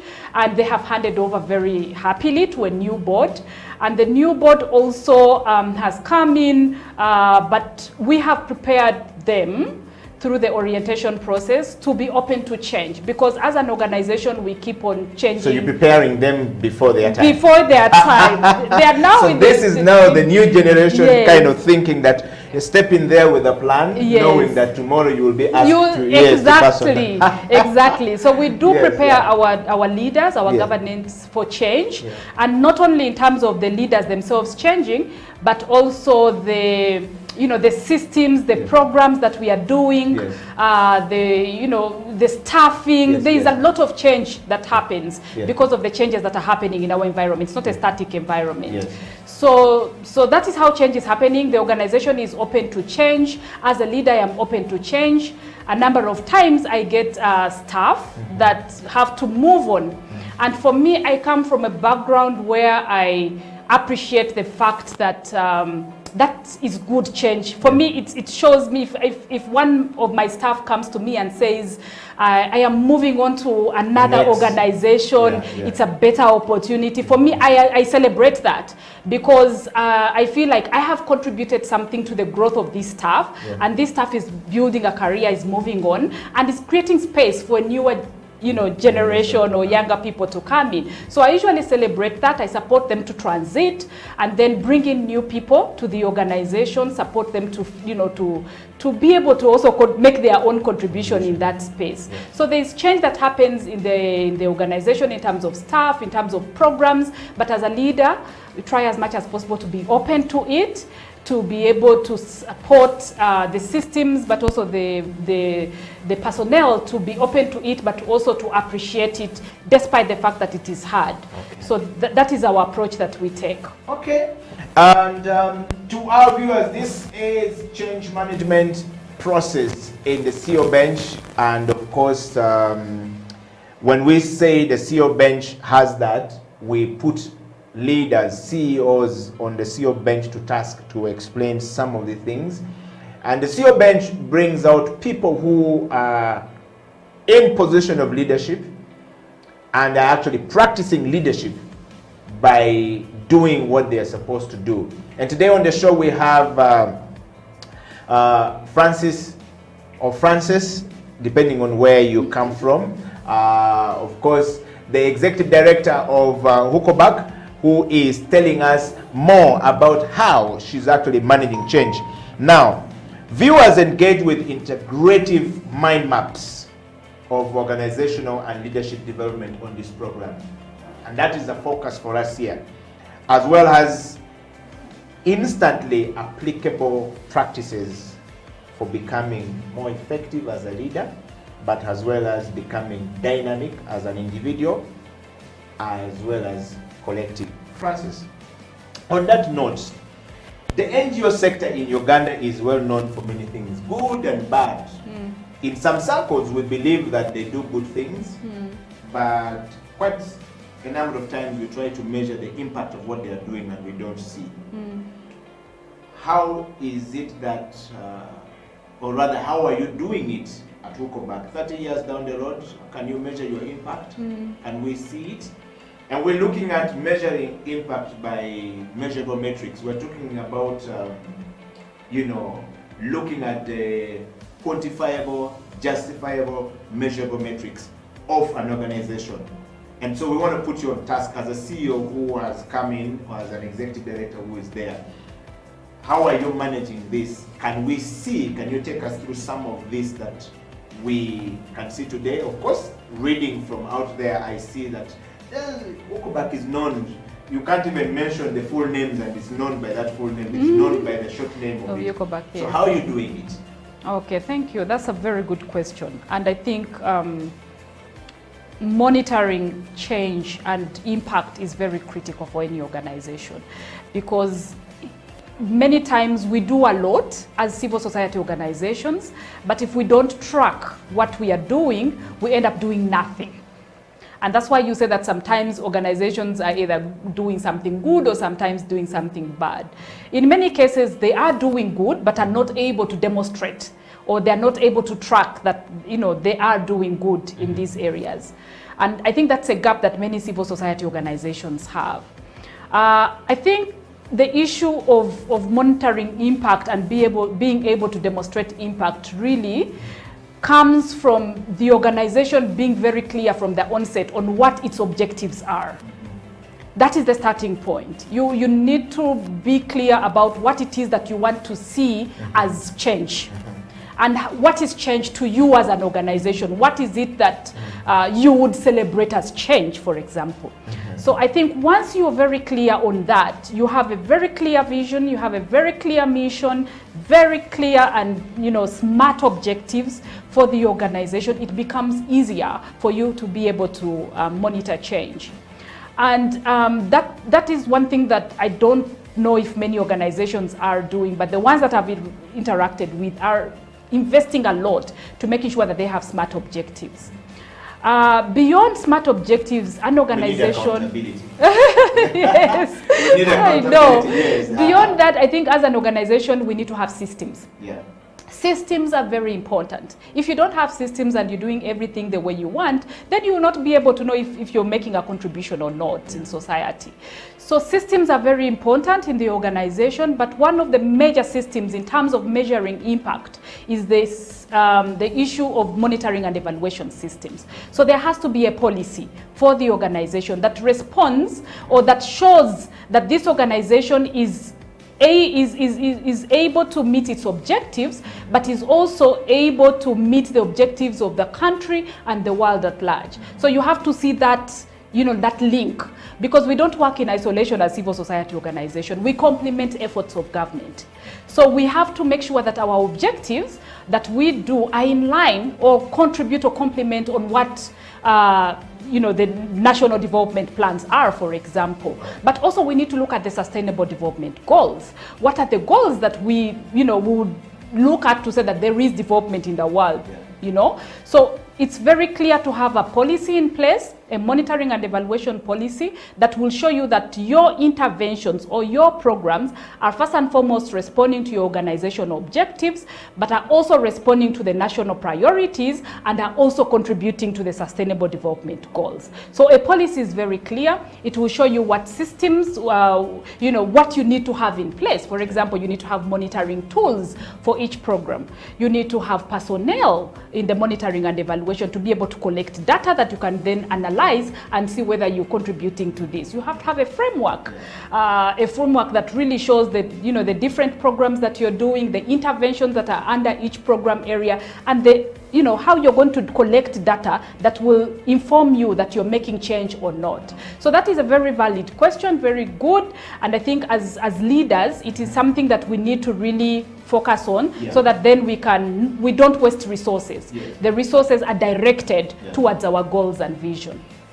Francis, what are your take on these issues, and how are you as an ED basically dealing with some of these issues in your organization? The issues that I'm talking about are issues of transformation and change, learning the organization and how they do things. and of course the level of leadership development in that organization. I know you've mentioned some of them. We're talking about the practical practices for transformational leadership change. You've talked about many changes. You've mentioned the issue of accountability. We have seen leaders being arrested in some of these organizations because they're not doing it well. We've followed your story very well, and on the CEO bench, somebody has to nominate you, and we often have to have 3 nominations for you to come on the bench. You surpassed the 3 nominations, and you are on the bench today. What is that one thing that when you look back you think was worth somebody nominating you to come here? Okay, I think given the levels I've talked about, transformational, transformation and change, leadership and organization, levels of leadership development, practices for transformational leadership. I would say that my nomination to be here could be mainly because of my style of leadership. And I think my style of leadership is unique in the sense that I don't believe that leadership means being feared or being, I know all, I do all, but it is empowering others to be able to walk a journey with you. And that is how I lead. My team, I currently have a team of over 35 staff in the organization. And I try as much as possible to make them comfortable in this organization. You know, the fact is that many of the people that we work with spend most of the time of their day in these organizations doing the best that they can do. So we need to show them as leaders that we value their time, we value their contribution, and therefore support them to grow in this process.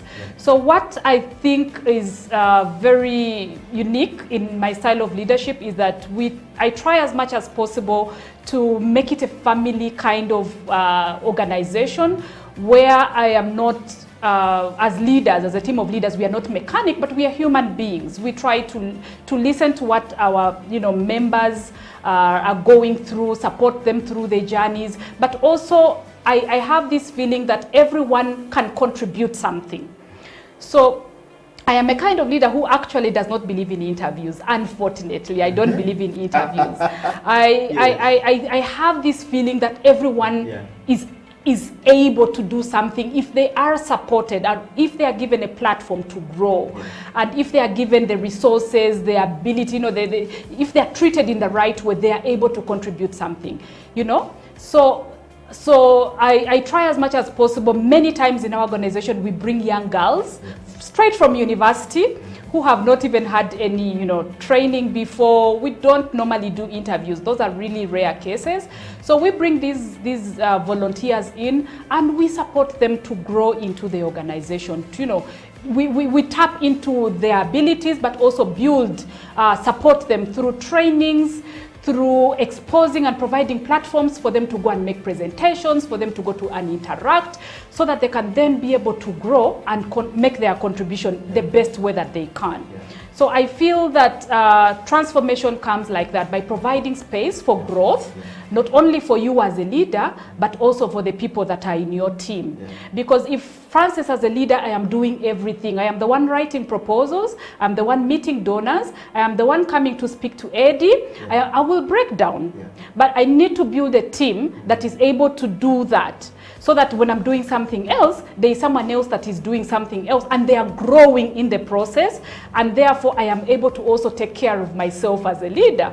So if I don't do that, then I get overwhelmed with a lot of work, with a lot of stress and so forth. So for me, I think that is a very powerful way of leading, but also a powerful way of transforming the organization by creating new ideas, creating new blood into space for new blood to come in, and supporting them to grow in different ways. Like myself, I started as an intern, I told you. I have grown to be a CEO. When I see these young girls come into the organization, I tell them my story.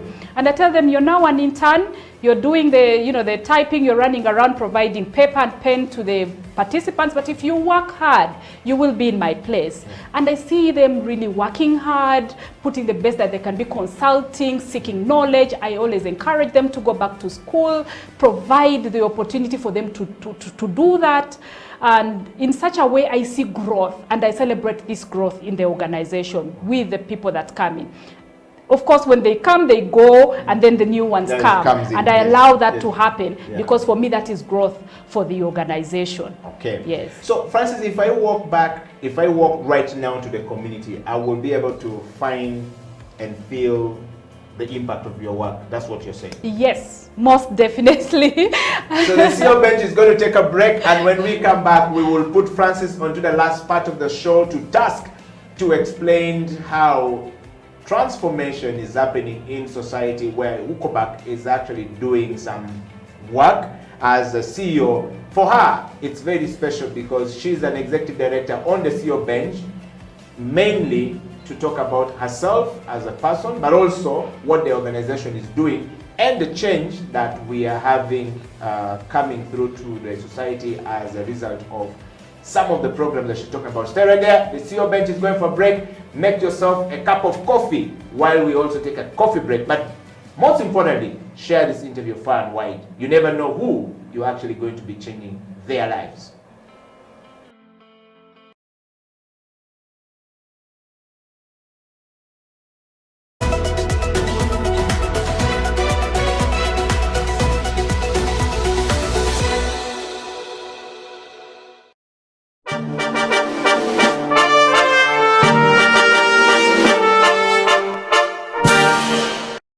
The private sector is not yet fully utilized because not everybody can be employed by government. And we are looking at a future whereby more people are employed in the private sector than in government. So I think if we all work hard, if we all work together and invest in the right areas, there's been a lot of talk about value addition in the agriculture sector, in the mineral sector.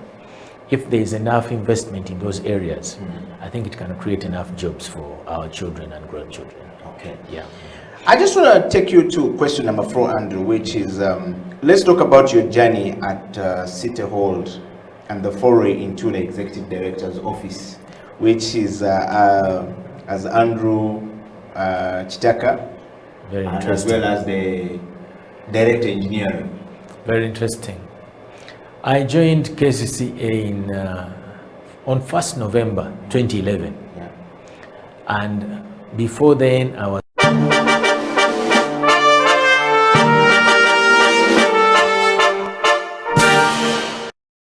for so much. CEO of whatever. They give so much. This is the reason why you are actually on the bench. Because of my credibility. Thank you so much. But now they attack you, they vilify you. And the goal is to weaken you financially. Is to weaken your honor. These are slanderers. So I'm glad that someone would stay up at night to ask and learn about me. And I pray that in the next 2 months, because I know many Ugandans who travel overseas, when they go there, one of the things, because the media has been so much, and Sam Kutesa, the Minister of Foreign Affairs, has really not done a good job. He has dropped the ball on this issue. Why? So many of us are being accused of being gay killers, including me. You've just heard that person. Uganda is being accused that we kill gays, which actually is absolutely untrue. And because of this, it has affected our tourism. It affects people who go overseas to do work or study. It affects whenever you go to a conference. Hi, my name is Eddie Okiela. Oh, where are you from? I'm from Uganda. Oh, you are the gay killers. And then you begin to describe. See, so one of the things that I've done is I've written a book, which should be coming out. I know that I keep saying the same thing, but the work of doing a book takes a long time, and I wish I could be supported. You know, many people who write on this subject, like Sylvia Tamale, she's supported by the Rockefeller Foundation, Carnegie Foundation. There is money.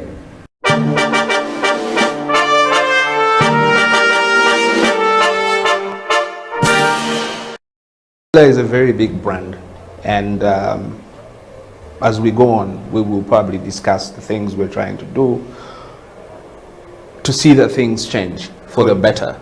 Good. Sean, on the CEO bench, for everyone who is following, we're live on our YouTube studio where we actually stream from. So YouTube studio, for everybody asking for a link, is actually House of Talent.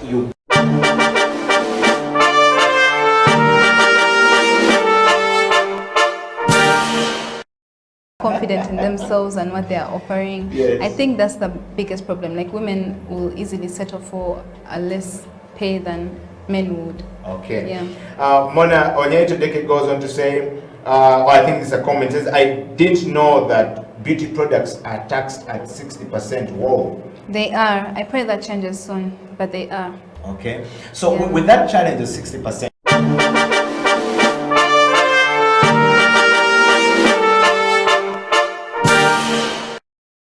setting up the company, you're doing tours all across the world. You know, a personal account is great, but how these things are taxed becomes important for you know, for your business later on. As soon as you cross that threshold of 50 million a year, you know, you're now in the interest becomes more shares. Yes.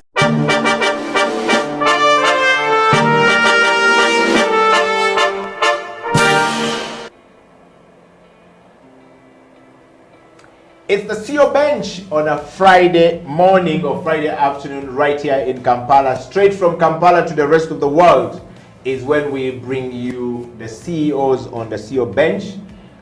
Today, we have an executive director of a women and children organization in Uganda, 30 years in operation and still counting.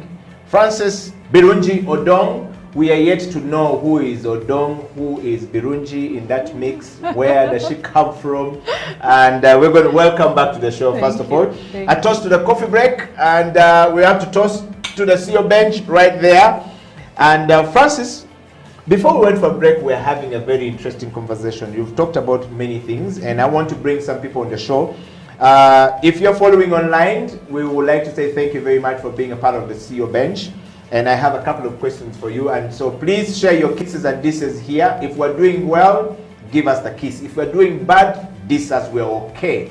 We like to receive feedback. And now is the time for you to send as many questions as possible to Francis to be able to answer them.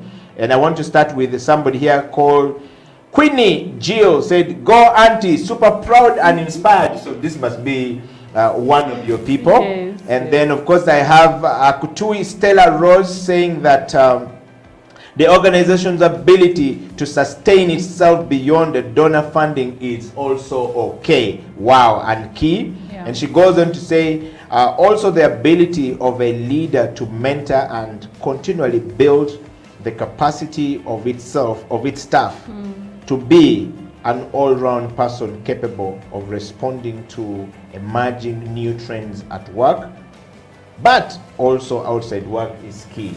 So basically these are some of the comments coming for you, Francis. And I have another one here coming from Frank Zaga, is saying, I am proud of you, my ED. I think these are your staff. Actually, when I joined Okobak in 2018, I was not interviewed by a panel, rather I was given support, and now I'm a good mediator in land matters. Okay, so we can test some of your leadership abilities and the transformation. All right, Akutui has said, great work, Francis Birungi. And Diva Mukasa says, thank you very much. And if you have another question, I want to see some questions. These are kisses. Are there some questions? Do you have some questions for her and you wanted to answer? We're going to go into it right away. Francis, welcome back to the show. We want to go straight to this part of the show, which is transformation. And I can see that some people are giving you props already on that. Francis, this program is relevant for people already working. People in existing organizations, establishing their own organization or preparing to enter the workplace. It's not always easy for many people, and that's why we bring some of you who are already in that space, doing it by action, not just by talking, and then to share. And then having an organization, of course, an organizational context like you've talked about, to be able to offer, great learning or space or services to people is a good experience for us to have. And we would want to know from you. There is a very strong shrinking space, going down. Civil society organization is going down. The space in Uganda remains very small. And the biggest threat to the NGO especially, those in sensitive sector of human rights, as well as governance and land issues, seems to be quite a very difficult space. We've seen many of them arrested. And the land cases remain to be some of the very key areas. Your organization is focusing in many of these areas, and I've heard you talk about the key program areas that you're working on. We want to know from you, in some cases the police has besieged some of these offices and organizations of NGOs such as yours, arrested some of them. What are your advice to fellow leaders in civil society organizations, particularly those who find themselves in a space with police or in a running battle with police or with authority? In your submission earlier on, you said that one of the things you do, you must work in line with the national plan. What would be your advice to some of these people who find themselves in this space? And by the way, does it mean that they fall out of line with government, or they are still in line with government? What happened? Okay, I think for me, I do not believe that these civil society organizations that are, have fallen victim, that they are working outside the line of government. As civil society organization, our mandate is actually beyond just the national priorities. It also goes to the global priorities. We contribute to something larger. And really most of us as civil society organization, our business is human rights. It is ensuring that human beings are able to fully exercise their human rights and fundamental freedoms. And in doing that work, together with governance work, of course you will step on many toes, because some things may not sound or be good enough for government to take in. But does that mean that we should stop doing what we're doing? I don't think we should stop doing what we're doing. I think it's very important for us to remain focused on what our mandates are. And our mandates are really to promote human rights of all individuals, irrespective of their differences. So I think many organizations are victims because they have been bold enough to promote these rights. And many times, of course, when you're doing that, there are times when the government will not be comfortable with what you're doing, but does not mean that we should stop what we are doing. So it is important to be in line with the priorities of government, but it is also we should not feel that we should only do the softer, easier things to do. It's important for us to also contribute on the harder things, because that's where it's pinching most for the largest part of the society. And I think the most important thing for civil society organizations to do is, first and foremost, because many of us are donor dependent. And I think one of the comments that came in was the issue of sustainability. Many of us are donor dependent, and when this happens, we can't operate because the space is closed, you can't get funding, you can't meet, you can't engage. So I think we need, as civil society organization, to think about how we can be able to sustain our processes, irrespective of whether we are getting donor funding, either from government or from donor organizations. How can we, as civil society organizations, be able to raise our own resources? There's a lot of resources within the country that we can leverage on. So we need to be very innovative as civil society organizations to raise resources that can sustain our processes, even when such circumstances come in. But also very important is for civil society organizations to have security plans. It's very important for because the environment that we are working in is very sensitive. And today I'm safe, tomorrow I am not. I do not know whether what I'm doing tomorrow is going to step on Eddie in government's toes. So I think it's very important to have security plans, to be prepared that in the eventuality that this happens, how do I make sure that this organization does not stop to operate. And I think security plans are very important, especially around the issue of information and data. Yeah. We have a lot of data, we have a lot of information, so we need to know how do we back up? How do we keep our information in a way that it is safe for us to be able to operate even after this? Because governments come and go, and when they go, these organizations will continue doing their work. Yeah. So I think that is very critical. And finally, I think as civil society organizations, we also need to do, and it's within, of course, with the security plan, to do something around defending human rights providers. Yeah. So human rights defenders need to be supported. For us that are working on issues, for example, that are very sensitive, like land, people that are working on governance issues, I think such persons need to be protected, need to be supported, so that then they can be able to continue doing their work. So defending human rights, providing them with information, providing them with skills and ways in which they can keep safe. What time do you move? Whom do you interact with? What do you say where? Is very important, so that then we can be able to sustain our work irrespective of all these difficulties that we work around. Wow. Well, you are on the CEO bench, Edio Kela, Francis Berungi. We are talking about leadership, change management, and transformation. Francis, one of the biggest criticism of the NGO sector is the donor dependency, which you have mentioned. A lot of us argue that most foreign organization or money that comes through into this organization come with strings attached. And most times there is no room for us to build capacity locally here as an organization to go forward, because the funding given to you, 90% of it often go back to where it's supposed to come from. And NGOs have suffered. How has WUCOBAC managed to stand 30 years of doing what it does, or what it has been doing all these years? What are the strategies that you can recommend to somebody, or to some organization there, or to some CEO out there who is struggling, and to some young people who are rising into position of leadership to be able to sustain if they find themselves in an organization such as yours? Yeah, it's true. I think donor dependency is something that we really suffer as civil society organizations. And as I mentioned earlier, we need to think innovatively as civil society organizations on how we can sustain our processes, irrespective, of whether there is funding from outside or not. It's difficult, but it can happen. There are other interventions, other activities that can actually generate income for the organization, like membership fees, like doing income generating services and activities that can really sustain the organization. That is very critical. So organizations need to think out of the box to find ways in which they can sustain their processes.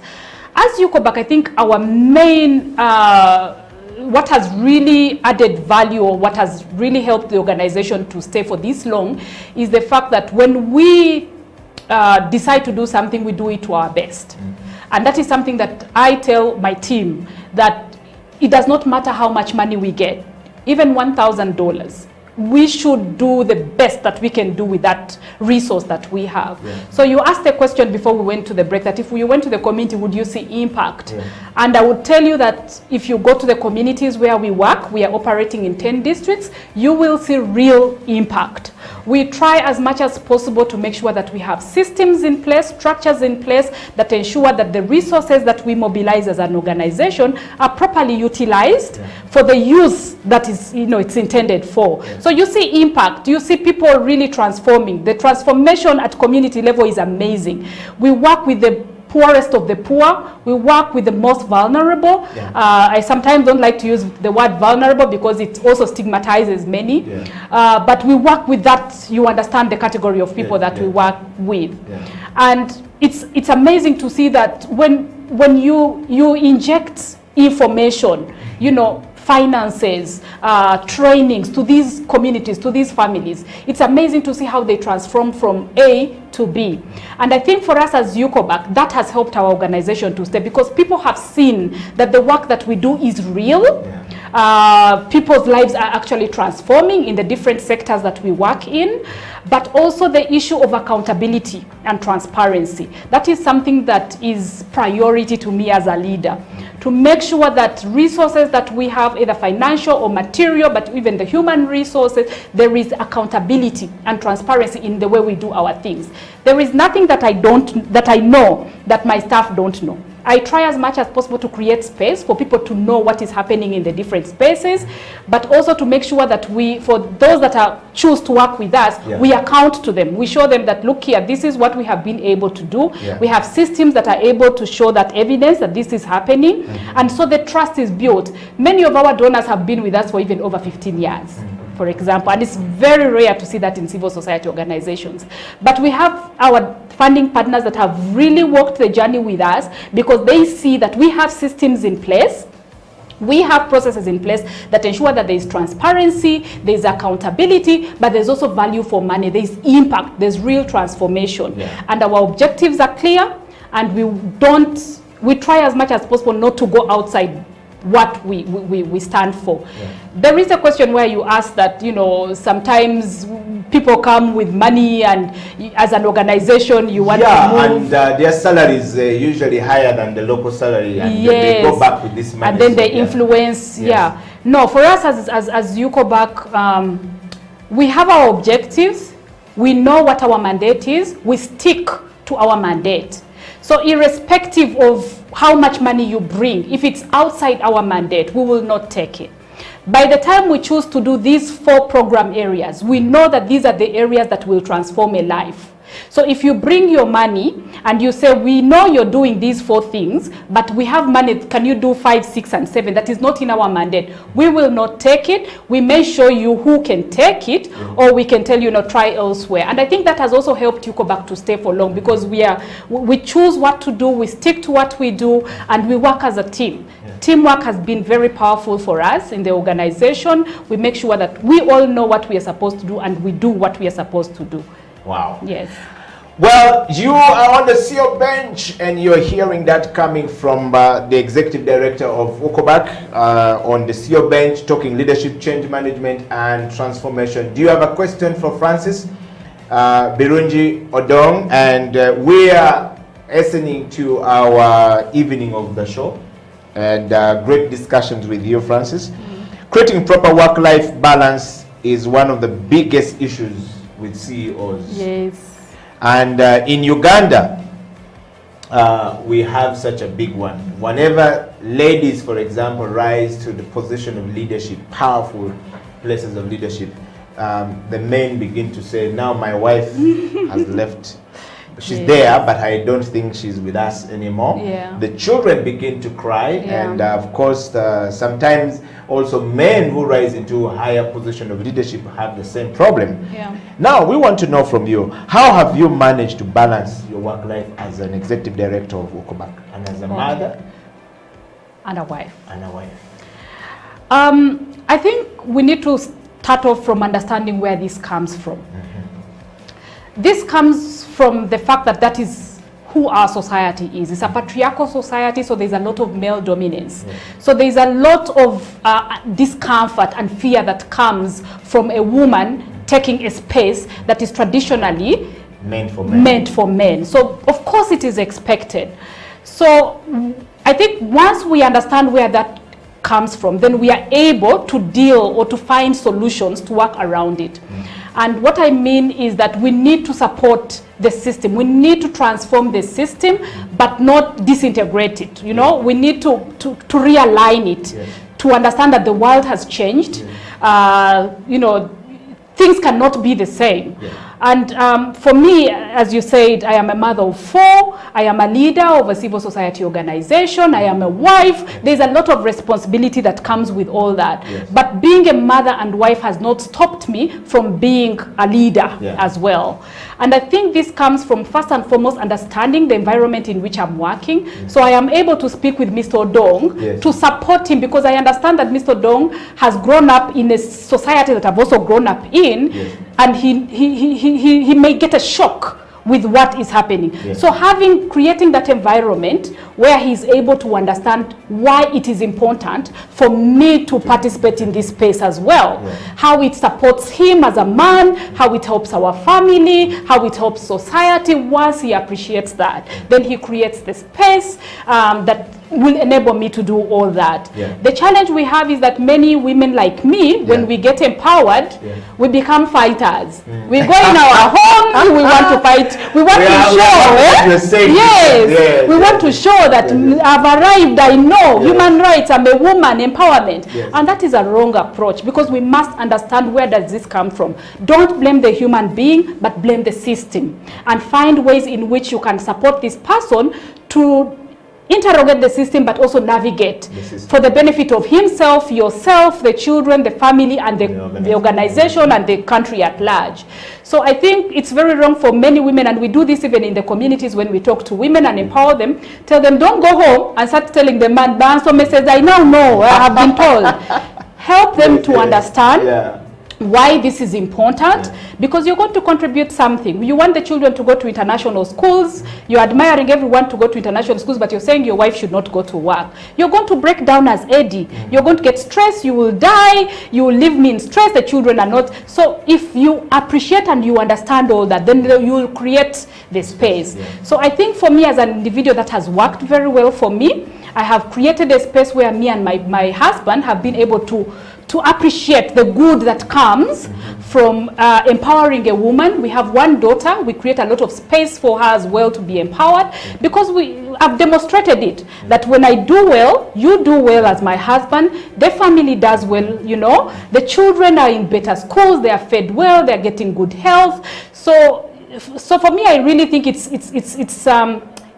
a process. It's not something that changes in an instant, but we have to create a space that allows people to interrogate some of those difficulties around our system and how we can be able to reshape and you know, change the order of the day. And that can only happen if the other gender appreciates what is going on. What comes with a woman being in this space and participating in this process. And I think that has worked very well in my experience. Wow. Well, the CEO bench is coming to the end, and of course, Francis is spitting fire to some women. I hope she doesn't get her leg broken along the way while leaving the CEO bench on this day. Francis, how are you able to keep healthy and you know, and fit? And what are some of the tips that you would share with us on the CEO bench to be able to strike a proper balance? I'm a health and fitness coach. Okay. And I have a very strong background in human kinetics, and you know, specialize in what they call muscle hypertrophy. So 90% of my time I spend with CEOs and MDs, people who are in higher position than I am. They are mostly attracted to me because they have a deficit of health and fitness. And so they're usually superhuman in offices, but super broken humans in health and fitness. How have you been able to balance this life of health and fitness, you know, to some leaders who might be disfigured right now, for lack of a better word, that they have been able to disfigure because of stress comes in, and they have lost shape? You are in pretty good shape. How are you able to do it? We know who to credit also, but yes. Yeah, thank you, Eddie. That's a very good question. And I think self-care is priority for all leaders, but also for everyone. Self-care is very important. And for me as a leader, I know that if I am sick, if I am unhealthy, I will have an unhealthy organization, a sick team, and everything will disintegrate. So I try as much as possible to be healthy in mentally, but also physically. And what I do as a person is that I take time to go to the gym after work. It doesn't have to be a whole hour. Even if it's 30 minutes, I can, you know, work out and try to re-energize for the next day. And usually I have found that when I do that, the next day I'm alert, I am able to think, to strategize, and you know, and everyone can tell that things are moving well.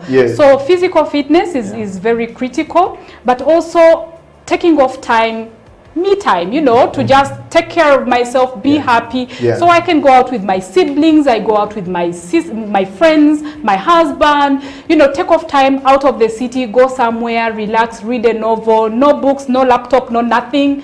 You know, a day or two, it makes a very big difference. You know, it just brings sanity back, and you're able to transfer this sanity to the people that you lead. And I also encourage my team. Every time I talk to them, I encourage them, you know, take some time off, go, you know, relax, go out, do some exercises. And some people say, we don't have time to go to the gyms. You can do it in your bedroom, you can stretch around, you can do yoga, and all these things I do and support my team to also do that. And I think it's very critical for us to take care of ourselves so that then we can be healthy as leaders and also be able to make our organizations healthy, our teams healthy, and the country will be healthy as well. If you are joining us, the CEO bench has come to an end. Of course, Francis right there, or Frances, as some of you would like to call it, or call her. And of course, she is the CEO of, or the ED of Okobak. On the CEO bench, I have a very interesting comment here coming in from Maureen Achand Aimbizibwe. She's saying that, proud of you, Mrs. Odong, you are doing a good job. And I've got the last one here coming from Akutui Stella Rose. How have you managed to thrive in the midst of the shrinking civil society space? What strategies are you putting in place for safety? I think she's referring to that. Maybe that will be our last question as we wind up, of course, from that point of comment coming from other people. Would you like to respond to her? She's saying that, what are you doing? What are the strategies for your safety? Yeah, we have a security plan as an organization. And this security plan goes as far as looking at safety of the offices within which we operate. So making sure that the place is secure, we have security people in place, you know, we have the physical security systems, but also very critically information. We try as much as possible to back up our information on a regular basis and make sure that our data is not disrupted. We can be able to access it and continue to operate from wherever we are, but also trying as much as possible to work in collaboration with the government, with our government leaders, so that they can understand what we do, appreciate what we do, and see how this contributes or complements their efforts. Because once they do not understand and appreciate that, then they will always see you as a threat. Civil society organizations have always been labeled as a threat, an organization that is against government, but not necessarily. So for them to be able to work with you, to be part of the processes, so that they can then see that yes, we are doing governance work, yes, we are doing land work, but this is for the good of the country. There is a lot that we are contributing, and we can do this together. That has really helped us as an organization to be able to sustain our processes. Well, we have come towards the end of the show. Our time is fast spent here, Francis, and thank you very much for coming to the show today. The CEO bench, like I said earlier on, exists to give you a platform to be able to share with us what you're doing, and we bring people who are already doing it, people who are practicing it, people who know where they want to go and can share that plan with us. When was the last time you cooked for Mr. Odong? I cook for Mr. Dong whenever I can. He cooks for me as well. And that is what I was talking about, that there needs to be a shift in terms of who does what. So it's not necessarily me who should cook for him. Because EDs always leave these questions. The food is always prepared by the maid. So that's why we want to know whether Mr. Dong actually has food cooked by his ED wife. Okay, when there is time, when time allows, I create time for that. But I emphasize that he does that for me as well, because we need to support each other. We are all contributing equally to the growth of our family. So it is important that when we have time, we do such nice things for each other. Is Mr. Dong, by the way, out of curiosity, in the civil society organization? No, he actually works for the government of Uganda. He's a civil servant.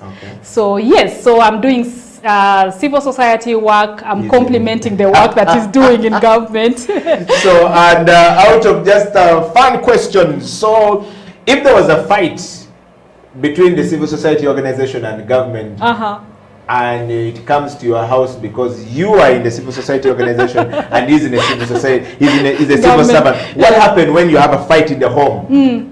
When government accuses you and this is happening, do you guys have a fight at home? We talk. No, we don't fight. Yeah. Fight is something that he knows I am against gender-based violence, and he supports the work that I do. Yes. So we talk, and he will tell me the government position. I will bring in the civil society position, and then we see, you know, sometimes we agree, sometimes we agree to disagree, but we move forward. Well, yes. All right. And who owns the land title, by the way? Now that you masters in the land rights, you probably might be owning all the land titles at home. No. Yeah. We own our property together. We co-own as husband and wife, and that is what we try to teach our communities for co-ownership. But also, I own some land individually, and I don't do it in hiding. He knows that when we have that discussion, and I can own land individually as a woman because we have the right to do so. And he owns some properties individually, but we also have a lot of property where we have both contributed, and we also own that together. And if all families could do that, I think we'd have peace. I have been married to Mr. Dong for over, we are coming to 18 years, and I think this is something that facilitators are just being able to discuss these issues, being able to discuss some of the difficulties in the system, and seeing the benefits that come from changing or transforming some of these issues has helped us, and I hope that it can help many families if they adapt to it. Okay. Yeah. Well, we've come to the end of this show, and Francis, your parting shot here, we're looking at organizational culture, tools of collaborations and levels of organization development, creating an agile organization and practices from the future. Yeah. What are your summary of these things as a CEO who is on the move, who is training and mentoring people to hand over this organization? Okay. Thinking from the future. As your summary and your last word to your people. Yes. So as a leader, a CEO of this organization, my really parting comment is really to the younger generation that it is our time to take on leadership, and we need to be ready for it. So there's a lot of things that we can do to be ready for it. We can learn from the older leaders, learn the good parts, good things that they have done, and be able to understand the realities that are existing right now in our environment, the changes, the opportunities, the challenges, and take advantage, seek knowledge as much as possible, go back to school, you know, have studies, you know, go to spaces where there are interactions and conversations, so that we can be better leaders and show that we are able to lead and transform our communities and our organizations, so that by the time we hand over to the coming generation, I hope that our generation will not be one that sticks to power, but we can be able to pass on this mantle to the new generation, a healthy community, a healthy organization, healthy country, and to healthy people that have learned from us. So those are my parting words, and I wish all leaders, young leaders like myself, all the best in their leadership journey. Well, thank you very much for coming to the CEO Bench today. It's time for us to toss to the CEO Bench, and until next week, the CEO Bench has come to an end. We've hosted and we've been talking to Francis Birungi Odong, the CEO of Ukubak. And if you have liked the interview, share it far and wide. Please make sure you don't be selfish. CEOs are not selfish. And of course, we want to encourage all of you to send us a nomination of who you would want to see as the next CEO on the CEO Bench. Until next time, stay blessed. The CEO Bench signing out. Edio Killer, Francis Birungi signing out.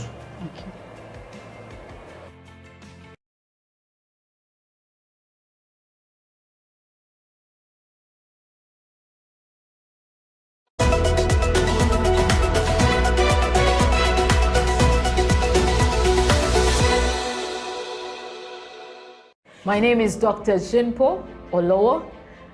Thank you for watching House of Talent Television. I love to inspire people.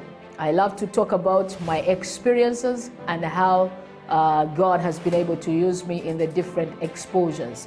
And through the leadership, through change management and transformation, I've been able to do a couple of things in my life. Now, Are you a kind of person who is tired of your status quo? Do you want your situation to change? Are you tired of what is going on in your life? You know, change is a fact of life. We've all been through experiences in the last couple of months that have taken us to a place where we need to do something about our lives. We need to change whatever is going on. So if you have not piled up investment for yourself, you need to do that. If you've not done businesses to hold your family in future, you need to do that. Are you thinking of full-time employment? You need to be thinking about your life after employment or your business in the next couple of years. So if you want us to chat, if you want us to talk about this, please get in touch with us at SIL Uganda on number 0772443085 or check our website.